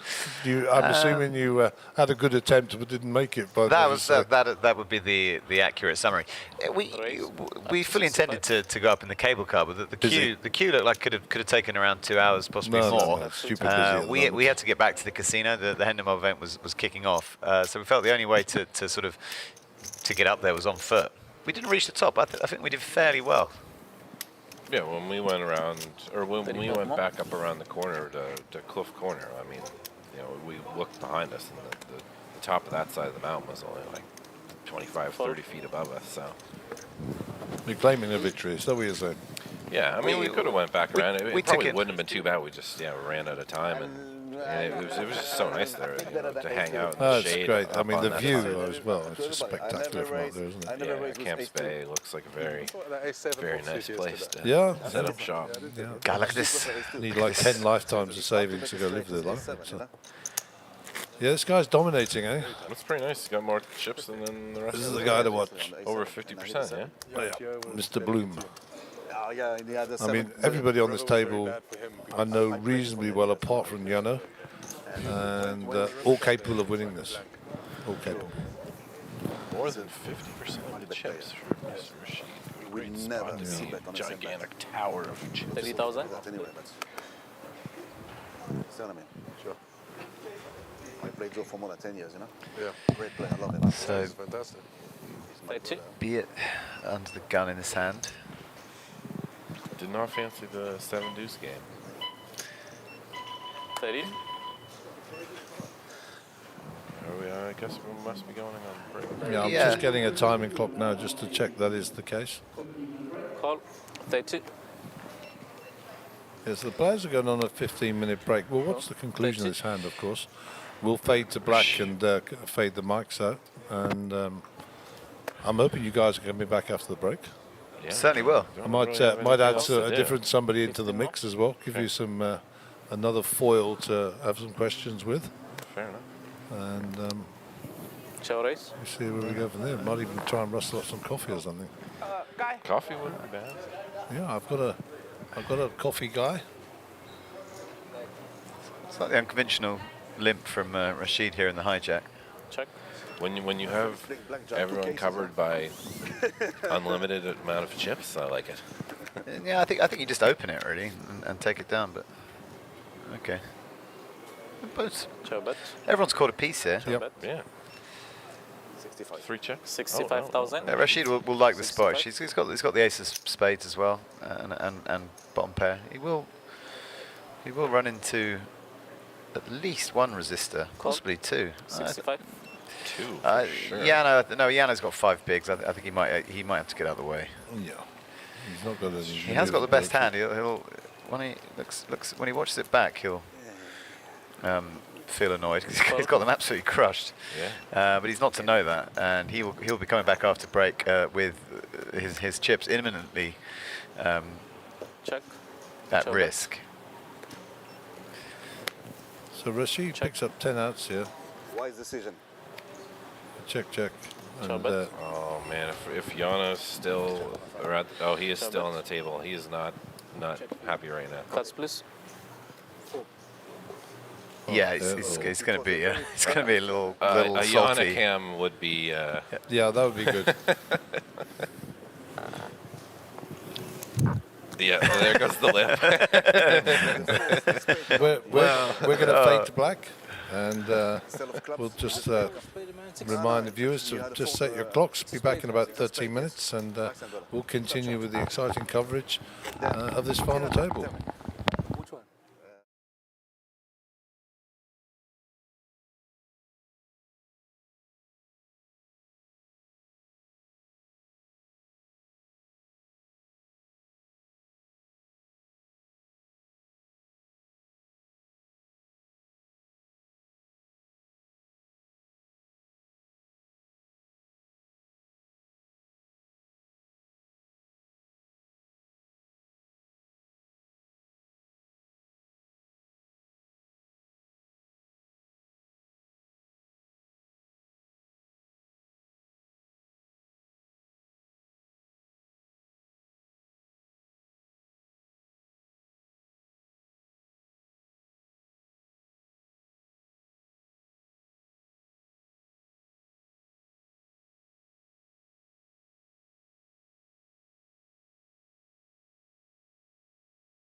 What did you say? I've been commentating in the booth. I say you always get a hand once you We get are a shot. back. You pick up. Oh, yeah, Yes, we yeah. are. 2040. Lovely coffee break. I'm still having mine. Well, I haven't even touched mine. It's still a little hot. Oh, wow. I have it in front of me. You've That's got a the main proper thing. takeaway. Yeah. So Mark Joseph will be joining us, and I know Roland's coming back shortly as well. Yeah. Someone's going to find some grub. Grub, what a great word that is. Right? Great word. Nosh grub. Love it. You must be exhausted after those 6 hands on the feature table, eh? What do you think? Yes. Henry, I wish we had cash games at GrandWest. Well, Henry, That's the plan. Your prayers may be answered. That is the plan. Sooner rather than later. Some plans are in the works, and 100. There are other casinos in South Africa who are running cash games as we speak. Okay. So Amazing. it is doable. Yeah, all right. Good. And we see a nice open from Rashid. 200K standard. Blinds are 20K, 40K now. 40K big blind ante. 200 dead money in the middle every time out.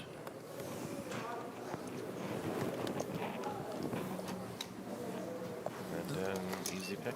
You always find that very subdued. They come back from break. Just get back into the groove.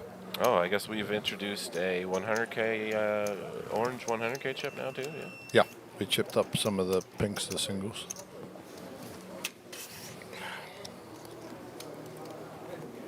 I think they're the 100Ks. The orange normally are. There's 4 or 5 different chipsets, and they vary slightly. Yeah. For the obvious reason. I believe it was the Little Slam. You know, obviously we started with 100K in chips, so the acquiring a million was pretty easy. And as we got towards the final table, the chip stacks were massive. The largest ones that we had were the 100K chips.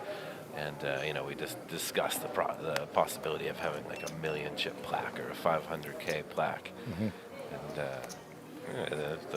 the staff had looked into the option, and it's a possibility. It's just not something easily acquired. Okay. Well, as promised, I'm going to step away. Mark Joseph has arrived, Anthony, and I know Roland's going to be coming back shortly. Yeah. I'll leave you to chat just for a second, and I'm just going to bring Mark up to speed. Yeah, fair enough. 135. 85. But that's only 50. No discount. That's why I always say it. I'm bad with that. No, you did well. You did well. 85,000 raised to 85. He plays 50 and still wants 15,000 change, Correct. Good afternoon, Anthony. Good afternoon, Mark. What's happening, man? Not too much. Just enjoying this lovely THMC Cape Town million final table. Yeah, and what a great result it's been. What a lovely tournament. We ended up with 223 entries into this event. Before we get into this, can you does that rank highly in your side events? I think that's a very good side event, yes, absolutely. 365. Absolutely. Sure. I like these events that play into the money. Yeah. It's quite new to South Africans. Some like, some don't like. A lot of people like this feeling of bagging. As Sean Bloom picks up kings, we welcome Roland back into the booth as well. Hey Mark, hey Anthony. Hello. You guys both well? Yeah, very good. What's just happened here? So Clayton, who's a very accomplished player, has raised it to 85. Oh, so Sean has now 3-betting to 350. So interesting to see. 390. 390. He's just flatting, right? Yeah, just flatting. Oh, right, I see what's happened here. Yeah, Clayton opened in the hijack, then Banks shoved with May I please have my cards back, please? Small, relatively small. Oh, and Clayton Okay, just got out the Clayton's way. going to get out the way immediately, now, and there we go. Straight I think I just gave Banks the curse. I said good luck. I said you always seem to find a hand when you need one, and it looks like I've been the sort of death knell of him. Luckily, he has 4 cards to come. He's been behind already and gotten out of jail. So let's see if he can find another get out of jail free card. And yeah, a couple of turn cards that would kind of spice things up a little. A 3 or a 7 being the kind of obvious ones. That won't be now one just of them. a black 4. And one card left for Banks, and that's going to be the end of Banks Solomon, a player who I played with most of yesterday. Really impressed with how he plays. It doesn't just gets down and grinds hard. And a really nice guy, so I think he'll be pretty happy with that overall. Obviously, coming into the final table, 7th is can end up feeling a little deflating when you look at some of the sort of figures at the top. Looks like he's got some KFC to drown his sorrows in. Well, which is nice. Okay, I mean, and who wouldn't? It's one of the ideal remedies for a tournament bust out, I'd say. Especially in this particular property where KFC kind of confronts you as soon as you walk out. It's like straight out the poker room, right there in your face, next to the Wimpy and the Spirit. You guys have got Wimpies in the UK, right, Roland? We certainly do. I'd say they're not. When I was growing up in the 90s, they were a little more popular than they are now. We still see 1 or 2 dotted around, but they used to be everywhere. But I think they are probably a fading brand in the UK. They're a little kind of overshadowed by some of the more well-known burger operators. Absolutely. Well, still a very strong brand in South Africa. I think they like sort of with the payoff lines, the home of the hamburger or something like that. Also very good. Anyway, getting back to your question, 223 for a side event of 8,000 Rand is a particularly good turnout in South Africa. Last year, in the same slot, we had a mystery bounty where we guaranteed one envelope for 500,000 Rand, and we picked up 208 entries for that. So on the whole, it's a nice increase of 5% if we want to call it for the same slot.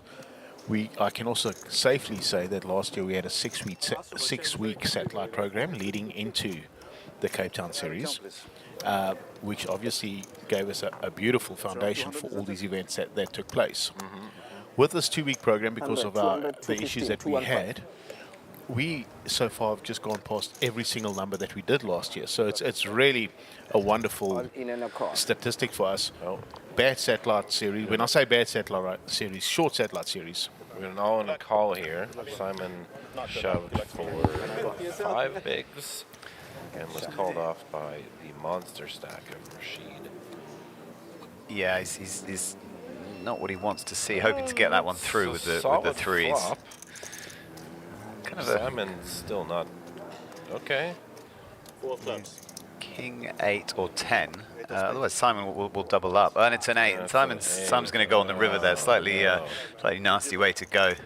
Yeah. But a fine performance nonetheless. I didn't actually get to play with Simon, but he seems to be a pretty good player based on what we've seen at this final table so far. Yeah, he plays pretty reasonably. He's won quite a lot of satellites. He's a solid supporter of the satellite series. And is that Simon busting for big blind. 7th place? 48K? 63 is 6th place for 63,000. Yeah. No problem. The setting is like somebody might be looking for his out and you understand? I know you know. Unfortunate player to bust will receive because somebody might be looking for that out. Yeah. So Sean in picture there with the glasses on, straight directly at the end of the table. This guy is part of the poker bet team, and he's a great guy, nicknamed Seamus, and he does a great job for poker. He loves the things, but he's got a particularly good record in Port Elizabeth at one of our stops, where he played there twice, came second in the main event there twice, and I'm going to give you the weirdest statistic of all, right? He lost twice to the same opponent, Ahmed Karim, heads up. So, I mean, I don't know what price you could ever have in a poker tournament of a field of 300-odd players, or 200-odd players, actually, and the same 2 guys get heads up, same venue, same event, 1 year later. Yeah, Mark, you're talking to 2 Hendon mobsters. We absolutely love that stuff. We spend half our lives looking for quirky results or sort of stuff that's kind of hard to believe. But yeah, no, that's fantastic. You were mentioning, Mark, the slight delay in the kind of regulatory issues around this event. Yeah, that's right. So we were talking about that satellite. So when I say not a strong satellite series, I mean a shortened satellite version. That's more important. So a very shortened satellite version, and our numbers have just been exponentially better throughout the series. So 210 on the spot, right on the dot. Clayton's not going to be happy. Yeah, he gets a very good pickup for Yano here. Yeah, you with 3 big. Yeah, jamming 6 BBs. I was 3 bigs under the gun gets through, right? Yeah. That's insanely good pickup. Yeah, Sean will probably be a little bit perturbed of his position with that weaker ace, but I mean, you got a bunch of quite a few interesting faces that I don't know. This gentleman in screen now with the black shirt. He's a Dutch gentleman. Okay. I don't know if he lives down here. He played at my table this morning when we restarted. He's quite cool. I've seen him at a few of the events, and he's asked me a lot of questions on the way. He seems a bit new, or maybe a little bit just unsure of how the rules in South Africa work, or not the rules. I mean, we follow TDA rules, so they should be pretty consistent all around the world. Yeah, he told me he plays mostly in Europe. He plays a lot on the EPT, so he's probably used to maybe some of the poker stars kind of ways of doing things. But I guess once you travel, you sort of get used to things being a little different here and there. It's one of those parts of the game that kind of make it more interesting, more eclectic, really. Right, and the young fella beat. I don't know him either.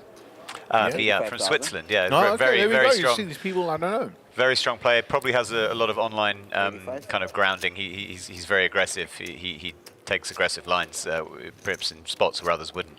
I've been pretty impressed with him so far. I played at my table a lot yesterday. Very solid. I've foreseen this happening. Oh, what, when he got moved for last night at around midnight.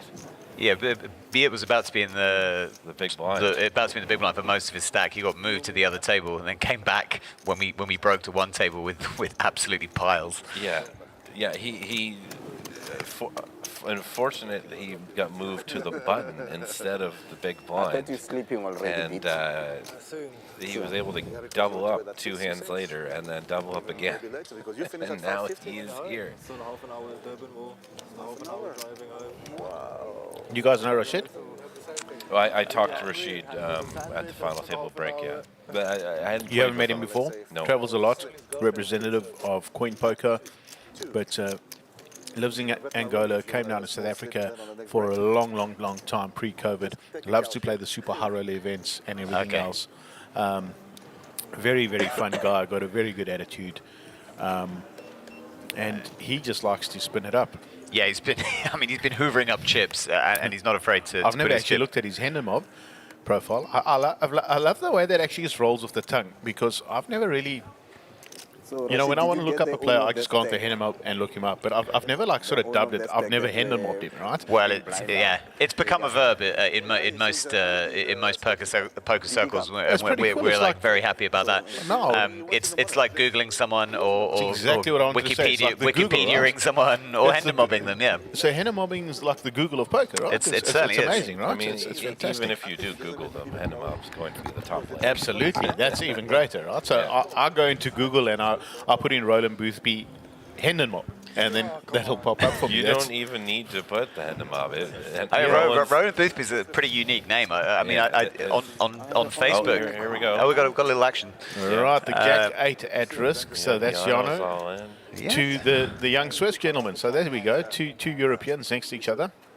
And Jano's paired his 8 there. He had 43% equity pre-flop, which you're going to be pretty happy about when you get it in with Jack 8 of clubs. Oh wow! And that is 3 in the not window, card, ace on the turn. It's going to leave Jano just drawing to one of 2 8s. And that's Jano's going to Oh depart. wow! And he made 2 pairs. That's pretty sick, right? He covers you, ne? Yeah, for sure. Covers you. GG, sir. 2 pairs. Jano from the Netherlands is going to depart us in 5th place. Really nice performance. 230, all in 230. They'll leave us with 4 with Clayton. Oh, and just he's about to he's fallen on his sword in the tournament, and he almost fell on the floor after tripping on a tripod. So not the finish he would have wanted, but no, fifth place in a Hendon Mob Championship event is never a bad thing. Yeah, 84,000 rand richer. Yeah, absolutely. I see they're dropping like flies. I'm starting to wonder about the structure. How turbo is it? But they sat this morning with 24 bigs, right? One of them has over 100 bigs, Mark. What are you going to do? Okay, there we go. Yeah. No, I'm just saying this morning when they sat down, 28 of them, the average was 24 bigs. Yeah. And it's kind of, I would think, as the tournament got shallow, they would have. Even right now, there are tons of bigs on the table. It just happens to be all in one. All in one stack. All in one stack, yeah. Yeah, we have a lot of... Sean and Clayton have very playable stacks too. I mean, they both have at least 30-some big blinds, right? I don't know if we've seen so the blinds are 40K. I can work this out quickly for you. I've got the numbers in my head. Rashid still has 92 bigs, so the other guys still have 30-some. We had 200 and what do we say? 223. 223. 30,000. Which is 6.69 million chips in play divided by 4 that are left, which is 1,672,000 divided by 40,000. Oh yes, they're setting 41 deep. 41 bigs so is the average stack. So I mean that's absolutely acceptable. Yeah. I don't feel bad at all. And actually, a lot of the Hendon Mob events that we're involved with follow this same structure. A 2-day event, 30-minute blinds, and you inevitably get a day 2 bust-out rush as you reach the final table, and then as you get to 4 or 5-handed, things slow down again. And I think we could see this play out even with this number for an hour or 2. Absolutely. And then you get heads up, and they'll be deep again. And that's when you start sometimes to see deal discussions and that kind of thing. It seems to be a very common practice in South Africa. They like to talk deals. I was so pleased last night. Super high roller didn't talk a deal. They just moved on and done their business. But it is a very common thing in this country. Guys sort of just want to. That's just. I'd say it's common everywhere. I think the majority of our events end in some sort of deal discussion. Yeah. And if it doesn't, there's usually a specific reason. One particular player who might be a pro or a little bit more cutthroat. But usually when you get amateur players who usually are playing our events, they want to lock up as much money as they can. Without risking that lower payout. So I think it's common, and we've got nothing against it. We always facilitate it. It's part of poker across the board at the highest binds and the lowest. Deals are good for the game, right? It creates more liquidity in your catchment area, if you want to call it that. And most of them aren't going to know exactly how to break down their own equity in a deal as well. So when they see that 7th place is, whatever it is, and they're potentially getting between 3rd and 4th place, I mean, it just, bells go off and they're just, give me the money. Does the Hendon Mob have any equity calculators or facilitating options on the site?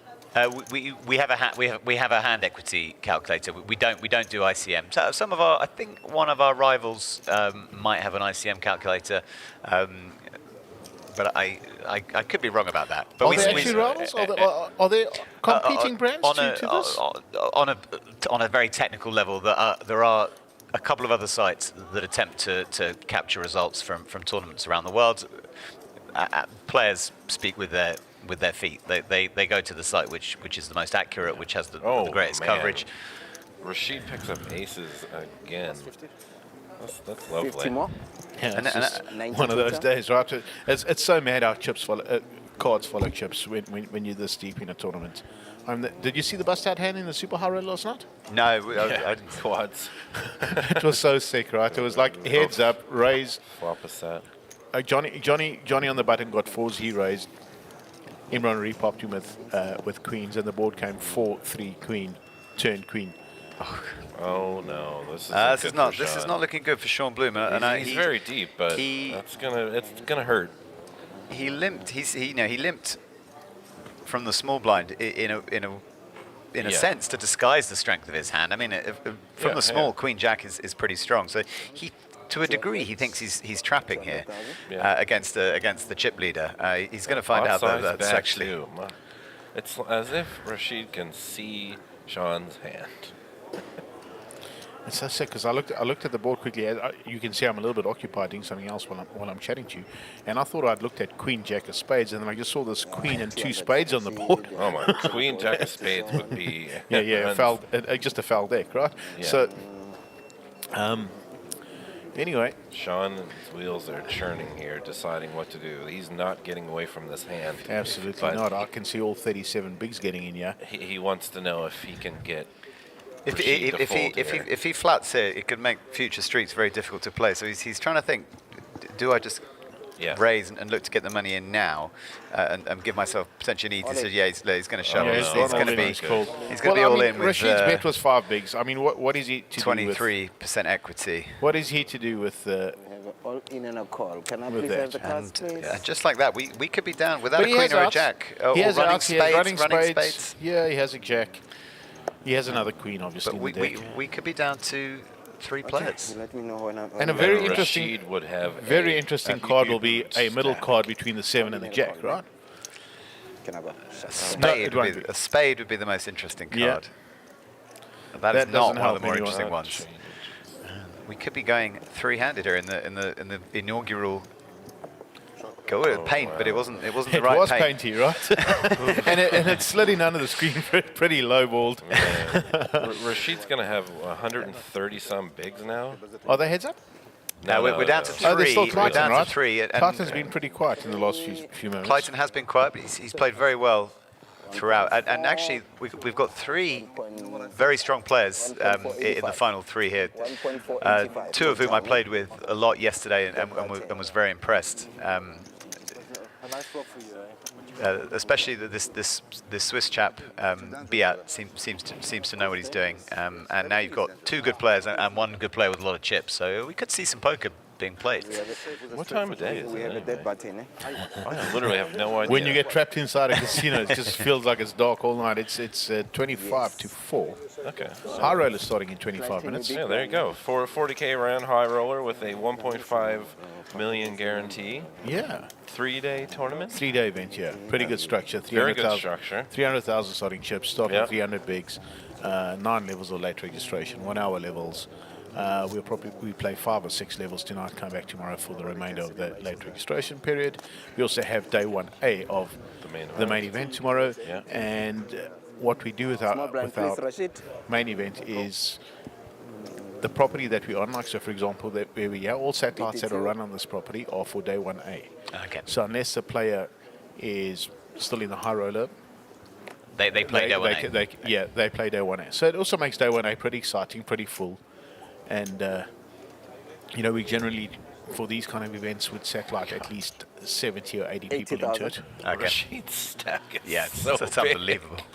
Yeah, it's just a mountain, isn't it? Oh, that's a wall of come at me. He's got heaps. But I'll tell you something, Rashid, he must have fired 5 or 6 bullets into this event. So, hey, he got his money worth right now. Absolutely. He's going to make them all back. 162, the minimum payout now. Yeah. 162,000 Rand. For those people that were wondering how much that is, that's probably just about $9,500 for our international viewers. A slightly interesting spot here. You've got Payouts raising into the big blind of Clayton, and it looks like Rashid's called in between and small, which is, I guess, a little loose. But I mean, playing that stack, I might be doing the same. Yeah, so I think when you have that many cards, any 2 look very nice. So, and I think Clinton will find this an attractive shove prospect with 17 bigs. I agree. And the question, it's probably going to... there it goes. Yeah. There it is. And he didn't put it all in. Yeah, he's going to get through both these. It's definitely not getting called. So excellent 665. When you have 17 bigs and you're able to pick up 6 more. I assume Rashid's posturing here. Not going to make the call with 10 high, you would think. Yeah.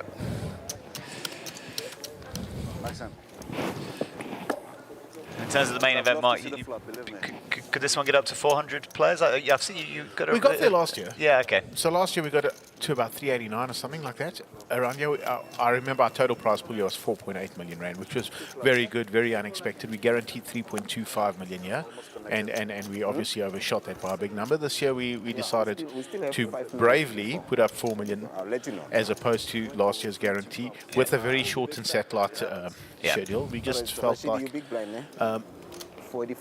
Cape Town just seems to be a wonderful venue for poker, and people love to come out here. Yeah. And we just decided we're going to put ourselves out there and have a go. And I'm sure we won't be disappointed. Yeah.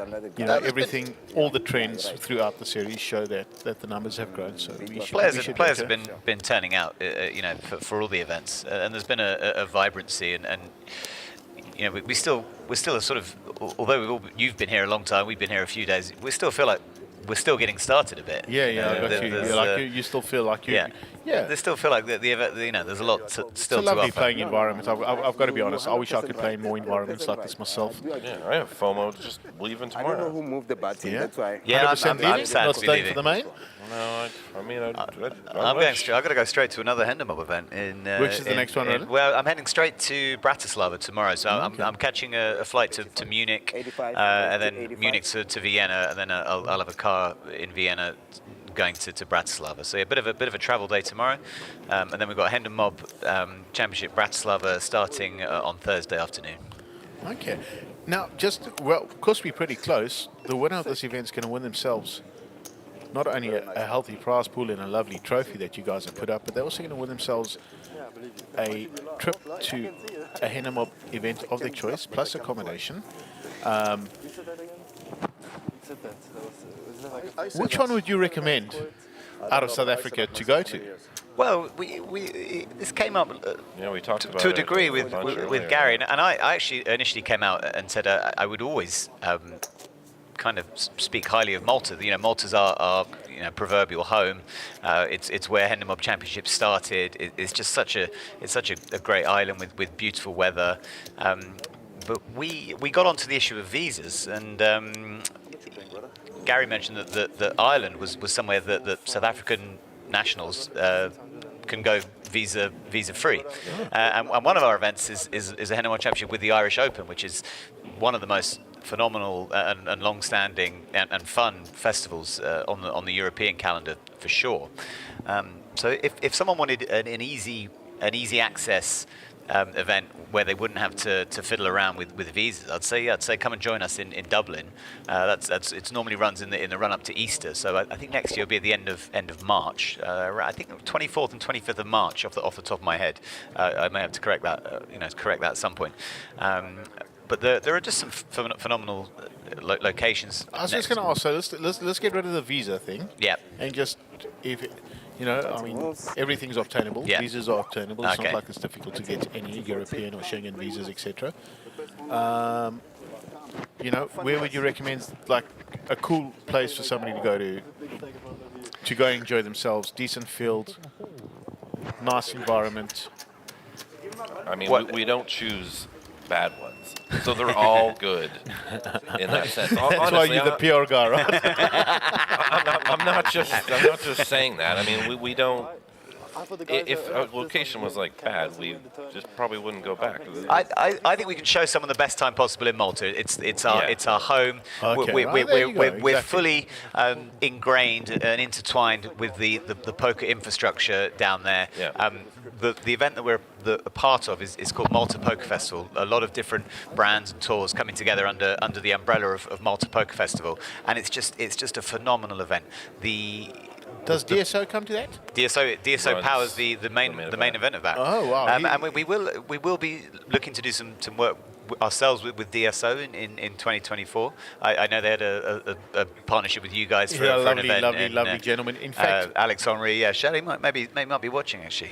Alex actually, I took care of Alex in South Africa, I think in 2017 or 2018. He still talks about that. Yeah, he had a great time. Yeah, at Sun City, and I was somewhere in the world recently, and he messaged me and said, I think I was actually in Cannes. I went you were the WSOP Europe, weren't you? Yeah, and he messaged me and he said, come to Malta. I've got a ticket for you. I owe you some things. Yeah. Come and join me in Malta at an event. And unfortunately, I just couldn't. My calendar didn't allow me to go that way. This is developing fairly nicely, yeah?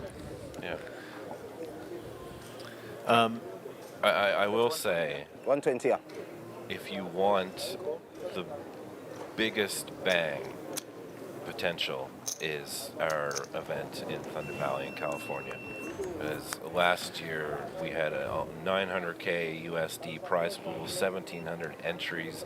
The festival itself gave out millions and millions USD. The main event was massive. That they had like the if you're coming purely for a poker experience, I'd probably say Thunder Valley, because it's a purpose-built casino, but it's out there in the sort of. It sounds very thunderous the way you're talking up the numbers. But right? its location is you're a little out there in the wilderness, so it's a resort. You may not get the culture, the tourism side of things, but you would get a really well-run poker room with large field events, and some pretty good restaurants on the property too. But you may not get the culture and the tourism. You're looking out across fields. So it the depends. Farm capital of California. Okay, right. So but I feel like we're going to probably start a trend that started in South Africa now, because at your next event, this is a cool thing to do. If you win our event, we're going to give you a ticket to our next event somewhere. And they're going to ask you the same question, and you're going to say Cape Town, right?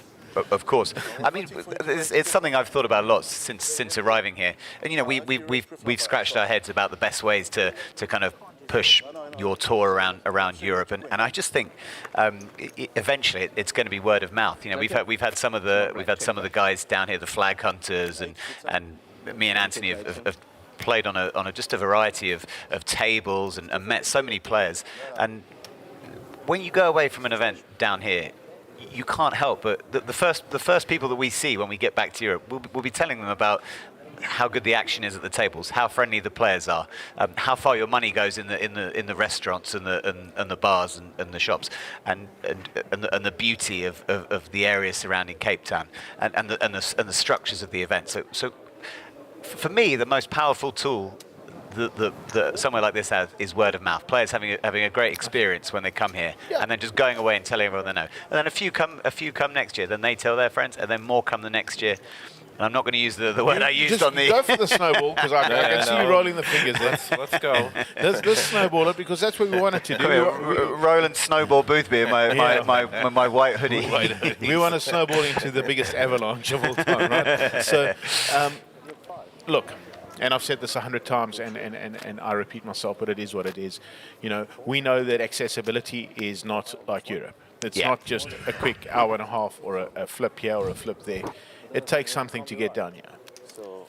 But what we can say is when you get down here, you're just going to love every second of it. I think just not only the SunBet Poker Tour and what we stand for and what we do, but I just think the general hospitality of South Africans in general, and the culture that we have to welcome people to our country. If you like beaches, there's lots of beaches. If you like golf, there's tons of golf. If you like hiking, there's tons of hiking. You like mountains. Running. You like running around nature reserves. And if you like the best food at a very cheap price. Yeah, hell yeah. And I didn't get to do it, but like one thing I did see was that not just shopping centers, but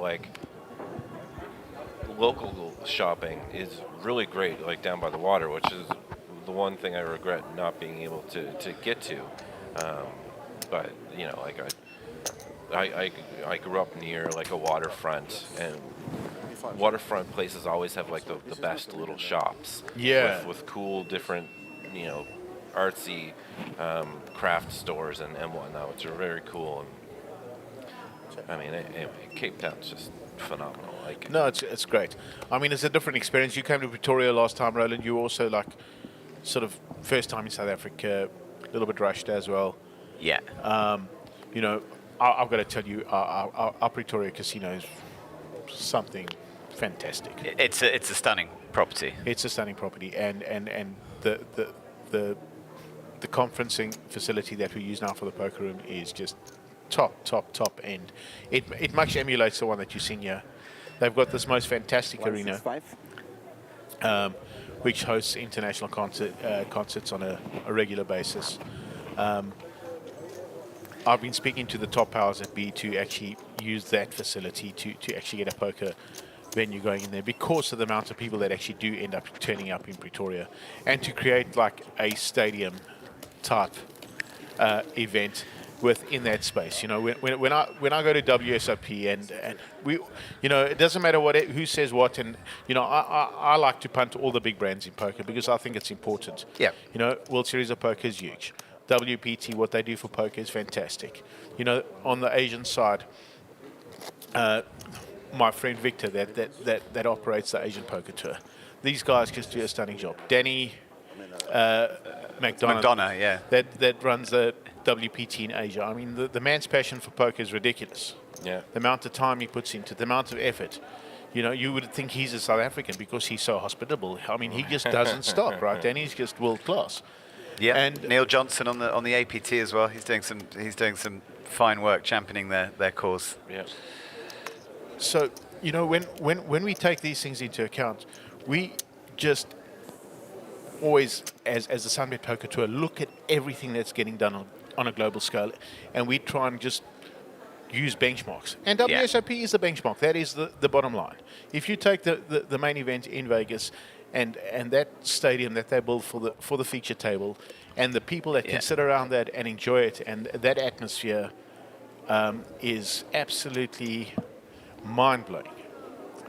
It's mind-blowing. And the greatest thing about TV and poker is that these guys are the stars. They're the stars for freeze. We don't need the beautiful Shannon Elizabeth, who's in our room playing with us, and we're so grateful, and she's such a lovely lady. But she was fantastic, actually. We don't need to pay them fantastic. to be the stars of our shows, right? The stars all come they pay to be with us. And, you know, and it's so cool to get this opportunity to give them a stage, to let them showcase their skills. And you talk about the WSOP, but you've made your own little version of the Thunderdrome right there. I mean, this set looks phenomenal. Yeah. We do have a question from Zane in the chat. He asked what the buy-in was. This was the 8,000 Rand, 1 million guarantee THMC Cape Town Million event. Yeah, a million Rand guarantee that was hit midway, and I was quite pleased with the Cape Town Million idea, but maybe it was a little on the conservative side of things. But yeah, I think we could start calling it the Cape Town Millions. Yeah, with a view to looking to work in sort of multiple $1 million allotments. But that's something we can discuss. So we added 50% to the guarantee, which is pretty good. I thought that was pretty cool. Maybe we'll get some of the GPR and Hendon budget to turn it into $1 million next year, just to cover it in case we miss it. That would only be going up 18 times its current value. You think the GPITHM has a budget, Mark? What is this? What is this lunacy? Here for Clayton, what is this lunacy? Rashid has bet 175K on the river here, and Clayton has a pair of threes. On a king, 3, 4, 5. Well, I mean, he's got every reason to be in the tank and thinking about it, and you know, there's a flush out there. Is he going to find a call here, Rolls? Yeah, I think he finds a call here. I mean, what does what? And then he's going to be rewarded. It's hard for Rashid to have anything that would feel particularly strong on. Yeah. Looking to bet this board. I mean, some of the Rashid could easily thin value bet a 4 or 5 here. Those are really the only two things he could have. So absolutely. Can I think Clarkson made himself a bit of a rookie mistake there by not letting Rashid actually open up his hand for him. I mean, he called and exposed his hand immediately and didn't really. Well, I think he said 10 high. Oh, did he say 10 high? Yeah, okay. I think he told him what he had. I'm a firm believer of once you pay for the information, make him expose those cards. They're very friendly, so I don't think Clayton think he lied to him in the spot either anyway. So. Yeah. It's a bluff. Yeah. You're bluffing that you're not going to bluff. That's a bluff. And Clarkson got the fingers waving there. And this Beard guy, how's his English? I mean, will he understand the conversation out there? Yeah, he will. Yeah. Yeah. I can't imagine there's too many Swiss people who don't speak perfect English. Yeah. I mean, young folk around Europe just all seem to have English down to a T. I mean, it's almost unheard of. Talk very often though. Like he wasn't. No, I think he's a little young and a little shy. That's all I'd say. I could be wrong. Takes in a lot of information though. Like you got to be careful what you're saying against these guys. Well, they're going to use it against you. We had this conversation the other evening.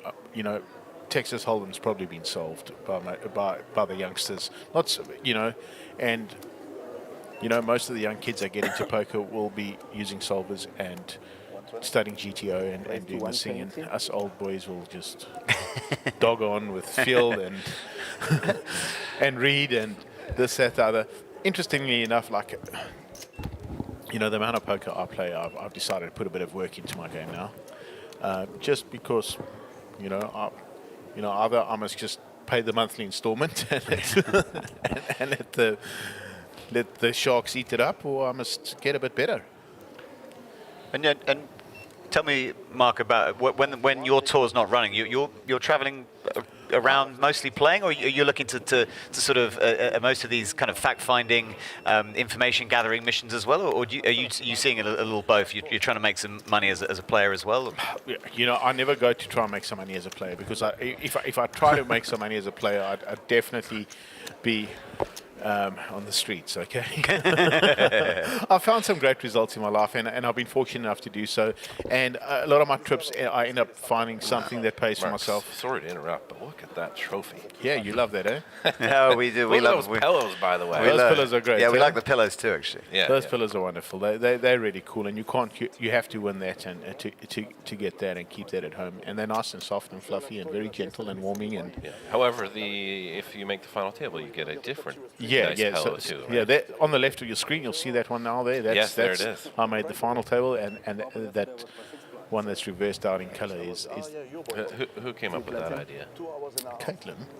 That is a very it's a cool idea. You know, what we wanted to do is we wanted to make sure that people that played the main event got a souvenir of some sort, that they played the final table, and they felt they had something that would be just different.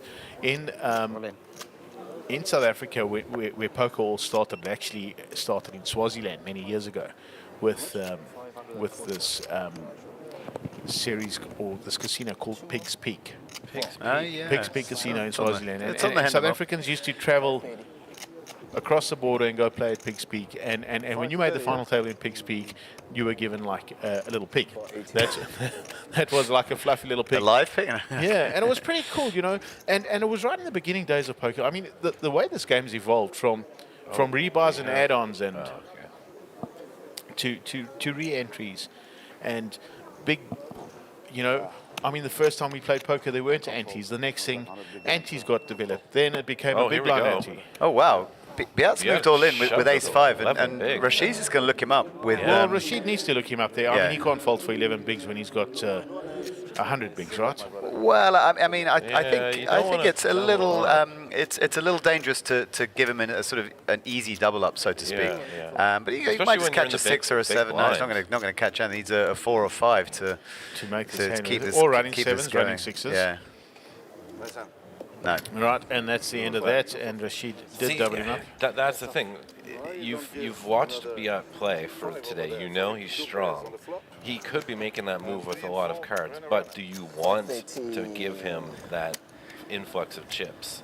Yeah, I think 11 bigs is a little too much to call off with. I think it was like 4 or 5 bigs. You'd be getting it in, but you're giving a dangerous player some ammunition. By Rashid will think nobody's dangerous out there. Right? That'll be his mindset. He's like a gladiator, right? So he's just out there. That is true, but Payouts might make him pay for that in the long run. Yeah. I can't fold that. 10 blinds. He's saying I can't fold that for 10 blinds. There you go. Right? You probably can fold the 7-6. Well, some people could fold the 7-6 off for 10 You see, that's why I said I need lessons, because I was in agreement with him. Right? Yeah, I think calling is probably less. Like if you ran it, I would assume calling there is less. Because he did just double up Clayton too. So he's lost what 40 bigs. Or no, I guess with the blinds it's probably only 30 bigs, but They seem to be. They seem Well, to be he still has a commanding lead, right? He's still Yeah, got, yeah, he's still pretty much 3.5x to his competitors out there. Yeah, I mean, he's more still, than still, double. still in a commanding position, and still in a position. I presume it's a position where he won't be considering a deal yet. But I wonder if they do sort of come together in stack sizes, whether that discussion will eventually arise. I'm going to lean no. So this but we'll see. this Payout kid, you said you had a chat with him. Is he out here for the entire series, or did he just on holiday, or did he come specifically? Is he a flag hunter? Do you, any information? I do not think he's a flag hunter. I didn't speak to him. He was at my table, but he was wearing his headphones. So and we didn't. his partner was behind him the whole time, so they kind of just kept to themselves a little bit. Which would suggest me he's on some sort of holiday, some sort of poker/holiday expedition. I've got. If he was smart, he's here for taking advantage of the lovely South American poker scene. So, question. Or South African, sorry. Question that you are both fit to answer, so that people know, because I get asked this question, and this one I can't really answer. It's so good. Explain to the viewers what a flag hunter is and how the flag hunter program works. This was anyone still with us. We covered it earlier as well. But essentially, when you travel to a place like South Africa and you make the money, your Hendon profile will receive a nice flag beside your result. Those flags will start to accumulate as you visit more countries and cash in more countries. And as you collect more flags, your number or worldwide ranking will also continue to climb. So players like Yuri and Andy, who specifically only came here for the South African flag. I've seen better, but that was their dream, just to make it. I mean, Andy didn't even show up today. He literally did not care about the money whatsoever. The only reason he was here was to put the flag next to his name. the flag next to his And is there a separate flag leaderboard? Because he's, there's, I mean, at the Hendon there's a leaderboard for literally everything. You go to hendonmob.com/rankings. You'll see all the different rankings. But the Flag Hunter is perhaps one of the most well-known of those rankings, and it generates the most interest from players, especially players who are in the top, let's just say nominally, the top 20 in that ranking. That becomes in their kind of sort of motivation to play poker, one of their driving forces, and for a lot of the players, Andy included, it even becomes a bigger driving force than money. So they set their schedule based on getting new flags rather than what will give them the biggest EV money-wise. So that they might incur more travel expenses by coming down here, or flying to Asia, or flying to a new funky destination that's just started running events. But they're players who's I would say flag hunting has overtaken money as their primary reason for playing poker, and it becomes very competitive in the sort of, as you get into the top 10. Andy and Yuri are both in the top 10. I think at the start of this trip, Andy was fourth or fifth, and Yuri was 7th or 8th. You can't rest on your laurels as a flag hunter, because there'll be, you can't just sit back and say, okay, well, I'm done, because people will find new places to overtake you. And are there rewards for the best flag hunter? It's purely for pride. We celebrate flag hunters, but not through any official prize or kind of mechanism. But we certainly at the end of the year we'll celebrate players who've cash in the most different countries in a particular year, and if there's any movement in the top 5, we'll always cover that. But we always, I mean, it's always in our thinking when we're choosing new destinations to go to, and for example, we entered into a partnership with the Grand Casino Liechtenstein, and we found that was something that flag hunters got very excited about. It's a country that was fairly new in the realm of poker. Yuri actually, she came to we did a championship in Liechtenstein in the summer, and she came along to that. Got her did she get her Liechtenstein flag? I believe so. Yeah, I think she did. And you know, 200. We consider them in our thinking when we're sort of looking at where to bring events. We want to look to throw in where possible newer, sort of more unusual destinations, and it's just a lot of fun for these guys. And imagine traveling to far-flung corners of the world playing poker. Yeah, it's pretty cool. Yeah, and you know, that's pretty cool. I mean, I do quite a bit of that. Somebody's just flopped a flush here, yeah. Yeah. Rashid flopped a flush, and Biat is his middle. It's got pair. a little piece. Little piece of this board. Yeah. And Rashid's just going to trap him, yeah. 60. Rashid's going to trap him, yeah, and pray that another heart doesn't land on this board. There was another hand earlier where I hoped Rashid would trap when he was holding aces, and he didn't. Blasted. So whether he's reset the clock for the dealer, isn't he? Just the guy? Yep, he's going to trap like Mike said. I like it a lot. A sort of. And that's. I saw 3 open up here.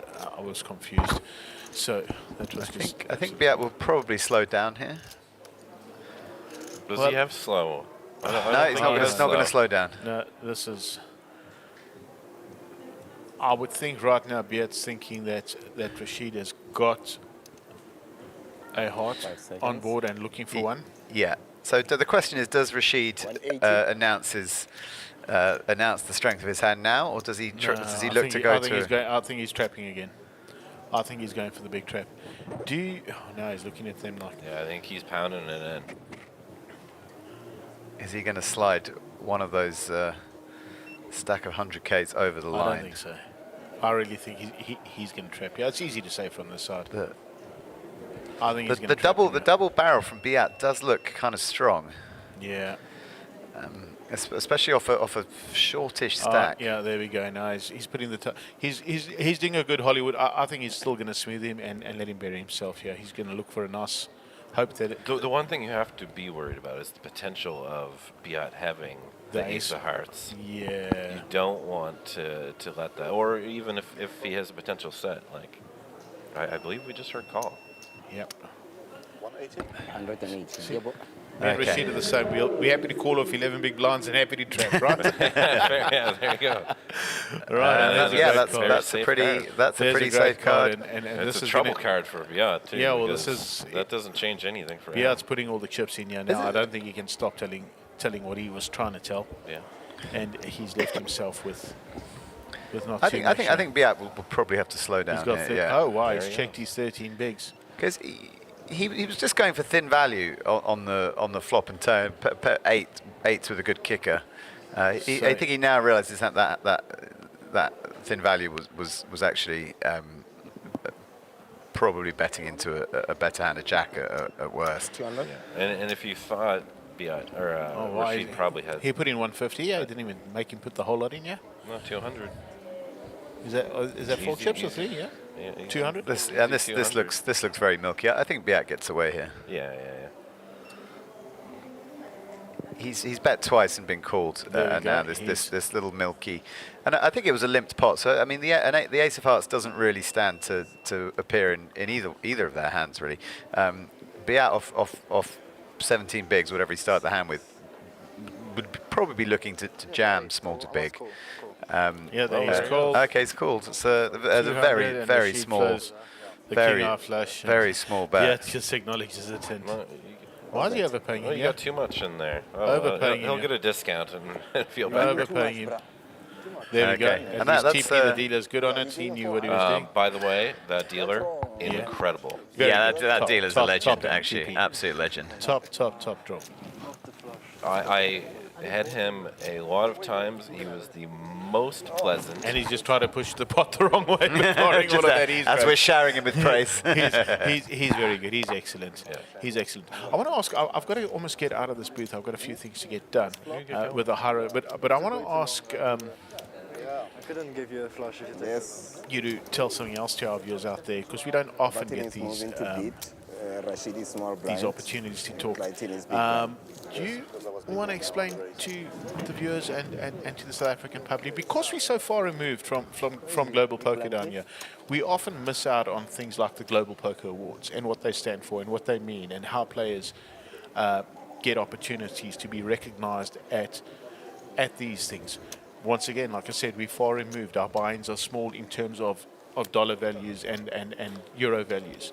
And often because of that, we down here wouldn't get the opportunity to actually be even competitive, because the value of our cash sizes do not compete with that, the amount of fields. But maybe you just want to elaborate and just explain a little bit about how that works. Well, the awards has grown. We initially grew as two separate awards. So we used to do the American Poker Awards and the European Poker Awards, and in line with our overall branding, we eventually decided to merge those two together to create the Global Poker Awards, which runs annually in the Poker Go studio in Las Vegas. And in terms of being nominated and eligible for prizes, some of the awards are fixed, and they're an award objectively handed out for a particular achievement. And the best example of that is the GPI Player of the Year and the GPI Female Player of the Year. Those awards are based on finishing top of the GPI in that category over the course of the year. Anyone can win that.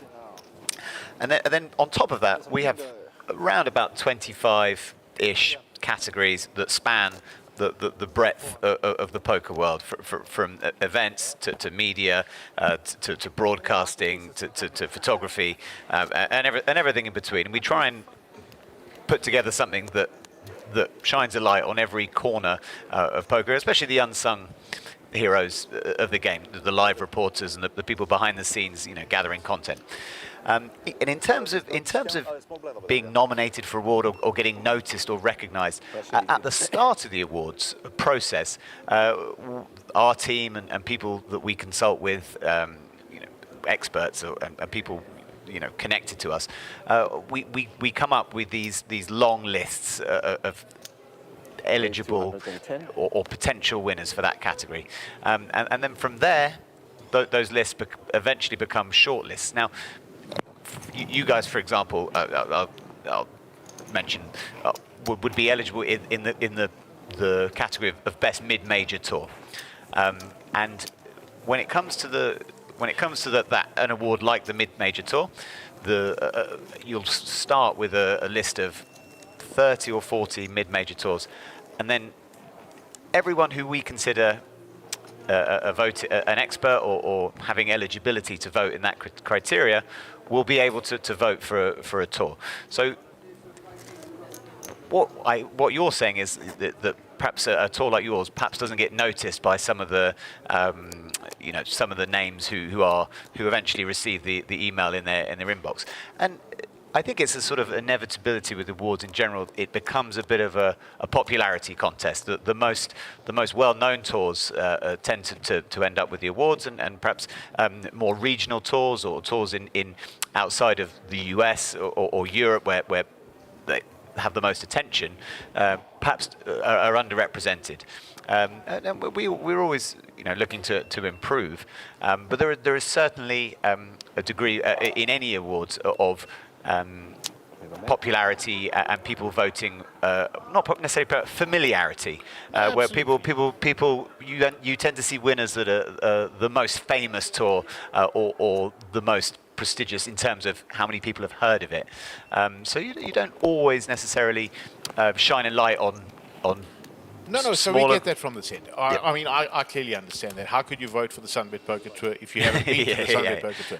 And we are, accessibility is a thing. And I wasn't really sort of luring towards that kind of thing. I was just... Well, I thought I'd explain why you suddenly see tours in America and Europe getting slightly more recognition. Yeah. So I'm a firm believer, and this may sound very, very arrogant, or at the risk of saying arrogant, but I would say if we could pick up our circus, if you want to call it that, and go and park it in the US or go park it in Europe, the operation that is run here and the way it's run, I firmly believe that it would pick up attraction very fast, very quickly. Because I think people would enjoy the environment that is provided for them to have a poker experience. And, and if we did that, I believe we would be very successful. As we are very successful in South Africa, in our own backyard, doing what we have to do. And I believe, in this ecosystem of the world poker thing, we have a job to do down here. And our job is to grow poker in this country. And we have 60 million South Africans. Going to see an all-in call here. Payouts in from the button with 6 big blinds, king, queen of clubs. And unsurprisingly, Rashid is going to make the call with an ace from the small blind, knowing that he's going to be ahead of the majority of the hands that Payouts Well, he's going to get some of his chips back. He got a lot of them back and earlier. Again, we're going to... Payouts is an underdog here, but a very small underdog, as you can see, 44%. I mean, I'd call that a flip if ever I saw one. So we're either going to be heads up or Payouts going to be up to about 15 big blinds. I think I'm fancying the Queen 6 suited here for some reason. Could be wrong, of course. All right, 10. Queen. Well, he's faded the. Look, there are some spicy turn here. Jack of clubs, I guess, being the ultimate.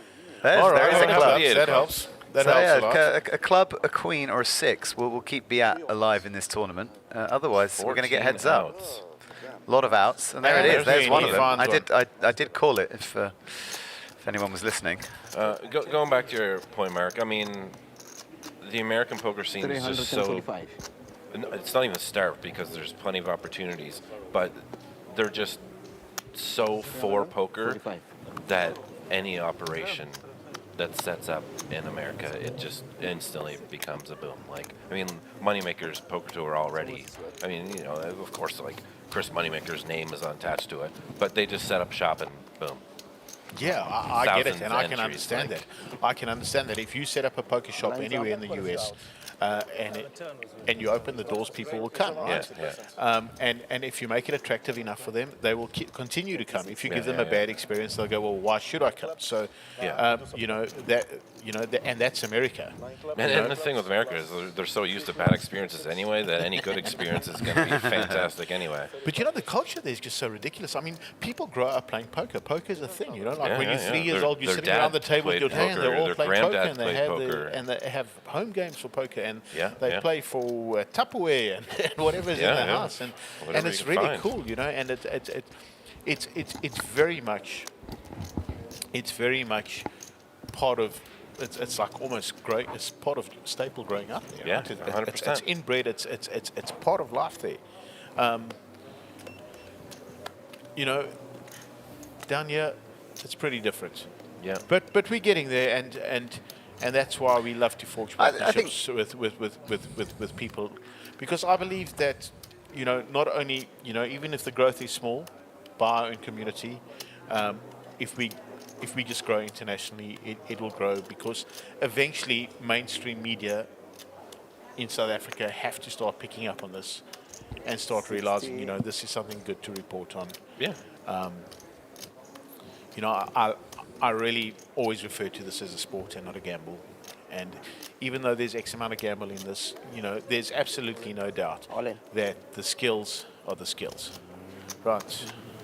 Moving in from the big with Ace King, and picked up the blinds and moved around. Now, what I was going to follow up on was one of the most successful tours in the US, and certainly in terms of recognition at the awards, is the Run Good Poker Tour. They often pick up. Well, multiple occasions have picked up the result for the best mid-major circuit, and I can certainly see similarities with what you guys are trying to do, because they make content and making players feel special at the heart of what they do, and that includes making a player who's whatever buy-in level they're playing, making the player feel like they're playing a main event. So whether that's really nice pictures going up after the event, or a really good structure that you might normally see for a much bigger buy-in event, or just what one of your tables in your event being on the feature table, even though you're playing a $400 or $500 event. So where the average player who doesn't get to play 5Ks can feel like he is playing a WPT main or an EPT main, that sends them away with a great experience and something to tell their friends and family about.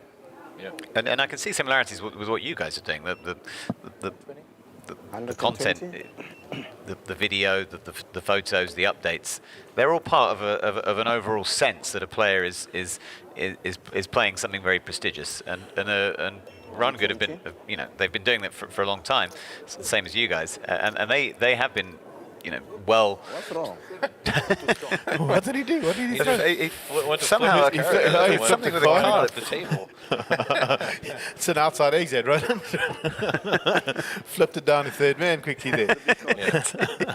So, and I'll elaborate on that before I leave, and I'll tell you that's very much part of our plan, exactly what you're speaking about. So the event that you played in on Friday when you arrived is called the Little Slam, right? Now, the Little Slam is very much a super high roller structure. You get 300,000 chips. 40-minute clock on day one. You get a 40-minute clock. That used to be a 1 hour clock. The problem is that event just eventually took too long because of the amount of people that wanted to participate in it, because of the great value in it. So we had to shorten out. We had to just be sensible and shorten it up a little bit, right? So we shortened it up a touch. But every player that comes and sits down and plays in the Little Slam gets the feeling of playing big.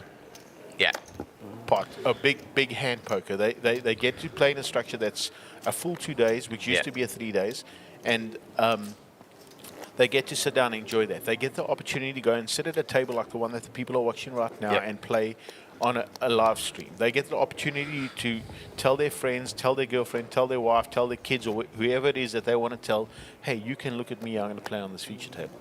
When the stream go around, they always come to me, Mark, which table would you like on the feature? And I'm a very important role player in that part.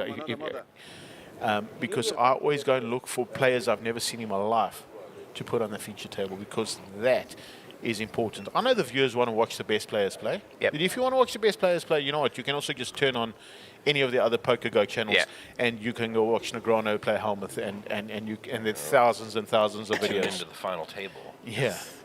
You can just watch lots of them, right? And eventually you get to watch the best of South Africa eventually in the high roller anyway. We had this South African Club Championship, which you guys were here for the first day of the Hendon Mob. I chose to stream that above the super high roller. Now, I mean, it's easy for me to put the super high roller and give it that prestigiousness that it deserves and this, that, the other. But I felt like we had 40 players that had never been to a live poker room in their life come and sit down and enjoy this event. Let's just give them the best experience from the get-go. Yeah, well, and the attitude and atmosphere are much better. I mean, super high rollers are, they're fully shit, aren't they? No, they're just, they're cool. They're cool. very spot on to what they're doing. You got rails and like everyone hooting and hollering. I mean, if you have one teammate in there, there's 9 people behind them supporting them, and even more, right? Like, I mean, some of these guys, even though they're part of one club, could easily be absolutely. part of a That was fun, right? It was pretty much. You had to tell them to calm down. It was a shit show out there, but it was a fun shit show, right? Yeah. And we got the entire community out of Cape Town to come together and enjoy themselves and meet each other and have some fun. And this certainly does encourage the growth. And that's the way we here at the SunBet Poker Tour try and encourage growth.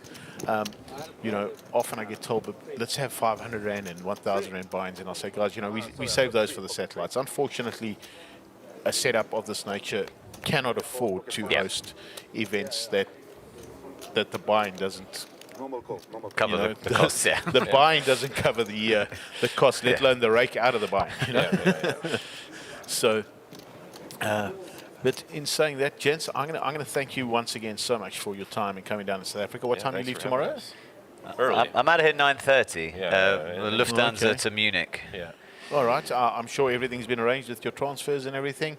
I will certainly see you later. Caitlin will definitely sign you out with a winner's interview, and I'm sure that she'll interview you guys to close out this event. I'm going to go get that high roller underway. Lovely, jubbly. And I will see you a little bit later this evening. I'm sure we'll have a bite before we close up shop. Yeah, sounds Let's lovely. do it. Thank you so much for having us down here, Mike. We couldn't have felt will- more welcome. Yeah, we will continue this wonderful relationship. The Cape Town Millions is here to stay. The Hendon Mob and the GPI are certainly here to stay. I want to watch this hand, or is it finished? I just saw both had clubs. It is over. Do you like the way TP just rolls those chips? Yes, we like everything. We like everything he does. The rolls. Yeah. Right, gents. Once again, that's me out, and I think Gary's jumping back in. Gary is back, ready to take over.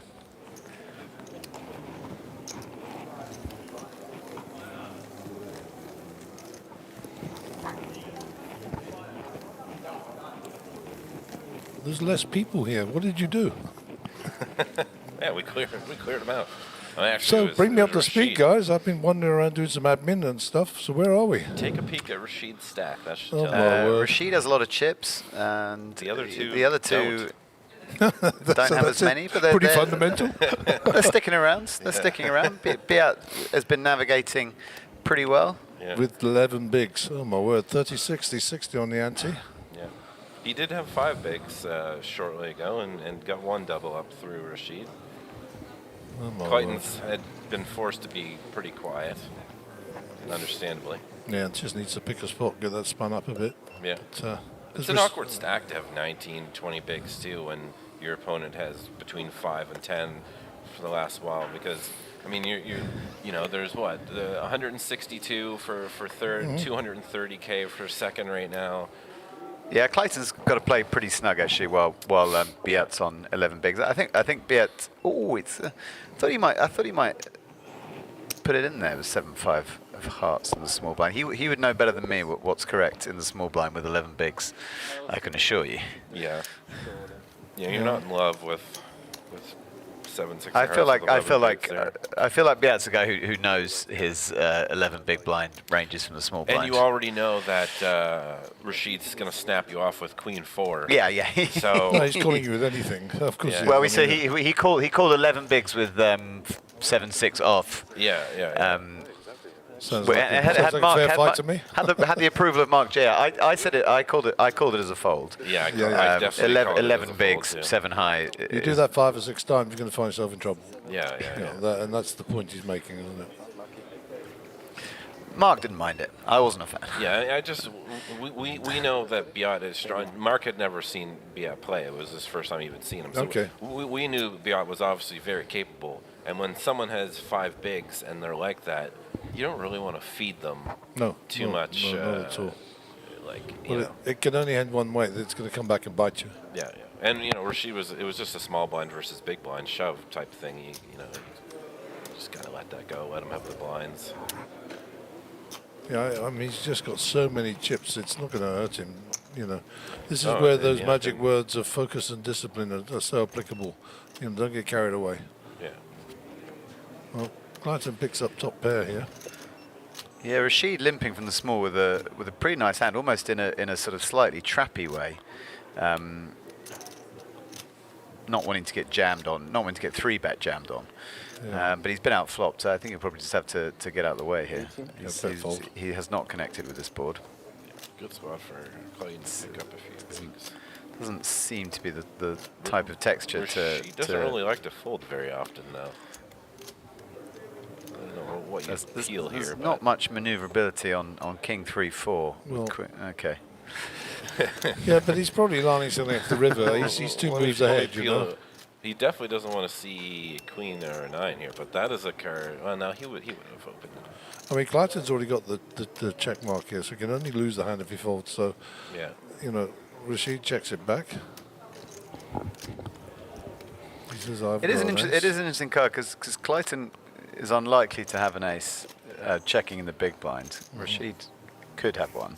Yeah, it was just about limp check, right? He's looking down at his I think Rashid's going to make a move here, and it's probably going to get looked up. It has to get looked up,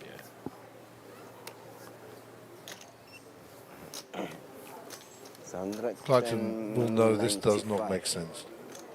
Yeah. 195. Quick call and quick pick up chips for Clayton.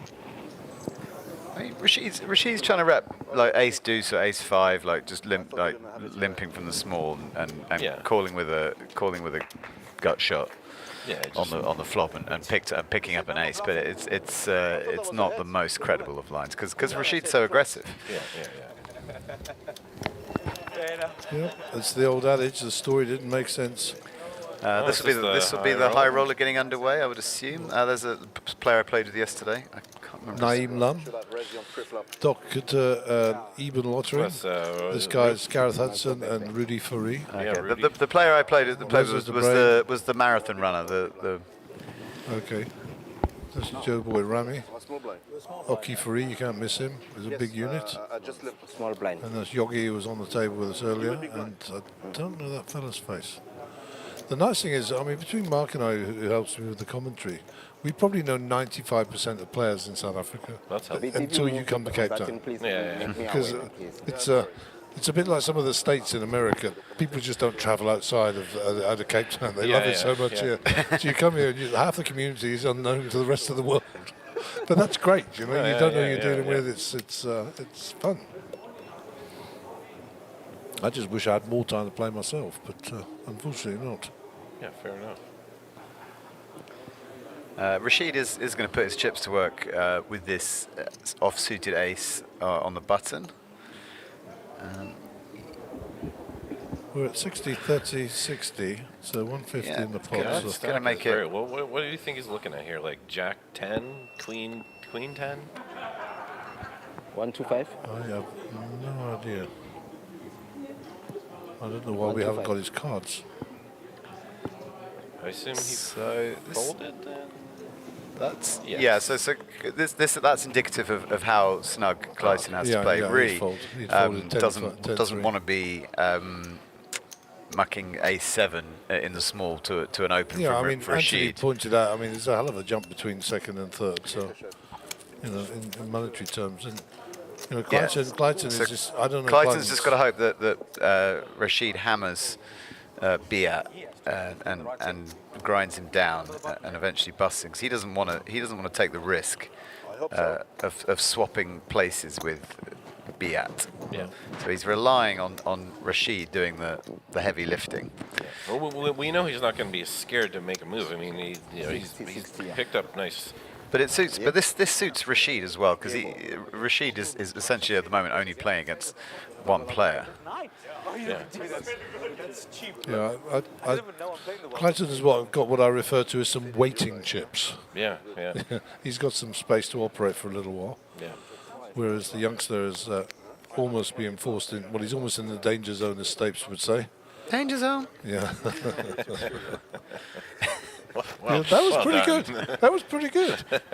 I feel like you need to do the chop sock song as well. It feels like theft. It feels like copyright theft. Well, I think when we have a split pot, you've got to do the song. We need the full spreader. I don't think we can steal content from. Why not? Well, they might be listening. Legendary Global Poker Award-winning duo, Mr. James Harrigan. James Harrigan, one nice guy. I was fortunate enough to meet him. And, you know, we all aspire to being Lowell McCarran and Chad, Maria, you know. Okay, we've got all in cool here. And Biat is again looking to take down an ace with live sort of middling cards. Yeah. We did see him Well, I mean, he won. We did see him just take down ace deuce with queen banging 6. his feet under the table saying hearts and aces. Biat is proving a little tricky to eliminate here, and I wouldn't be surprised to see a queen or a jack. Oh, we see a heart. Okay. Queens and jacks still required. He saved it to the river last time. He's got a world of outs. 12 outs. Ace is dead. Ace of diamonds. We're gonna lose Biat. It's a tremendous run from Biat, our Swiss player.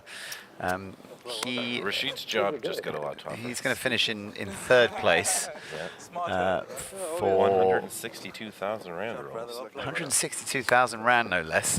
Really impressed with how Biat played, and I might try and catch a word with him if I see him around. Find out if there's anything I can sort of any knowledge I can gain about him. And he's gonna hand over his I would microphone. assume you'll find him in the high roller. Oh, for sure. I would assume that too. The high roll is just starting to kick off now. So what will happen now is we're going to continue, obviously. I don't think there's any speak of deals or nothing like that. Clydeton, I think Clydeton will want to play anyhow.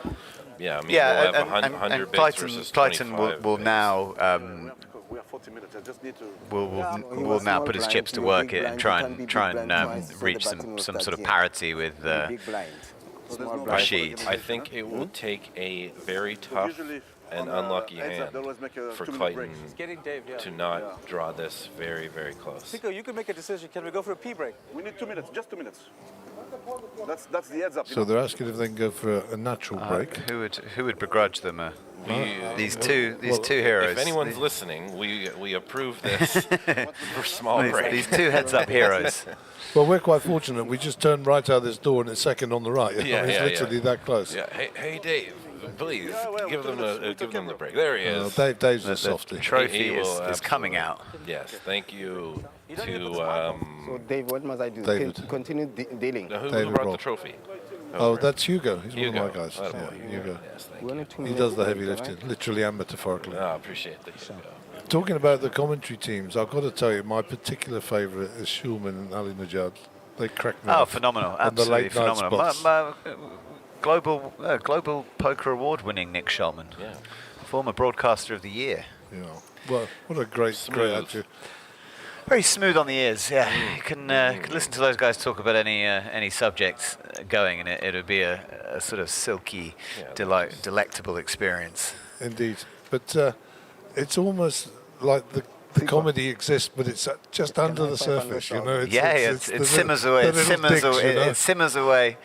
It sort of rears its head from time to time, and then sort of calms down again. And so often, sort of Schumann comes across as this highly intellectual type with all this condescending nonsense. Yeah, and Ali will stick his head up above the parapet and fire back, you know. Yeah, it really depends on what you look into. Like, for me, the Stapes' comedy level just, maybe it's my immaturity, but man, nothing wrong. I'll take Cardigan and Stapes over anyone all day. I think Norman Chad is almost past his sell by.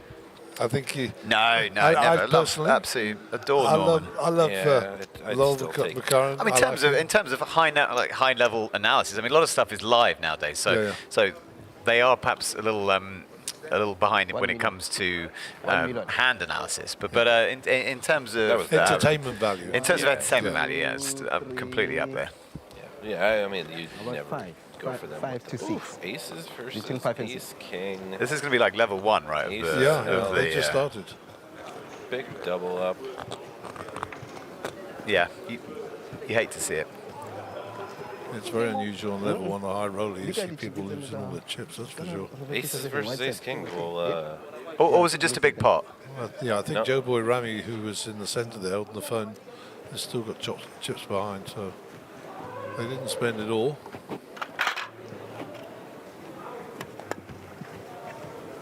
It's a nice pile of chips for the winner. Yeah, his name is Yogi. J-O-G-G-I-E. Yes, seems to be the high rollers at the moment is slightly more of the older generation have hopped into this ball, certainly at this table. Yeah. We haven't seen any young guns yet on this one. There are a few young guns out there. Yeah, the young gun's a late reg, probably. Yeah, it's kind of the way they roll, you know. The late reg. Let the old guys distribute some chips around, and then they'll make an entrance. Then they'll attack the guys that ended up with those ones. Yeah, make their life a little bit easier. Roland, get that water bottle away from your mouth. I keep hearing this weird sound in my ear. So I caught a little bit there. You guys are on the move soon, huh? You're travelling. Yeah, immediately. Yeah, we're heading. We're rolling out of here tomorrow morning. My flight's at 9:30. Okay. I'm going to another event in Bratislava, linking up with another colleague of mine called Hans Kleinsman. Yeah. Shout out Hans Kleinsman. And yeah, we got a 2-day Hendon Mob event in Bratislava, starting on Thursday afternoon. And Anthony's heading back to his family in Eastern Canada. Yeah. Hope you got some warm clothes, mate. Assuming he owns warm clothes. I got a hoodie, that's about it. Fortunately, I should have a car waiting for me when I get there, so. I think it's on, I don't know. Hop straight in there. Oh, wait. I'm getting all the brother. Shot, you as well. all in. There we go. 9s. Holds. 5. So this is pretty feisty action already in this high roller. 7. So what happened, just for the folks at home that are still watching, while we're setting up for the heads-up duo, what will happen is once the heads-up is finished, we will go off air until the next natural break in the high roller. That'll give us time to run out the 30-minute delay, do some maintenance, get some food, and we'll be coming back with the first round of the high roller. And numbers will be building by then. This guy right in front of you is another POM. His name's Gareth Hudson. He's from Scotland, from the West Coast. This gentleman here with the green hat is a doctor, retired, Dr. Eben Lottering from Bloemfontein, and his bestest friend, you can just see his hands here, is Rudolph Free. They've known each other for many a year. And I always say, when these two are here, Bloemfontein doesn't have any traffic jams because there's only 2 cars left. They call it a little dorpie, which is in Afrikaans means like a little village, you know. Okay. In actual fact, Bloemfontein is a beautiful place, and you can really get anywhere in 15 minutes in Bloemfontein. Nice. They have a casino, the Windmill Casino, which is owned by Sun International, and they did run some satellites up there, which was, I understand, very well received. Excellent. Yeah. So it looks like here we go. These guys, trophy on the table. Trophy on the table. Look at that. Squared so off. we're going to go back to our graphics and straight into it. Clayton picks up a nice pair already.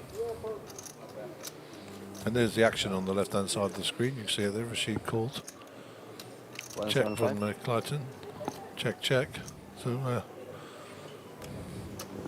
And Rashid's cards fly into the middle, and that's it. So that was a bet fold. So what have we got on local time now? It's coming up to 4:45, I believe. Yep, so the time is 16:38. Just coming up 20 to 5. This will be finished before 5:30. Anybody want to take bets? I take the over. Are you taking the over on 5:30? There we go. Let's see. I would say that they'll probably be around even by that time. Oh, this is proper.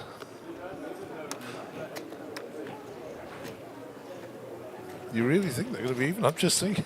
By then. I think. I admire your. I think Clayton is too strong just to go out. I mean, like I said, it will take an unlucky spot for him not to draw even. Yeah, your point is fairly made. He's a very astute player. He does know where he is most of the time. You know, heads up, pocket pairs are hard to get. We all know that. So he's going to bet this. 8-2. Let's see if he can discipline fold here, or he's just going to see the flop. You won't see a flop with 8 deuce, even you Rashid. Never know. You never know. Oh well, good call. If you call 8 deuce off, you call everything. So. Yeah, I don't know. Well, there's some people's philosophy and heads up is that you never ever fold pre-flop. I mean, I don't subscribe to that personally, but probably would rather see like a three bet instead of smooth. Yeah. I've got to say, it does not resemble anything like a tissue box. Just putting it out there. No, there was only one. It's only one grumpy Norwegian gentleman that. Well, they're all grumpy in Norway. They get no daylight. Well, they get too much daylight. A lot of SAD going on up there. I once had to stop over in Stavanger, and I'm talking a good 15, 20 years ago, and it cost me £20 sterling for a Coke and a hamburger. Holy moly. I mean, that place is just so expensive. Beautiful country, but cheap as expensive. I've never been, but I have Norwegian ancestry. Really? You do? You've got a bit of a Viking look going on. Yeah, I am a native Canadian and Norwegian. almost, you know, a little bit of Irish. How are you with the chucking the spears and charging into villages and stuff, pillaging? He only does that. He only does that the weekends. That's his weekend job. The other half it was defending that. So I'm got an internal battle. 60, 66, 180. Plus you 30. So it should be how much? 120. So let me just do this, and let me just do this. Yeah, Plus you 30. Perfect. Yeah, sure. The anti-bet. So now I'm small. That's an Yeah, outside you table. small blind. Yeah, back to high. No. Man, that actually No, the button must move. Yeah, button must These move. guys are button getting must it in move. there. You small blind. Yeah, they're not. These guys aren't afraid to move the chips around. I thought Mark said that they were. No, wait. Giving a No, big the button stack must here. move. It must. Yeah, it's an extremely The deep button must go structure this as well. way. Only an hour in. Yeah. Everybody's got a lot of gamble. You big blind. Big blind. You're right. Sorry, my mistake. Confusing.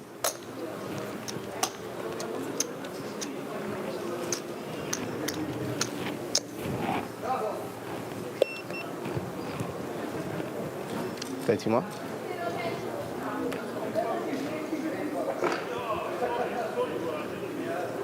120. 120 total.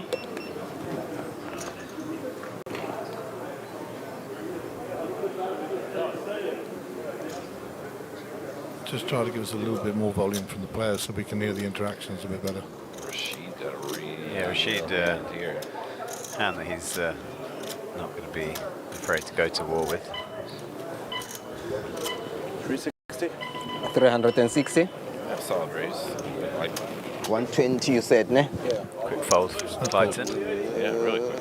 So that we know what's going to happen and preempting, when this comes to an end, I'm making an assumption you guys Okay, are going to blinds dash up, out, bid your farewells, and be a part of the presentation party, obviously. Correct. Photography. Correct. 48. And we'll sign off here for the next event. And it's just so you 80, don't have to 80, dash out and say, we'll catch you later or whatever. You know, we all know what's going to go down. Yeah. And you guys will do that. Yeah, once presentation. this concludes, we'll get out there and then we'll begin our plans to say our farewells, including taking down some of the displays that are around. Okay.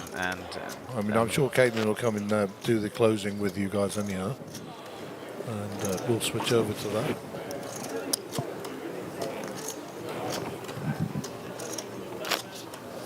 So we should be able to hear the players a little more clearly now. Normally we don't have them too loud when there's 9 of them because it can get a bit chaotic. There we are, we're off and running. One raise. This is hand 102 for the day on the final table, on the feature table, so to.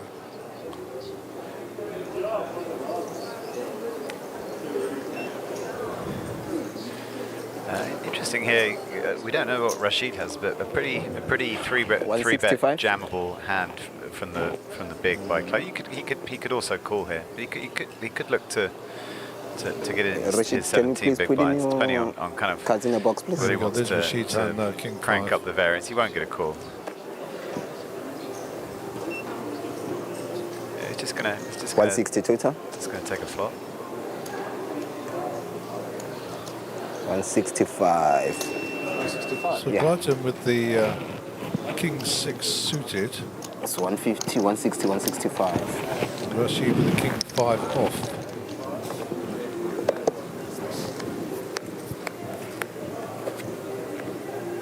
So the best of it goes to Clayton with the 6. Rashid now 10% dog. A little backdoor action there. Yeah. Looking for red hearts on the turn. That would be cool.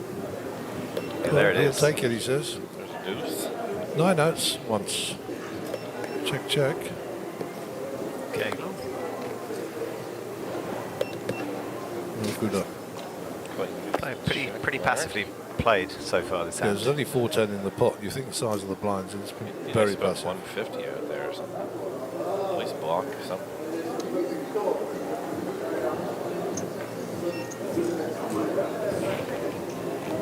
$180.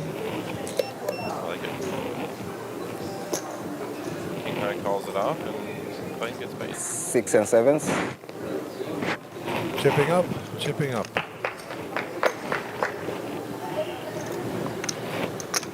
So Clayton has been in for a bit of flack within the 2 or 3 weeks leading up to this. He's kind of averaging every 3 satellites he wins. He's been a real rich reign of form. And his online name used to be Cyborg. So they refer to him as the Cyborg. And you know all the Chuck Norris jokes? Well, they're all no jokes about Clayton, you know. Clayton beats Chuck Norris at this and blah, blah, blah. So he's been getting some serious flack on the groups for a couple of weeks now. Well, I'm not surprised by that. I mean, we mentioned earlier that Clayton literally bubbled the money on day 1B and then was in a position to bubble the money on day 1C back to back, but found a way to come back. And now he's here. So. He's certainly on a bit of a sun run, you know, so there would be an expectation he could turn this over. It's a bit of a job on his hands, but picks up a couple of court cards. So, and we see that Rashid one behind again. Jack Queen versus 10 Jack. Yeah, a couple great spots. Option. For Clayton. If you can pull this one off too. Yeah, Clayton finding some nice spots here. Interesting decision for Rashid. Could elect a 3-bet. I think Clayton just called. Okay, so it's going to be a limp call from Clayton. A little bit trappy, actually, with Queen Jack. Rashid opens then to 205K. Do you think? Clayton, I mean, this is just looking to play a little small ball here. I think he feels like he's probably got an edge, doesn't need to increase the variance too much. Nice in position. He's being very deliberate in controlling the size of the pot here. Yeah, solid pot started already, and here we go. Pretty action flop here. That is indeed it is. I mean, Clayton's hand is going to be super disguised here too with a limp. Like Rashid, I can't imagine he has an ace, so he's got to think. I mean, he has the best hand, obviously, but. 155. Well, Clayton's going nowhere, of course. Nowhere. I don't think it's a spot where you want to put too many more chips. I think we'll just make the call here. Quick flat. Oh, what do we know about putting in a race? Going to ramp it up. 450. Very interesting spot here for Rashid. Yeah, Rashid's. I don't think he can fold it at this stage. Heads up. Yeah. I don't think so either. The turn will be very interesting here. If it's an 8. Oof. Oh, what? Dave. Floor. Something's going on. Floor has been called. I don't know what happened. Floor. Oh, he dropped a card. There's a card flipped over in front of him. I don't know if that was the burn card, maybe it flipped over. Okay, when I was about to deal the 10, this is the river is fine. The 10 card, it's okay. So this one came out to get stuck together. Stuck together like that? Yes. I don't know, David. The 7 was on top of the 6. Give me 2 minutes. I'm just going to check footage quickly, and I'll come back and see what over there is. All right, so we're gonna have a pause here. Just essentially, the turn card and the burn card both came out together stuck, and both of them flipped over, which was a 7 and a 6. So they're gonna check the cam to make sure. Yeah, it's actually going to be pretty large pot. Yeah, 1.4 mil already. Middle.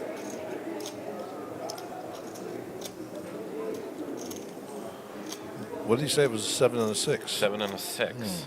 I mean, we can see are both, and so we know the 6 of hearts should have been the burn card, and the 7 of hearts should be the turn card.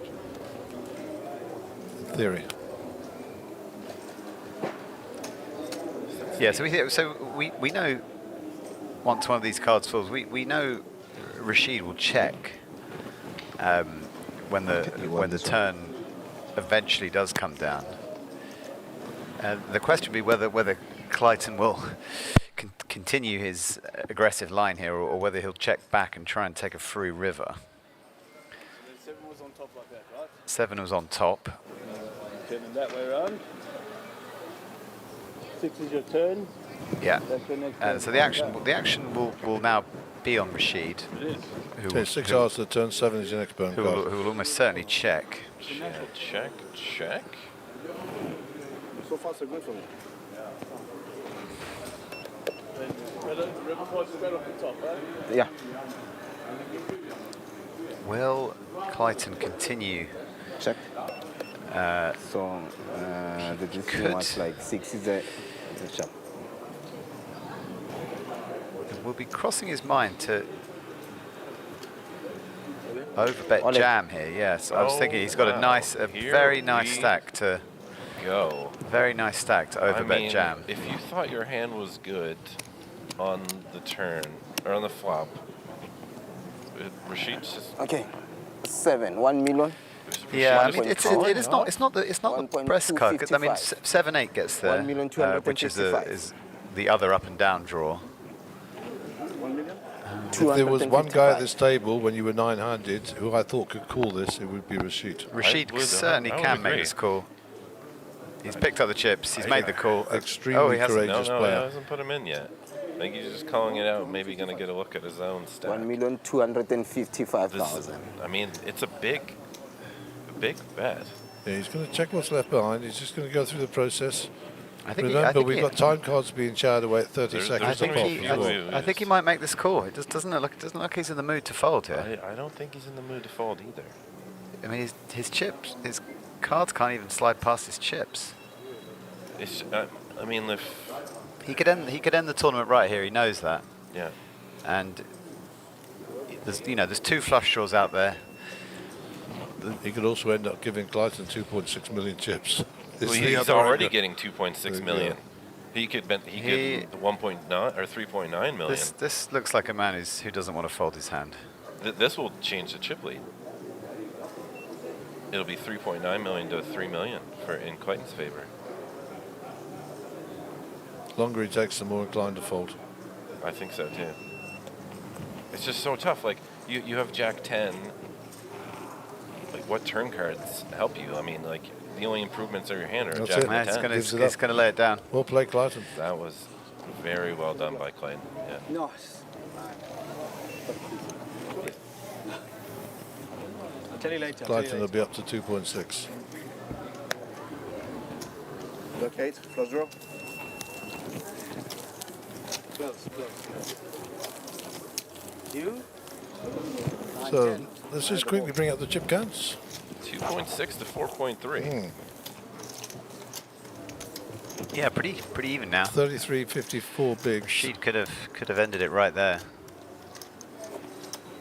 They battle on now. Yeah, this could go the distance. Where's the button? The button is on you. I just moved it now. How much time do I got left for my? Just put it down. That's it. Okay, well, so still got 36 minutes before Clayton has to. Before you're wrong. Or right. Right. Yeah. 34 minutes for Clayton to make it even. Boys, you know what? It is extra cold in here. It does get a bit breezy. The AC in here has just got a mind of its own. In a minute, it'll be hot again. I think it's controlled from the outer side, so... All right. 80. All right, here we go. They both got the same hand. This should be interesting. I always imagine these sort of hands as wasting 2 minutes of my life. But where's Roland sing the chop sock song? You and I are going to have to do it. We're going to have to do it. He didn't seem keen on doing it anyway. No, I mean, what's wrong with the man? He's got so much respect for him. I think he thinks he'd be offended with it. Plagiarism, highest form of flattery. Yeah, Hardigan and Stapes might be pleased to see the way. Yeah, for sure. Helping them out here. Well, they both hit a pair, surprisingly. Bottom pair. This could be a okay corral. He who blinks first. You know, it's one of those And hands. Rashid has blinked.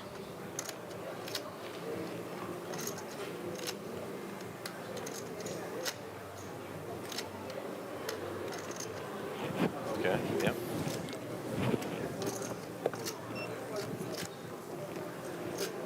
Check a bet.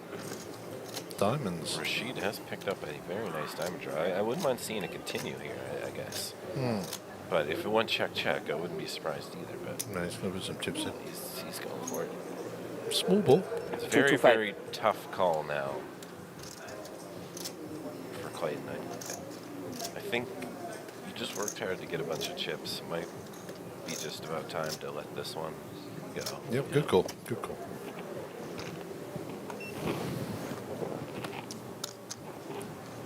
And let it be known too that Clayton was forced to be here until 6 a.m. this morning. Oh, was he in the last flight? Yeah. Oh, my word. After grinding the entire flight of day 1B. Oh.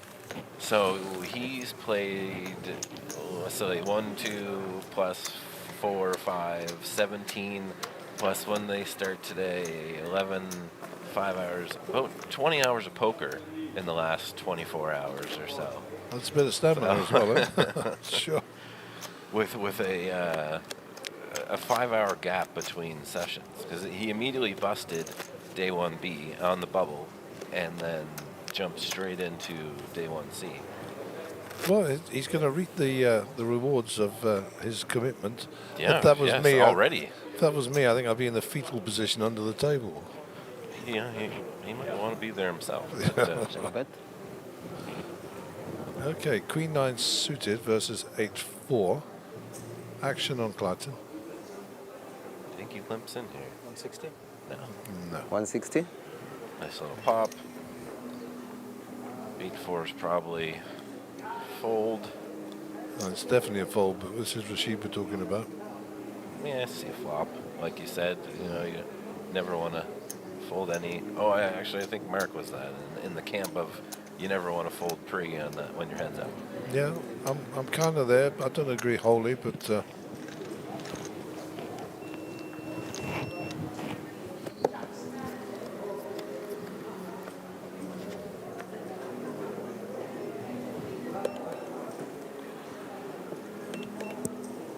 Clayton hits the flop decently hard. 80. And Rashid quickly gets rid of his hand.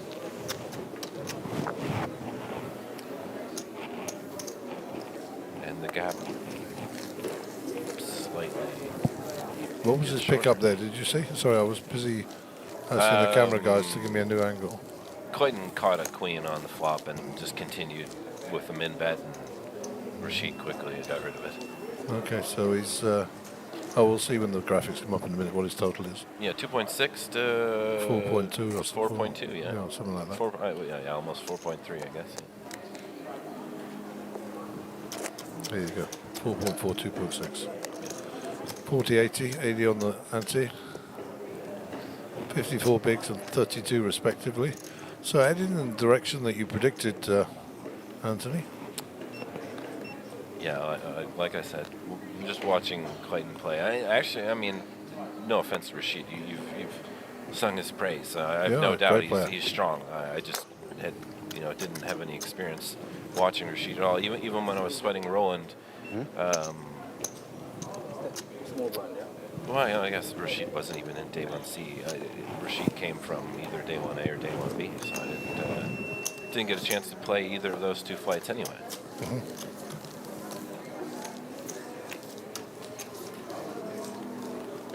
Oh, we're starting to fill up a bit out there. Yeah. Which is good. Very good.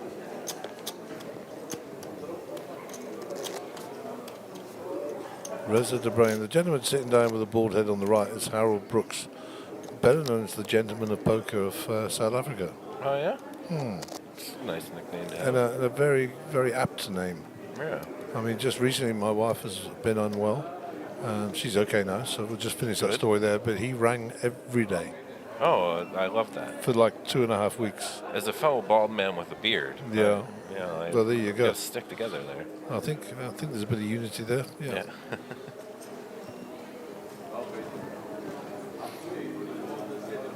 7-6 off here. 160 total.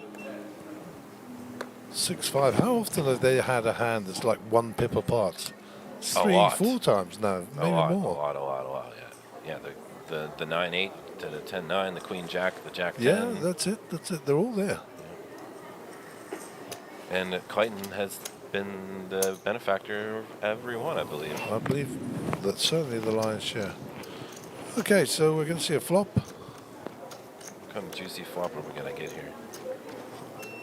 First card, decent. Oh, boy. Oh, boy. I mean... Up and down straight draws are plenty. Yeah. Cut shot other side. Clayton doesn't want to see a 7, or Rashid doesn't want to see anything else. They're kind of backdoor blockers here. Yeah.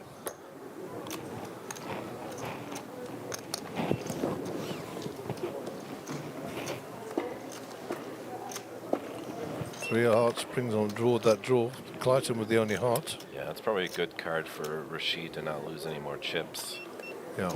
I mean, if Clayton got a pretty good check back here. I mean, there's enough chips already in the pot to see a nice river card.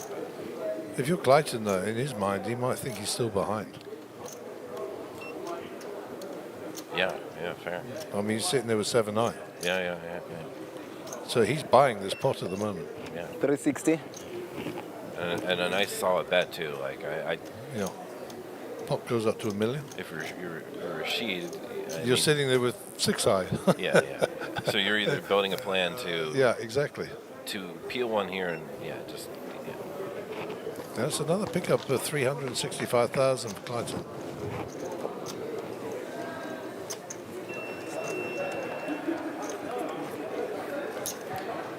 One thing that definitely separates a good player from a not so great player is making a move, but already have considered exactly what your next moves will be under different circumstances. Yeah. So, like if Rashid peels one off there, his plan is to lead out on the river or something, on specific cards. Yeah. Getting the better of it, getting the better of the flops. Yeah, it's kind of the psychological game and the meta game, the game within the game. A game of chess, yeah. Yeah, it's very much a chess game. The good players are playing chess while the bad players are just playing checkers. Yeah, exactly. Yeah. So Roland has rejoined us. We thought we were going to have to sing the chop song without you. Thank you. We've got the band back together now, Anthony. We're fine. Yes, yeah. No, I'm back with a vengeance. Just had to quickly check in with the family. Okay, no problem. Where are we at? Is Clayton still behind? Yes, but not by much. No, he's picked up about 600K, I guess. 240. Departed. 240. Okay. This is a spot. Easy call, I think. So Rashid's opening button here, right? With sevens. Yep. Yeah, based on what we've seen of Clayton so far, he's just gonna peel here. Wow. Was it an abnormally large raise? No, not really. 240. Kind of standard at the moment. Okay, yeah, I can't. I mean, it's 51 right now, yeah. So yeah, I mean 2 points. I'm not familiar with any scenarios where you might fold 10-7 suited in heads up to a single open from the button. Other than a stone cold read on your opposition. Unless you know your opponent has 2 sevens. Yeah. Yeah, I mean that's it's. I'm a little confused there. I mean, I'm not claiming to be a great player, but it just seems a fairly. It seemed like a standard call. Fairly standard call of a button open. Which when I look down and see 10-7 diamonds, I'm like, I like this hand. Yeah, I'm just thinking, let's take it to the streets. But these two. Clayton is obviously a 10-7 diamonds. Isn't baller. that Degrano's hand? Certainly is. Yeah. I think 10-7 of spades might be his lean, but 10-7 period is is going in the pot when the chrono's around. So this happened again. Look at that. 8-3, 7-2. We've been watching the hands. There's one difference on the hands. Oh, look at that. It's happened 7 or 8 times. Yeah, now. we got some Clinton Love, one to keep the trophy here. Does Rashid not live here? He's from Geneva. Oh, but he came for the series, or is he spent some time here. Yeah, but his home is in Geneva. Okay, Rashid could be a prime candidate to come to one of our Liechtenstein events. It's the Grand Casino in Liechtenstein is about an hour and a half on the train from Zurich. That I just confused Geneva and Zurich. But yeah, I'm still going to get him to try and come to one of our Liechtenstein events. Yeah. Apologies to any Swiss folk who are offended by mixing up Geneva and Zurich. That's right. We had one of our politicians. Switzerland's a pleasant place. One of our politicians here was questioned about their travel plans in open forum and in the investigation. They said, "We show that you and your husband traveled first class to Switzerland." She said, "We never went to Switzerland. We stopped in Geneva, but we never went to Switzerland." Oh. This was on live TV. It was absolutely hilarious. Yeah. Let's not get into South African politics. Jeez, we'll be here all day. So, looks like Anthony's going to go for a quick walk, and Roland and I will take over. 40 more. So you see, Glyton's up to 2.6 million. That Yeah, chip I deficit's changing. expect he's playing a style of poker that's it's not making for especially big pots, but he's sort of gradually sort of chipping his way back into things. I think Rashid actually at this point might want to think about cranking up the variance with some 3 bets and some 4 bets. In terms of motor engines, he's idling. He's not accelerating. I'd say that's an accurate summary of where we're at. 7-2-4. Yeah, this flop smashes Rashid. Yeah, of course. He's got it up there, straight draw here. Backdoor flush draw. And not much happening at all for Clyton. Interestingly, he checks it. I think. Did you check? I think Rashid will now bet this up and down straight draw and a flush draw because he's got 6 high and needs to take down the pot. And Clyton will get out of the way. Yeah, doesn't have any choice.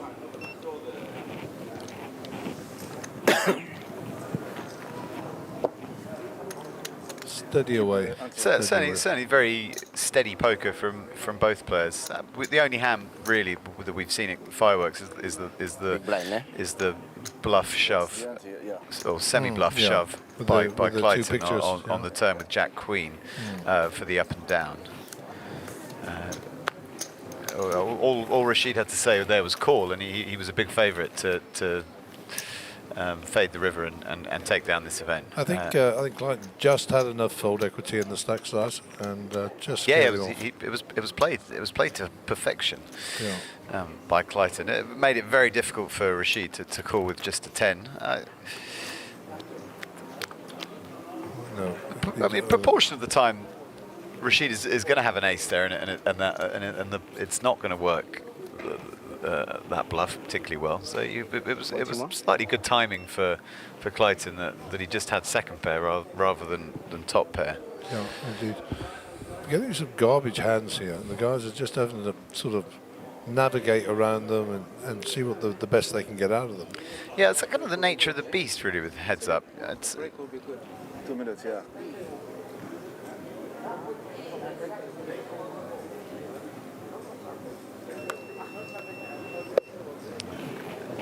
Gives up his small blind. Gives him a walk gunner. There's nothing wrong with that.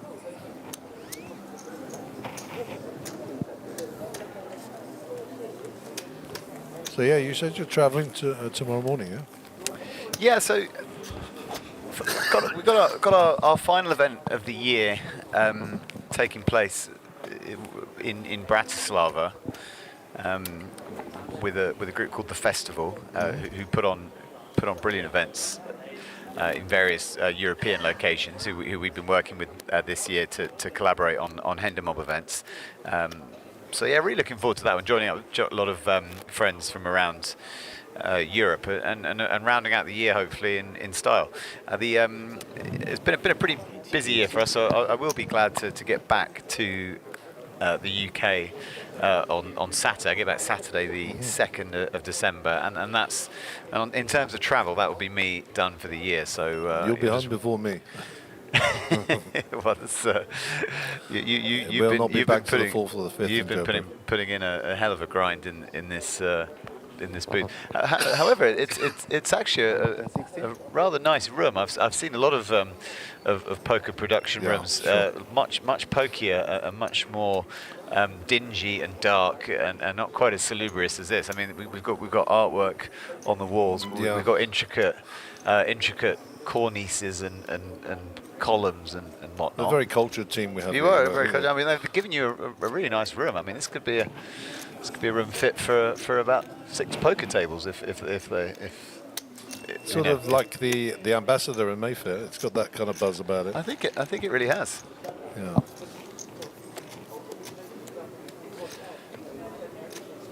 So we got Queen here for a sheet. 2 clubs backdoor possibilities, but nothing else going for Clayton. Any bet here will get folded to, I'm pretty sure. He's grinding hard for those chips. He doesn't want to give them away too easily. 140. 140.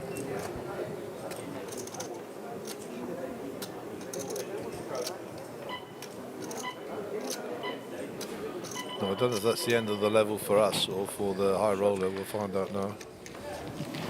Looks like they might be going on a break of some kind.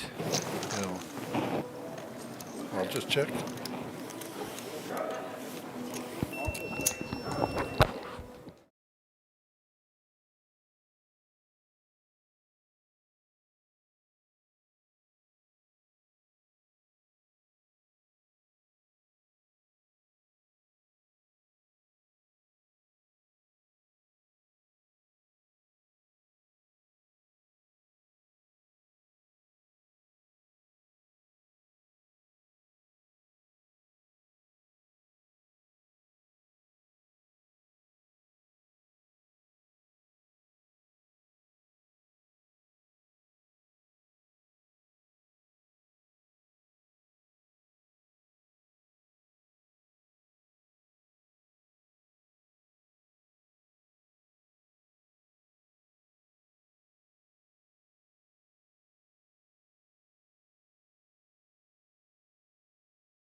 And welcome back to the GrandWest Casino in the mother city of Cape Town. Yeah. The beautiful Western Cape. This is your SunBet Poker Tour. We're on day 7 of the tour, and this is the final table of the Hendon Mob Cape Town Million. We're down to a heads-up match between Clayton Tallywans and Ace 9 when he fucked up. Rashid Amamu. And Rashid had a big chip lead going into the heads-up match, and Clayton has chipped away a little. So you can see there 4.4 million versus 2.3 million. I know that So was ahead. Clayton with the Queen 8 here on the button. He's trying to keep it small ball. 100 more.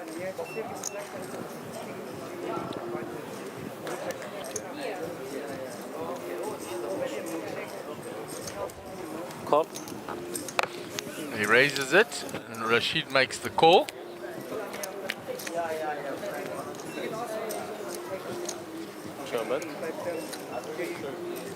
There's nothing for Rashid there. Check. Chobet. Back to Clayton, who will put in the continuation. 125. 125.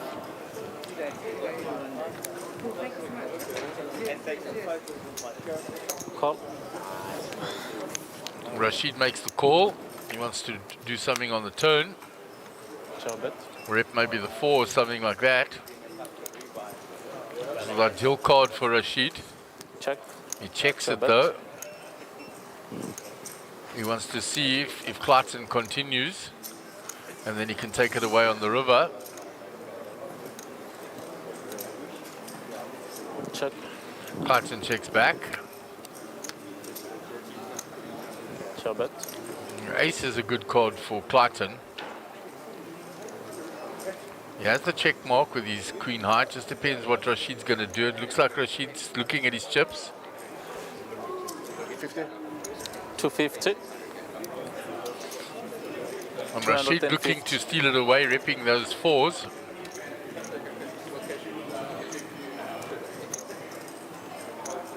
This is why he floated one on the flop, to take it away at a later point in the hand. Call. Cuts, please. Clayton makes the call. Rashid says to him, nice call, I'm jack high. Clayton called him down with queen high, and Rashid will be interested in that. Look at that, there's the pursing of the lips and the nod of the head. Yeah, he called me down with queen high. And that will bolster Clayton's confidence and make Rashid think. Nice call. Great call. He's repeating, nice call. What it also does in Rashid's mind is set up that he's calling me light. I can value bet a little bit thinner. Yeah. 100, yeah. Still nodding his head at that one. Wondering how he didn't get it through.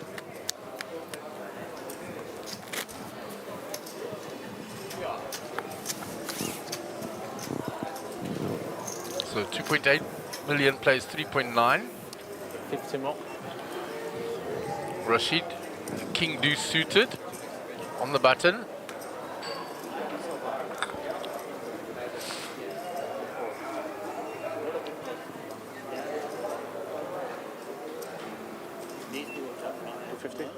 He raises. Up to 250. Clayton with a 7-6.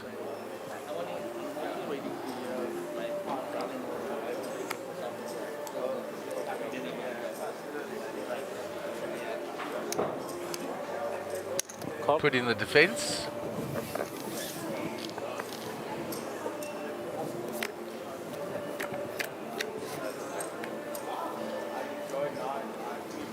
Chobet. Check. Chobet.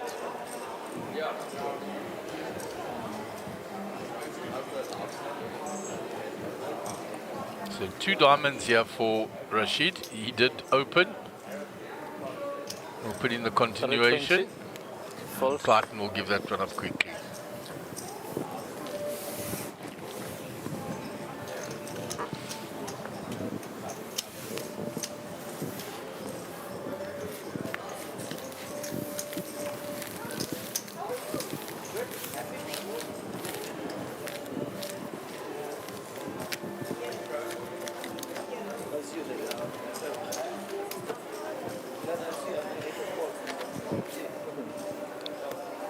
So the high roller has started out there as well. That started at 4 o'clock. It's 40k buy-in, 300,000 starting stack, 1 hour blind levels. And that is always a very popular tournament for those that can afford it. It's a fantastic structure, great payouts. 50 more. Clayton on the button, line 7.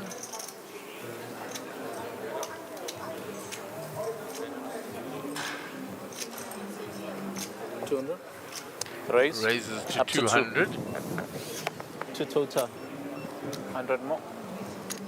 10-3 suited for Rashid. You'll see a flop.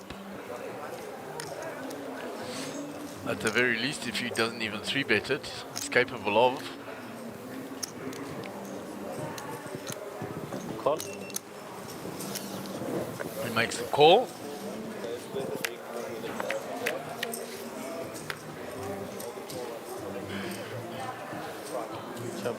It's a gut shot for Rashid. Check. He checks. Bet.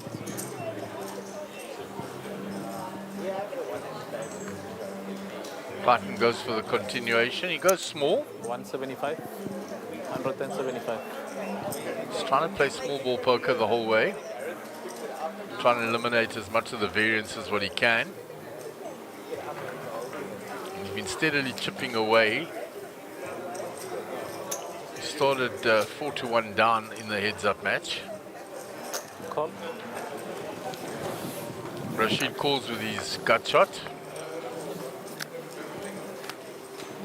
And there it is. He dinks it on the turn, but now gives Clayton a redraw. Check. Bet.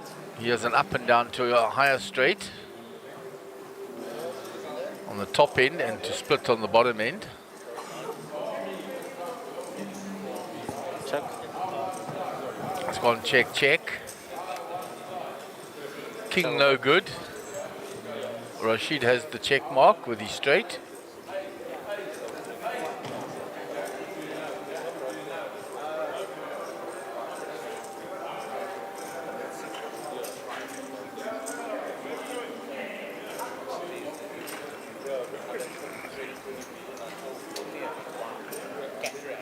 $360.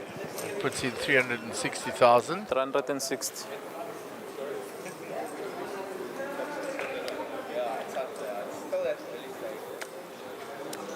Fold. Clayton gives it up. Rashid takes it down with the straight.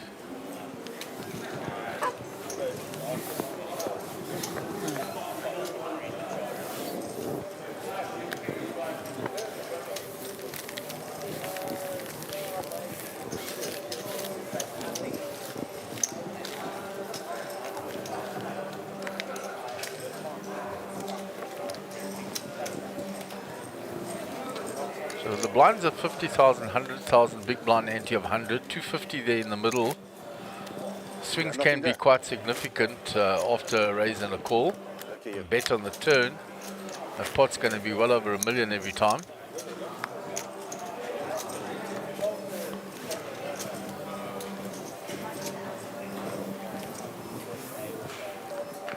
More. So action on Rashid, big hand, ace king.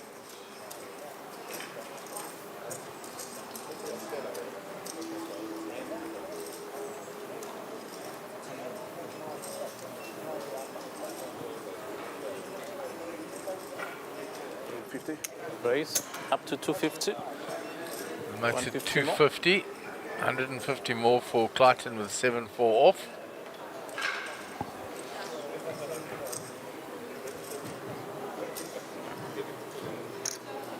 Call. He makes the defense.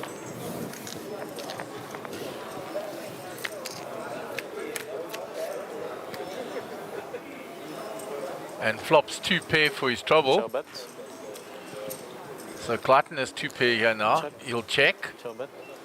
Rashid will continue with his ace king, no doubt. All right, Mark, we're rolling in. They're back with you. Yeah, and I welcome Anthony and Roland back into the booth. Look at this. And you've come at a time where there's a juicy flop for Clayton. He's flopped 2 pair. And Rashid has continued with his ace-king open and bet continuation of 185 on the turn, on the flop. Yeah, interesting spot for Clayton here. Looks like he's going to go and raise. Put in the Up to raise. 475. He raises it. 475 total. It's a question of how sticky Rashid wants to be with his ace-king high. Pretty dry board. Not too many draws. You've got kind of the 8, 9, 5, 6 variety. But I think not a situation you're going to love with ace-king high. He's going to come along. He's coming along with the 2 overs, thinking if he can turn an ace or a king. It's going to be a disaster for him if he does, because he'll still be way behind. The 6 is going to help him not do too many more chips, I believe. Clayton already gets the tick mark, provided he doesn't fold. Yeah, Rashid won't be loving his hand here. Some of the bluffs on the flop would have made a pair, so he won't be ahead of some of the hands that he was ahead against. Clayton's is going to move all in here, and I can't imagine Rashid hero calling here. Yeah, he's bet $1 million. 1 million.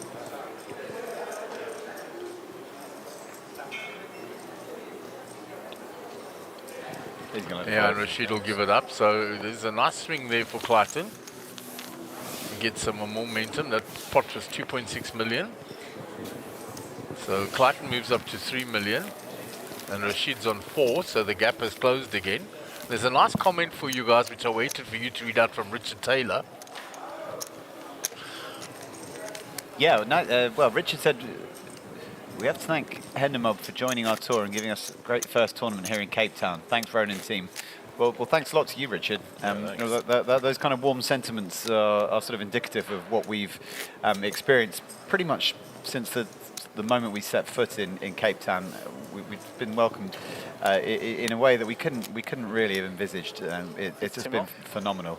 We'd like to thank everyone who's been part of that welcome, and I include everyone, the whole team, the organisers of SunBet Poker Tour, the dealers, the staff, all the guys in here in the production booth. Yeah. It's really been phenomenal, and I'm actually already looking forward to next year. It's our absolute pleasure to have you here. I mean, we're passionate about poker, Gary and myself, and that's one of the reasons we do this. I'd rather be playing, obviously, so would Gary, but as they say, somebody has to do this, and we enjoy doing this and bringing it to the viewers and to the families and that to all watch this. The players get tremendous support from their families and friends and that whenever they're on the feature table. Oh, so there's an interesting card. Yeah, it's brought the straight for Rashid. After Clayton had the 6 on the flop. Clayton can get away from this. I have faith. Yeah, 4 cards straight. Yeah, Clayton has a gut shot to a bigger straight. An 8 would give him.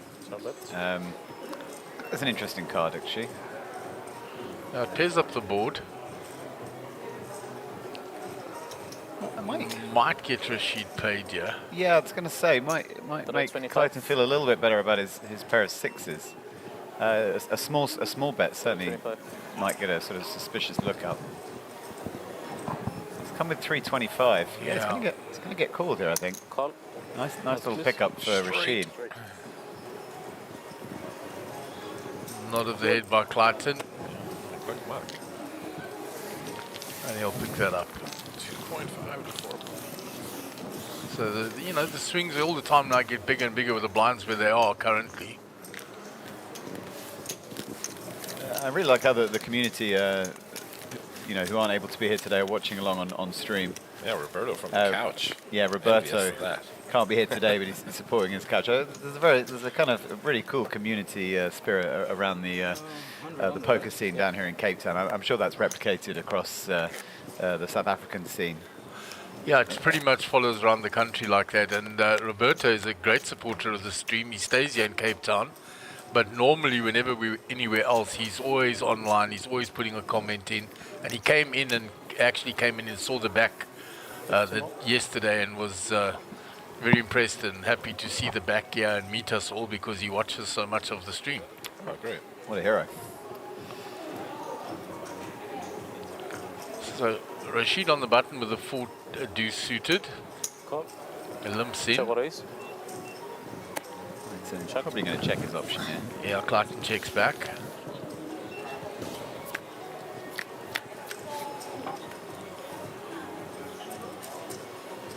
Deuce for Rashid. Tiny little piece of Rashid.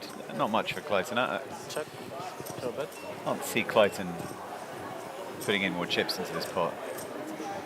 He's got a pretty trashy hand, and he's going to be facing some aggression, and he's going to get away. It was a very interesting hand while you were out. Clayton called Rashid down with Queen High.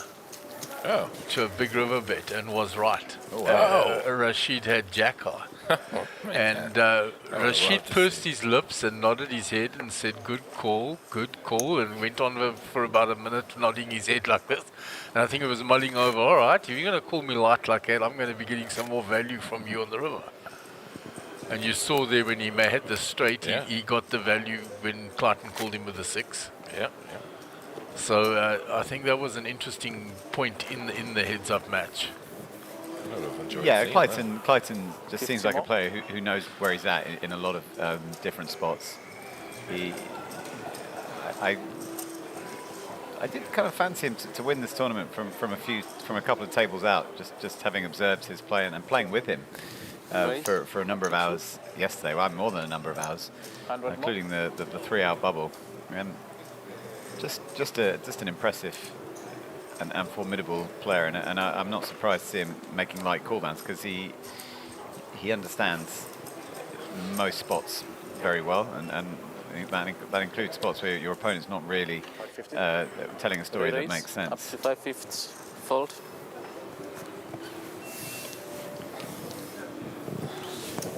A little bit of momentum here for Rashid, picking up a couple of pots in a row and sort of trying to rebuild that cushion that he enjoyed when these guys got heads up. Wrong spot. Wrong spot for you. Yeah, you pick up a few in a row here with the blinds of 50, 100, 100. That's 250 there in the middle. If there's a small raise and a bet on the turn, the pot is quite big already. 2 or 3 of those, there's a fairly big swing in the momentum. Absolutely. We still haven't seen anything in sort of terms of card distribution where both players have had what you might call a premium hand. There's been a lot of trashy hands dealt, or every now and again one of them has picked up an okay hand, but we haven't seen 2 decent hands come face to face yet. And you'd think Clayton is now slipped below 20 big blinds. Could start to do some 3-bet shoving with a certain variety of hand. Yeah, Rashid has just limped in here with the 8 deuce. Clayton will raise with the ace for sure. Raise up to 325. Rashid won't want to play this to a raise. I wouldn't think. Suited is the only redeeming quality. He's going to come along. Oh, yeah, peel one off. Let me see a flop with these. It's suited, I must call. The famous strike around a poker table, but they were suited as an excuse for a bad call somewhere along the line. It's a very much South African thing, that. Yeah, Clayton's going to tread carefully on this flop. There's a lot of hands that will call that won't sort of give way on this flop. Rashid he likes his backdoor possibilities. The least good of them coming in. Yeah, they got shot straight for him. There were some much more favourable cards, the spade or any 7 or jack. Rashid could look to start bluffing on this card. Clayton's shown a decent amount of weakness. 225. He comes out firing now. Not sure that's enough though. A lot of draws available now. I think Clayton will come along, and Rashid will be forced to blast off on the river. Blast off on the river if he wants to get it through, unless he picks up a pair. That's a card he's not going to get a bluff through on. Yeah, I think that's a bad card for Rashid to bluff at it unless he really blasts at it now. Yeah, I mean he's got to put him at risk. Clayton checks. Rashid knows he has to bluff at it to win with that 8-high. Yeah. There's 1.2 million in the pot. Here it comes. That's not enough, I don't think. I don't think so. 475. He's going with 575. 475. Yeah, 475 and the. It is a tough decision. Yeah. It's not an easy but I think decision. if you're calling the turn, the river just. Think it through, put in the time bank. This would be a huge boost for his ego if he makes this call.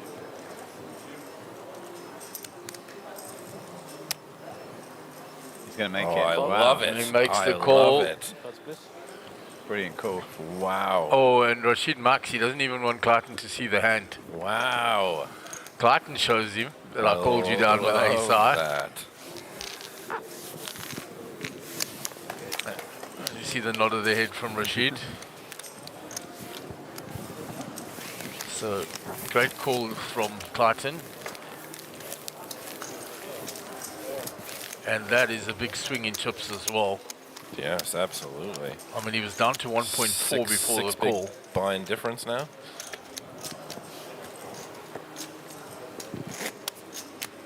Yes, count up those new chips. There it is. You see the gap has closed significantly now. It's funny, they're relatively close, but like the stacks look so much different. Yeah. Rashid's still Got all got the like high 6 value, towers of chips. Yeah, all the blues when he was knocking everybody else out earlier. Yeah, yeah. So that was one of the big hands of significance. The other one that they got a semi-premium each was the Jack 10 versus Queen Jack. Yeah. And Clayton shoving the... That was probably the largest pot turn, of the event so far. Yeah. 3 million? Yeah, it was big. So nothing for either player, yeah. The Queen high ahead. Check. Show bet.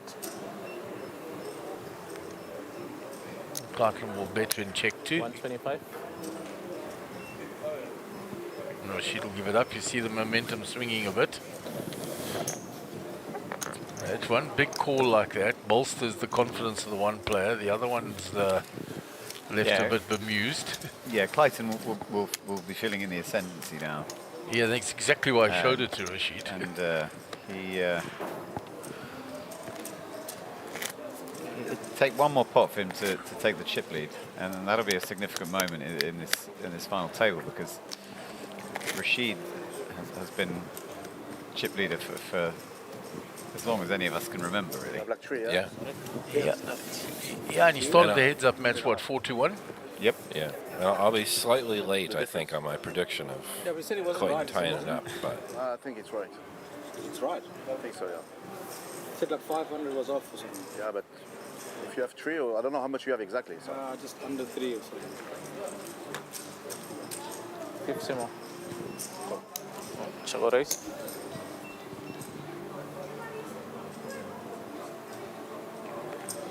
So once again, Clayton is 9-8 versus the 9-deuce. He's often had the dominating hand when they have been dealt the junk hands. Rashid does find the deuce though. Bet. Yeah, it's going to be hard to think they're not ahead. 150? 150. Clayton coming along.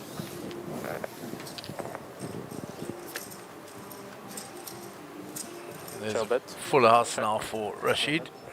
Pretty good. Check. Try and lay a little rope, but I think bet. Clayton's looking to. Okay, he's gonna bite. Clayton is trying to rip the 10. 225. Rashid's going to have to raise here, but he's not really going to know what he can get called by. Kind of hoping some sort of rivered 5. Raise. It's okay. Raise. Fold. And instant fold, of course. Yeah, Clayton tells him it's okay. Yeah. You don't have to bet. Raise. Done. The raise word was sufficient. Any amount will do the job.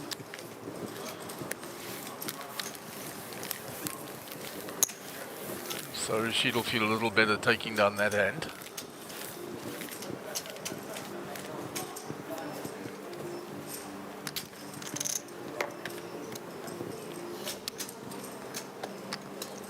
I mean, we're seeing two very skilled performers here. You know, we've run Hendon events all around the world, and you know they do tend to lean towards recreational players and you know players playing for fun. But I think we're seeing two players of a skill level perhaps higher than you would normally find in a Hendon Mob final table. Okay, well that's good to hear. A lot less beverages around the table here than the majority. I think we're looking at two players who take the game pretty seriously. And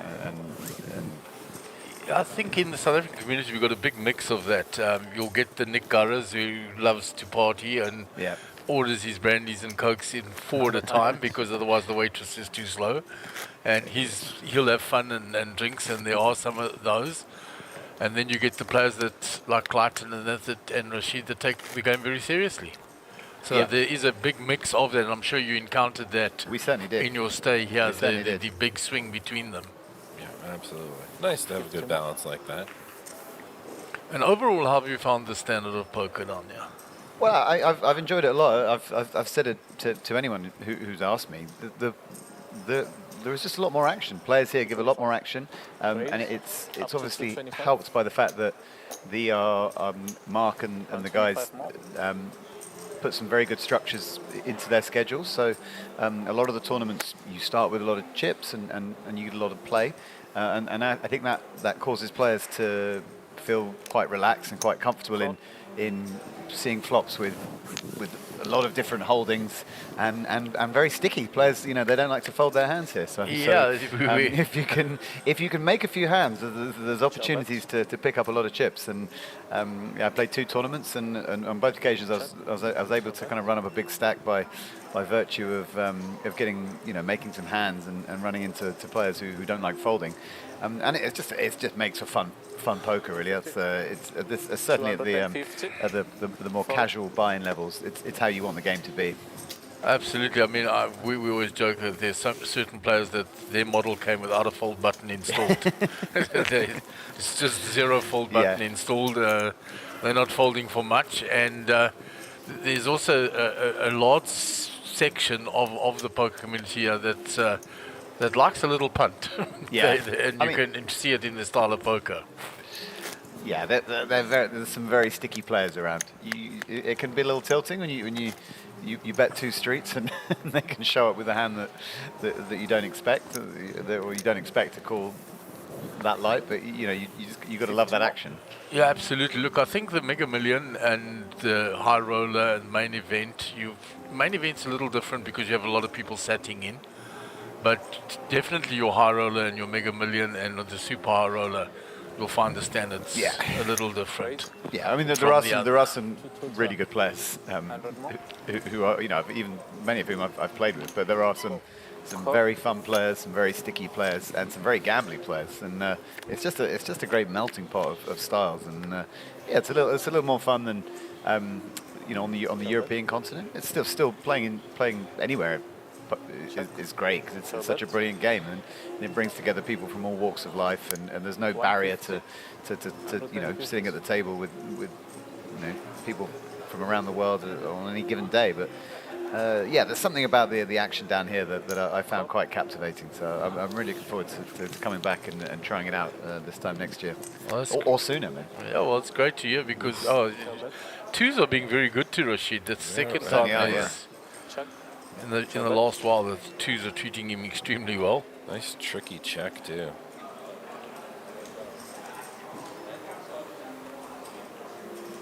Couldn't fault Clayton for putting in a few more chips here. Yeah, no, because in his mind the deuce won't have changed much, and he raised, he bet the flop. An easy call from Rashid. There's not much to be scared of if you have a 2 here. He may raise though, because if he thinks Clayton's got the ace, he doesn't think Clayton's going to fold. Yeah, fair. Yeah, it'd be very tempting to raise here, but also with us seeing the cards, just want him to call. That's what I'm saying. In his mind, let Clayton put in a chunky bomb on the. Yeah, but you know, I'm looking at it from his perspective without seeing the cards. He's going to raise, because he's going to think Clayton's got the ace. And 975. It's the way Clayton's repped it. Yeah, he's out of there. Nice smart fold too. It opens up a bit of space between. Yeah, that was a significant swing again in the. Just keep showing that trophy. Beautiful trophy. Might need to go out in the center just a little bit. Yeah, more, it looks a little like skewed out to the left, doesn't it? Yeah, I'm bummed that the hoodies are never going to be in my size when you bring them down here, because it really is pretty cool looking as well. We'll come with an array, with a greater array next year. There's some big fellas down here. There are some big boys. And I think the guys have enjoyed getting that as a memento for reaching the final table. You saw some of them put it on immediately. Put it straight on. Yep. Clayton being one of them. Yep. 70. Oh boy. Wow. 50 more. Right. So pocket tens for Rashid. So he's getting a bit more of the deck now.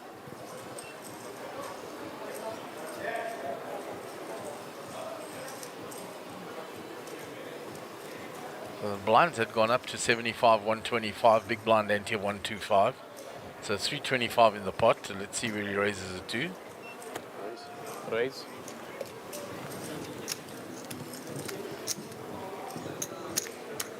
Up to 325. Clayton wants nothing to do with that. That piece of garbage. Nope, see it. And yes, I mean, you see the blinds go up, and you felt about 10 minutes ago Clayton was getting into a very strong position. Now he finds himself on 12 big blinds, so things shows how quickly things can change. Yeah. And he might be looking to. He's going to be looking for spots to shove now. To get 12 big blinds in. I definitely think he's going to be looking for spots to shove.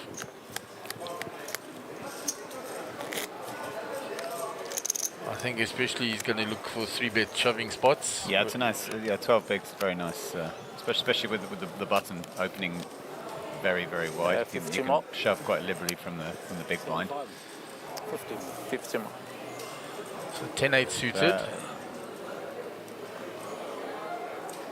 Interesting. It could go a number of ways here. He could elect to shove here. He could elect to raise. He could elect to min raise. Or he could elect to limp. It's the beauty of heads up.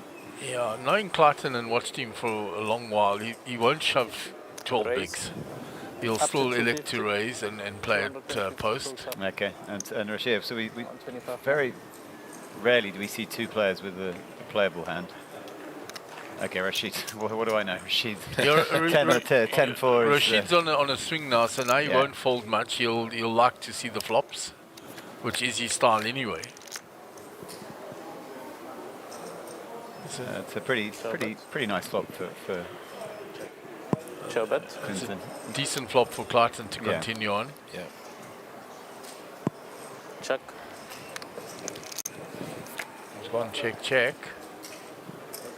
So bet. Okay, so Rashid's it's 21. Yeah, a lot of those are for chops. Yeah. Check. Well, equity not to have to lose the pot. 175. Clayton puts the delayed continuation and gets the job done. Yeah, pretty nice there from Clayton. Didn't want to get check raise on the flop. So he waited for the turn. Yeah. Turn was favourable for him, and he put in the delayed continuation.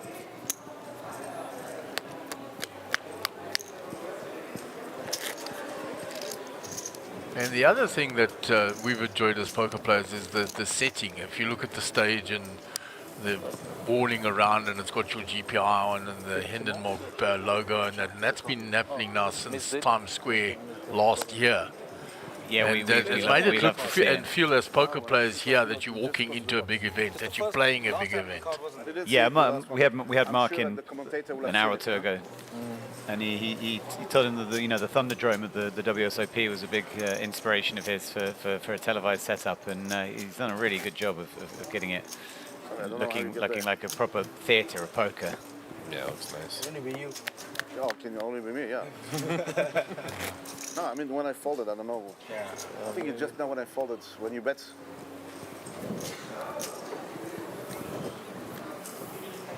Anyone catch what? They were just debating something that had gone in. He says he might have flicked something in towards there. Yeah, he was also just wondering what we were thinking about his fold at one point, I think. Yeah. Asking what we were thinking. He may be under the impression there is, expert poker players in the booth. Definitely not the case in my own instance. I can speculate on what I think is good and what I think is bad, but I have no idea if that's accurate or not. Oh, well, that's what Gary and I always say. So we're offering our opinion. We're not criticizing. Exactly. Yeah. It's our take on it. It's from our own personal experiences and from what we understand. Yeah. Well, when Rashid and Clayton watch this back, understand we love you both. That's the other problem when we're a small community like we are. You know most of the players and that. And we've got to be very careful to be 100% neutral in here. Mark, what were you talking about? Yeah, absolutely. I thought, what are you... Put me down.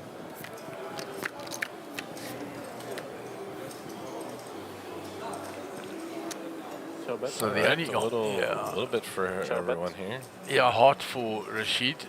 Gut shot for Clayton.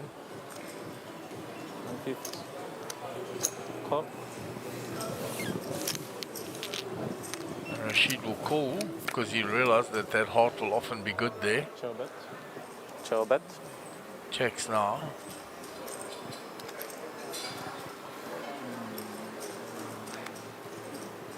Check. Clayton checks back. Chill bet. Queen high is good.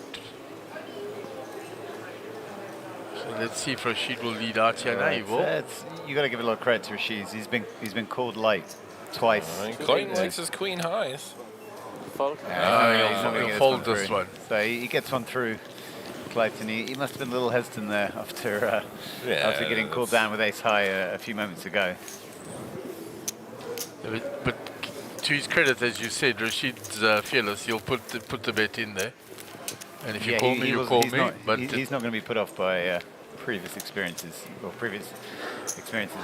failing to bluff Clayton. He's going to use the, well, you called me light last time. You won't think that I'll bet light it for you to call me again. Exactly.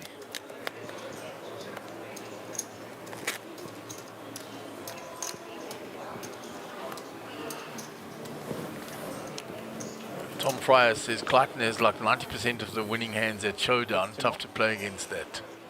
Yeah, Rashid has won a lot of the hands that haven't come to Showdown, and Clayton has won most of those that have come to Showdown. Call. Shall I raise? Almost certainly going to see a raise here from Clayton. 12 bigs would somewhat tempting to put them all in the middle. Yeah, all in. I don't blame him. I like this play a lot. Yeah, it's a kind of hand that if you do get called, you're fairly confident that it can flop mind well. Called, you got plenty of opportunities to double up. Sometimes you run into ace X and it'll be a flip. Guys, if you're enjoying the stream, there's a like button below to show some support. Yeah, thanks to everyone who's chimed in so far. We've enjoyed reading the comments.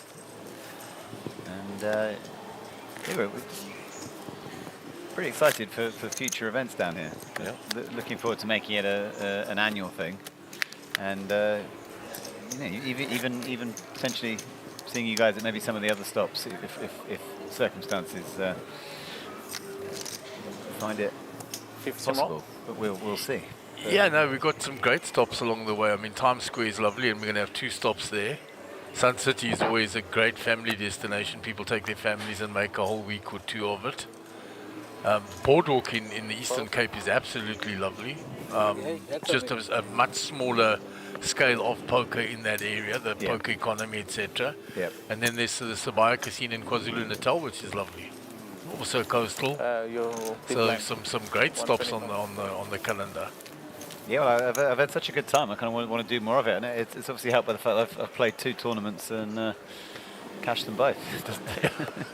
Yeah, the Sun City one would be great for you because obviously right there is the Pilanesberg, and they have all the big 5 are there. So you can do game drives and that in a volcanic basin, so it's nice and contained. And it's right there by Sun City, it's fantastic. They have elephant interactions as well and all kinds of things to do as a tourist there. Rashid's picking up some hands now.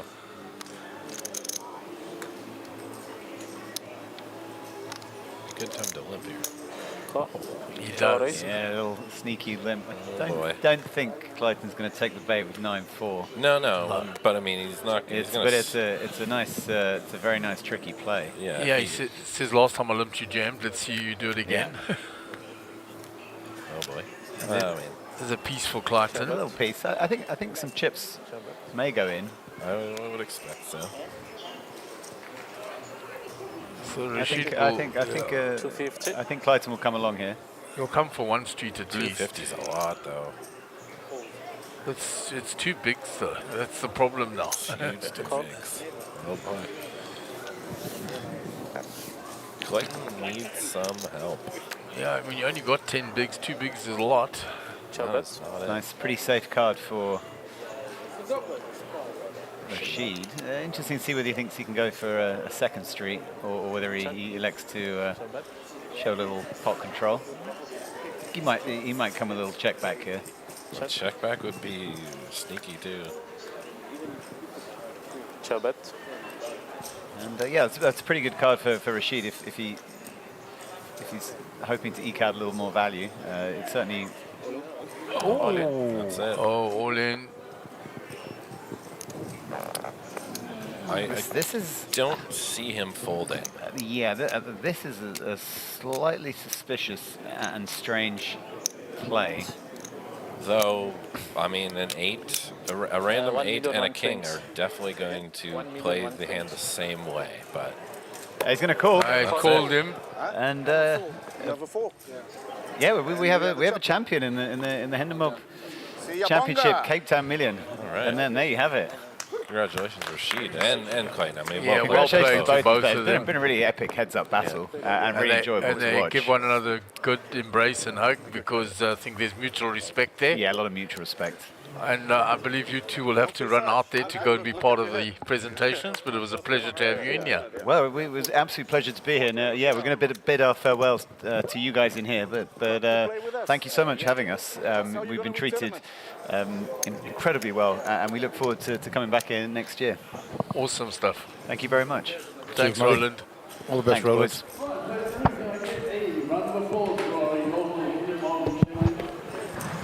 Okay, we'll wait for the presentation party to arrive.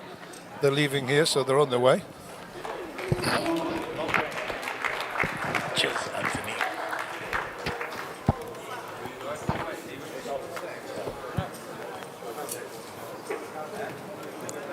Yeah, one too many moves. One too many moves. Yeah, trying to make something happen there and ripping something, but Rashid's hand just too strong, guys. Indeed. But a well-played match and a lovely final table. Indeed it was. So while we're setting up for the presentation, just a reminder that we will be bringing you high roller coverage later. obviously we have to let the stream run out for 30 minutes so everybody gets to see the end of this. And then this team will take a short break and then we'll be back with the high roller. But for now, we'll watch the pictures from outside and wait for the presentation to happen. I think there'll be some interviews with the Hendon Mob guys. Let's just say it's been a pleasure having them in the back here. Good insight from Anthony and Roland. Okay, this is great. You cannot lose it. No, we can't. I'm joking. We're going to move it there and then you can do whatever you want. It's fine. Yeah, it's being set up there. I think we'll probably let the presentation come. Yep, and let's leave you with the pictures and wait for the interviews. And then, as I say, we'll be back in a little while with the high roller.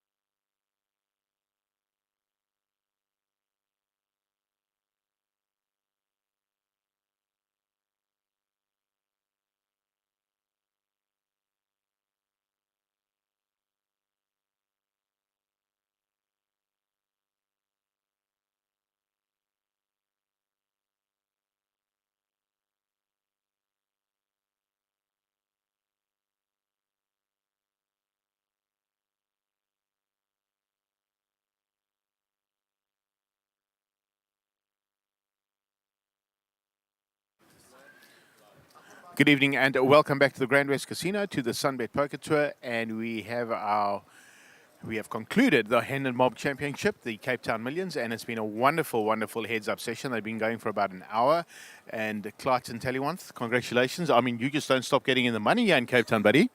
Must be something in the air, Mark. I don't know. Hometown advantage. Going really well at the moment. Yeah, just enjoy myself. Absolutely. Well, I mean, not only in Cape Town. I mean, you've just been really good around the country. Every time you go somewhere, you've done really well, cashed all the time, and it's good on you. What are you doing? There's a lot of content available out there. There's a lot of online stuff. You put in the hours, hopefully get the results, and long may it continue. You know, you take the good when it comes, and when it's bad, it's bad as well. But so for now, it's all good. Absolutely. I was commentating a little bit when you guys were three-handed. The young Swiss kid was sitting around trying to make a few moves. He got it in good once or twice and did double up, and then Rashid flopped a flush against him, and he kind of emptied out everything plus a little bit of extra. So I'm sure you just sat back and watched and enjoyed that part of it. Yeah, it was good. I mean, that hand in particular, yeah, he flopped the flush. I thought he played really well. I mean, it's hard for him to get it. I think he flopped mid-pair or so, yes. Jack 8 or so, and he was good. And it was good to have some international players as well. I think he's also from Switzerland, so it was good to have them here. I mean, they also bring their own flavor of poker, which is also good, and it's good for us to sort of intertwine and mingle and get a feel of the international scenes as well. Absolutely, and that's what this tour is all about, and especially this integration with the Hendon Mob specifically, to make sure that we start getting our brand out there to people all around the world, so that it can come down in South Africa and enjoy this lovely brand of poker that we play, and obviously the lovely tournaments that we put on. And I think most importantly, from a South African point of view, they must come and enjoy this beautiful country of ours. But to you, Clarkson, congratulations. I'm sure you're going to have a little rest, and then you'll probably be heading towards the high roller, or maybe your late edge tomorrow because you're a little bit tired. I see your big fan, Ganesh Pathas, here waiting for you, so I'm sure you guys will go and have a little whiskey and enjoy it, and congratulations on your score running second. Thank you very much. Right, so next in I'm going to invite our champion, Rashid Amamu from Angola. Although he carries the Swiss flag, he's a long-time friend. When he gets here eventually. Sorry. Okay, no problem. I'll do that for you guys too. Rashid, congratulations. First time we had a Hendon Mob event in South Africa, and you haven't been here since 2018. The last time you visited us was in 2018 at the Sun City. I remember you played in a super high roller there, 150,000 freeze outs. And back on South African soil, and here you go. You collect yourself a really, really nice event, and a pretty good score as well, 375,000 Rand. Yeah, Mark, thank you so much. Well, it was a great pleasure to see you again. Same again, great organization. Welcome to Hendon Poker and you guys with the MGPT, and always a pleasure to be back with you in South Africa. So shame. I mean, we had the COVID for a few years and it didn't allow us to travel as much as we would like. But we're here and happy to get the prize. Yeah. No, absolutely. And I mean, I've seen you a few places around the world. I mean, you and I travel quite a lot for poker. The last time I saw you was actually earlier this year at the WSOP in Vegas. And actually, I saw you somewhere else as well. I think I actually can't remember. I do see, in Cyprus. Yeah, correct. At the Merit in Cyprus. So, I mean, we get around and you certainly get around and you've had a whale of a time here in Cape Town. You've been spinning up some bullets and having a good time, but you've done well. I watched a few hands on the stream and I'll talk with you about one specifically, but how did you enjoy it out there? Any particular hands that you thought made this tournament really good for you? Well, to be fair with you, I come back from far. I went down to like 17, 18 big blinds earlier today. And, well, the level is, you know it, is great. And congratulations to Clayton and to the other guys. He's a tough player. I know him for many years. And, well, coming in South Africa since now more than 10 years helps me to know almost everybody here. And as you said, I mean, it's always a pleasure to see you guys in South Africa and overseas. Particular hands. Well, I had some good runs a few times, so I don't have any one specifically, but let's say the last one was the best for me, yeah. So it was a tough call, but yeah, I had to do it. So I never saw the last hand, but I was actually commentating on one of the hands. You were three-handed, you had about 95 bigs. The other two had like 22 and 25 bigs. What had happened is the young boy put the chips in with ace-5 and you called him with 7-6. And for 11 bigs, and I was shouting, he must call, he must call, he must call. And the GTO chaps that were in the thing with me, no, he can't call, he can't call. Anyway, you lost the hand, and I said, well, it is what it is, right? A few hands later, you had King 5 of hearts, and you flopped the flush, and he had 7-8, I think, actually. He had 8 on a Jack 8-3 board, something like that. Yeah, something like that. Yeah, he had Jack 8 on a Queen 8-3 board. King 8, you had King 8, I think. Yeah, correct. Yeah. King 8, there we go. Anyway, he flopped mid-pair and he let out and you just kept on trapping him. And they were saying at some stage he's going to get the chips in here. And I said, no, he's just going to trap him the whole way. He just hopes he doesn't see another heart. Just hoping that he if he has an ace of hearts, he fades that. And you managed to get a lot of chips in that hand? Yeah, correct. So, you know, when you have the second nuts on the flop, sometimes you have to slow play it. I mean, you can't be too aggressive every time, otherwise you can't build a stack. And my dear brother from Switzerland, I know that he will not play with any cards. So, well, shame for him. I flopped it and I had to trap him. And if I knew he was going to call, I would have shoved on the river. But, well, he did well. He just made a call. Yeah, it was fantastic. I mean, you trapped him the whole way and you got him to pay you probably as much as you probably could have got him to pay you. But anyway, Rashid, congratulations, my brother. It is so wonderful that you're back in South Africa, and we hope to see you at all the tours in South Africa, and you bring all your friends back from Angola and all the people you meet around the world, because we're trying to grow this brand down here. And thank you so much for the invitation and for the organization. Thanks to your team. And guys, please, don't forget Con Poker. We're here for you in Africa, okay? Cheers, bye-bye. Cheers, Rashid. Thank you, Rashid. And if I could ask for Roland and Anthony to perhaps just come in here and quickly have something to say.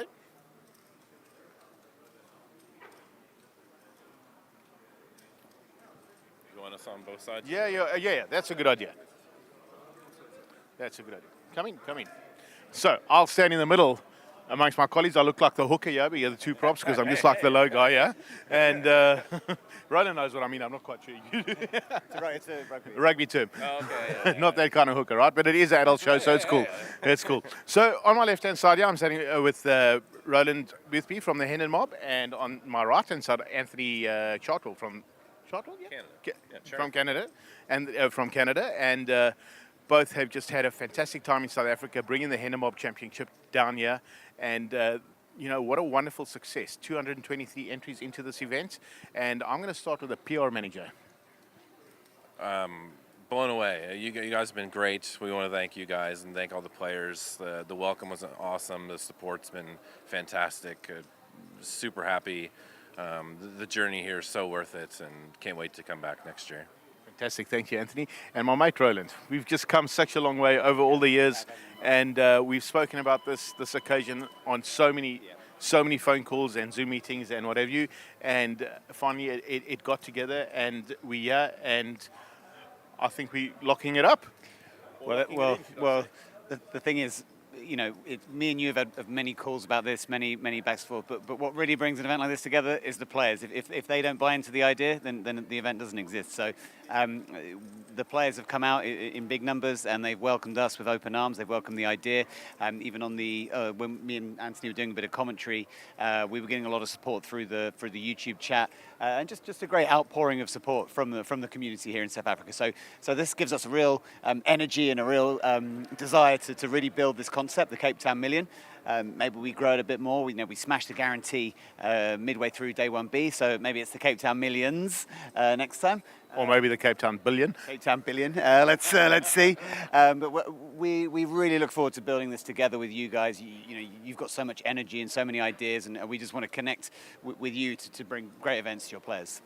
Thank you so much. And for the rest of the people out there, that pretty much wraps up the Hendon Mob Championship, the Cape Town Million. The stream will probably run out now, and we'll give our guys at the back a little break. Do not forget that the high roller is on now at the moment, and there's a bunch of tables on the go here. There's a R1.5 million guarantee there. I think that's already been crushed with the amount of buy-ins that are already in the field. So come down for some great value. And do not forget the R4 million guaranteed main event, Flight 1A, tomorrow at 1 p.m. What a great tournament it was last year, getting nearly R5 million in this prize pool. Let's see if we can smash that one this year. And if you're just down and around in Cape Town and you can't play, there's tons of satellites every single night, free rolls. So just come down and take a shot.